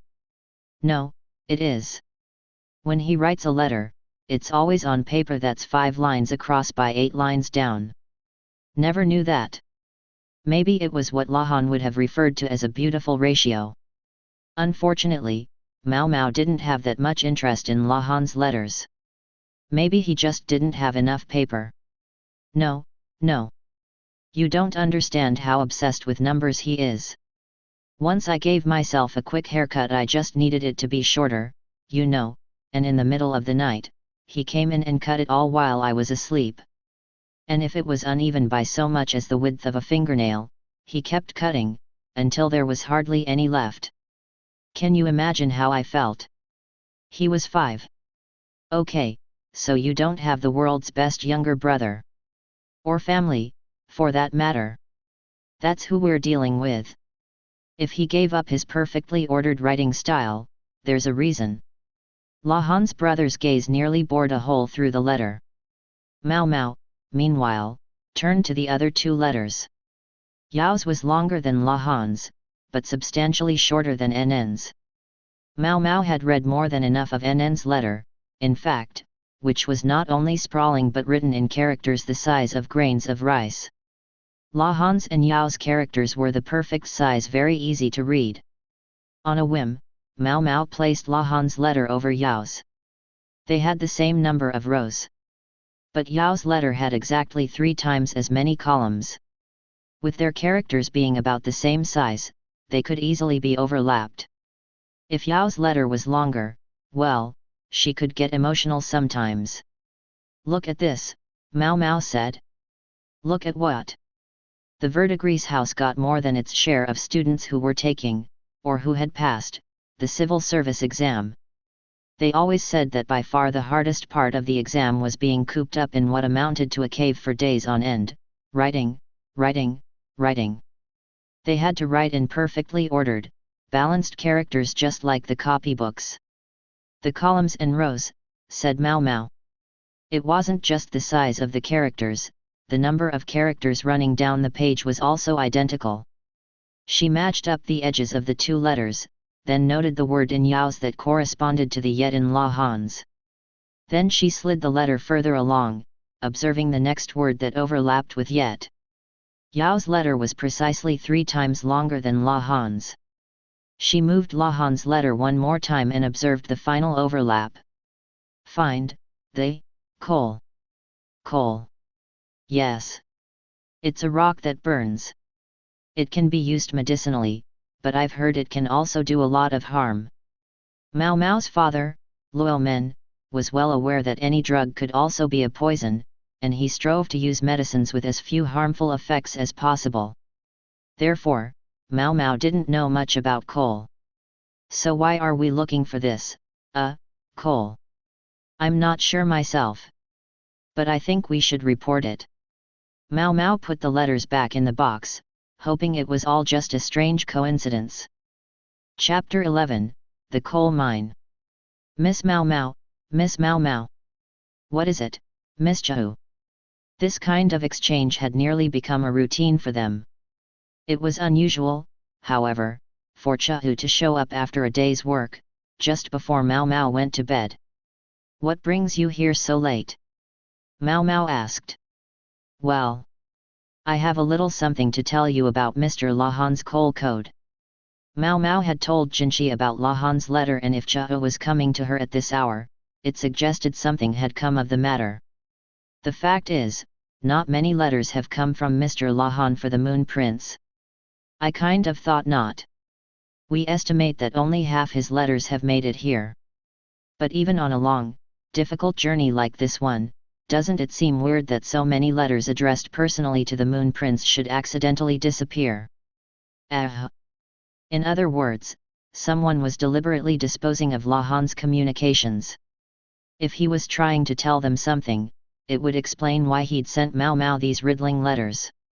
A backup plan in case he didn't reach Jinchi, the message conveyed in a way that only Mao Mao and her companions were likely to notice. It was still pretty lucky we spotted it, she said. It sure was. Without you and Lahan's brother putting your heads together, you'd never have figured it out. And imagine if you'd eaten Lahan's letter before you noticed. I'm not going to eat any letters, Mao Mao said. Sometimes she didn't understand Chahu's jokes. Maybe not, but Miss Chahu's goats sometimes do. You're still trying to raise those goats, huh? Yes. Thanks to them, I can drink nice, fresh, funny-smelling milk anytime I want. You don't make it sound very appetizing. Every time I see goat meat at dinner, I think maybe your friends finally met the butcher. The mama goat had a baby and gives milk now. The kid is a boy, so he can be the husband of the third goat. As for the daddy goat, he went on a very long trip to a faraway place. They come, they go, but there are always 3 of them. Daddy goat will live forever in Miss Chahu's heart and stomach. Which all seemed to work out to such. One of the goats had been eaten. Maybe that was the animal Tianyu had been practicing his dissection on. Now, maybe let's get back on subject. Yes, please, Mao Mao said. If she entertained all Chahu's digressions, it would be morning before long.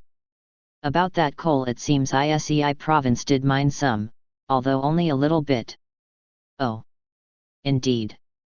But that was almost 20 years ago. There are no records of any recent mining operations. Still, what an intriguing thought. Let me guess, there are no records left from 20 years ago. Mao Mao asked. The suppression of the Yi had occurred 17 years past, during which time much of the era's paper trail had been burned. You're exactly right. Our suspicion is that there was someone among the suppressees who was in charge of the coal mining. Well, that doesn't help us much, then. But there must have been some people who did the actual mining, right? Yes, but you know, what happens to people after a major conflict like that, who can say? The mine never yielded that much, anyway, so it was abandoned. But in that case, or anyway, it would create some very enticing opportunities if people believed that was true, said Chahu. Now, this was a striking turn in the conversation. Chahu went on, Miss Mao Mao, did you know that Master Gyakuou invited Master Jinchi and the old fart strategist to have a little chat? No. And I don't want to know, she said firmly.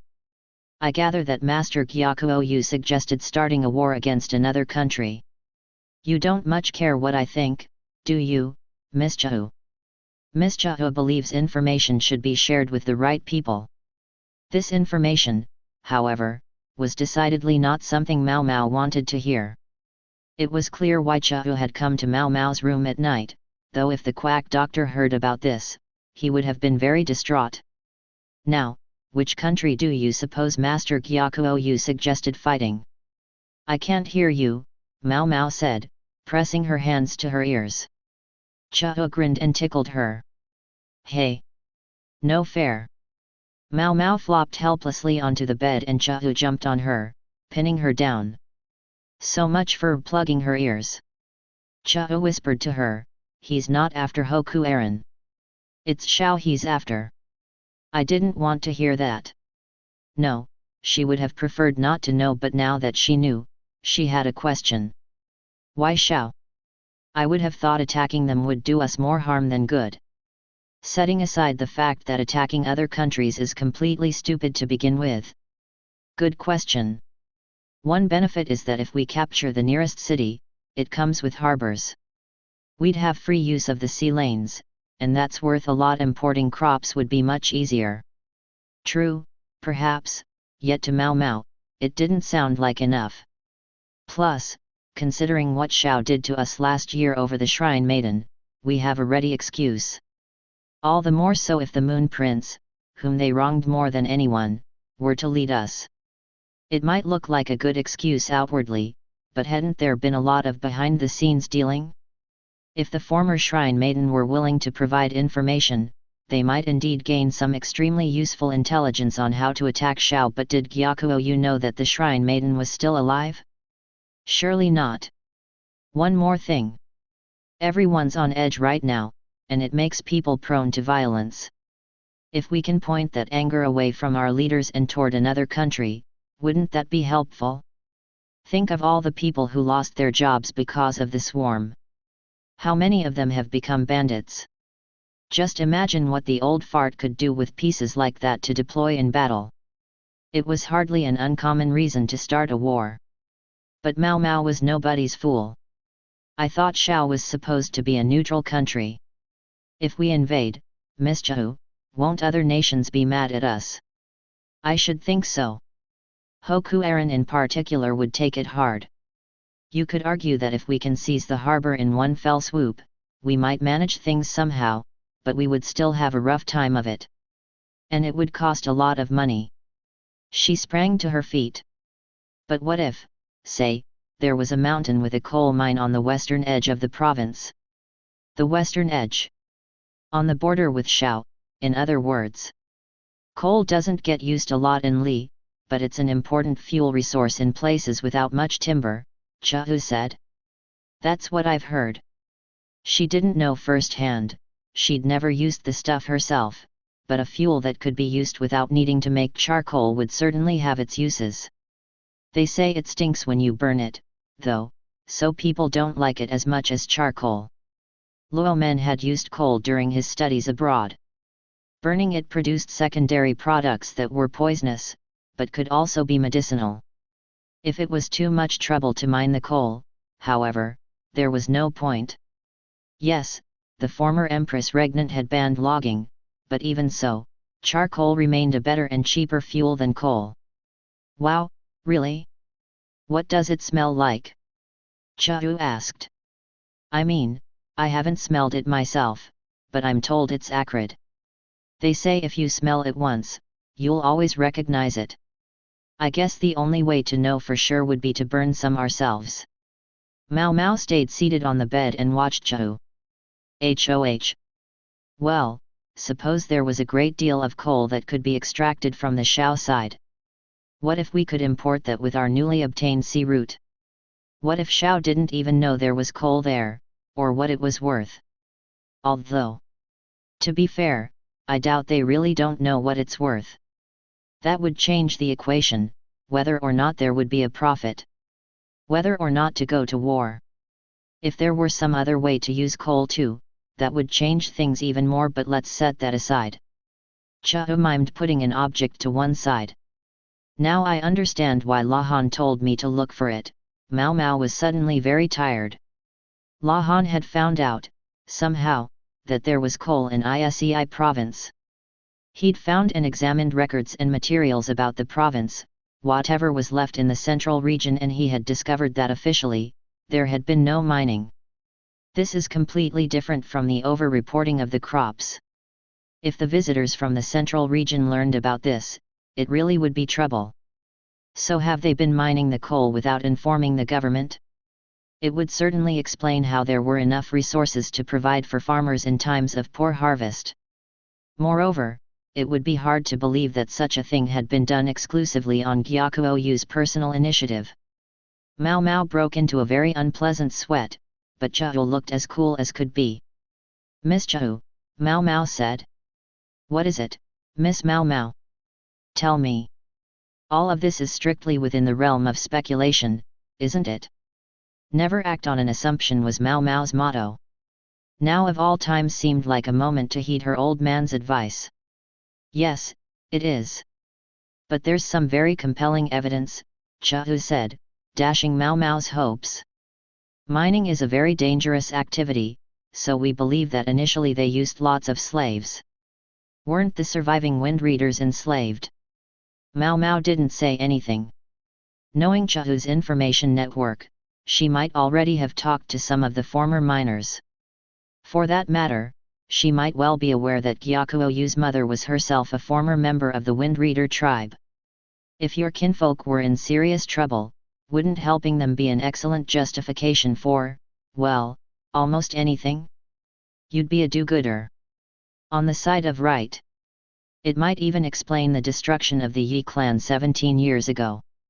Mao Mao barely heard what Chahu was saying. Her head was full of a single thought. Miss Chahu. Does Master Jinshi believe that there's a benefit to be had here? Is he going to war? Chahu just smiled and answered her with a question of her own. Do you think he could? Not on his own. It wouldn't be possible. Chahu smiled again, and almost as if she could read Mao Mao's mind, said, it's times of peace and only peace that make the Moon Prince the great man he is. Was that a compliment? Mao Mao wasn't sure, but it did make her feel a little bit better.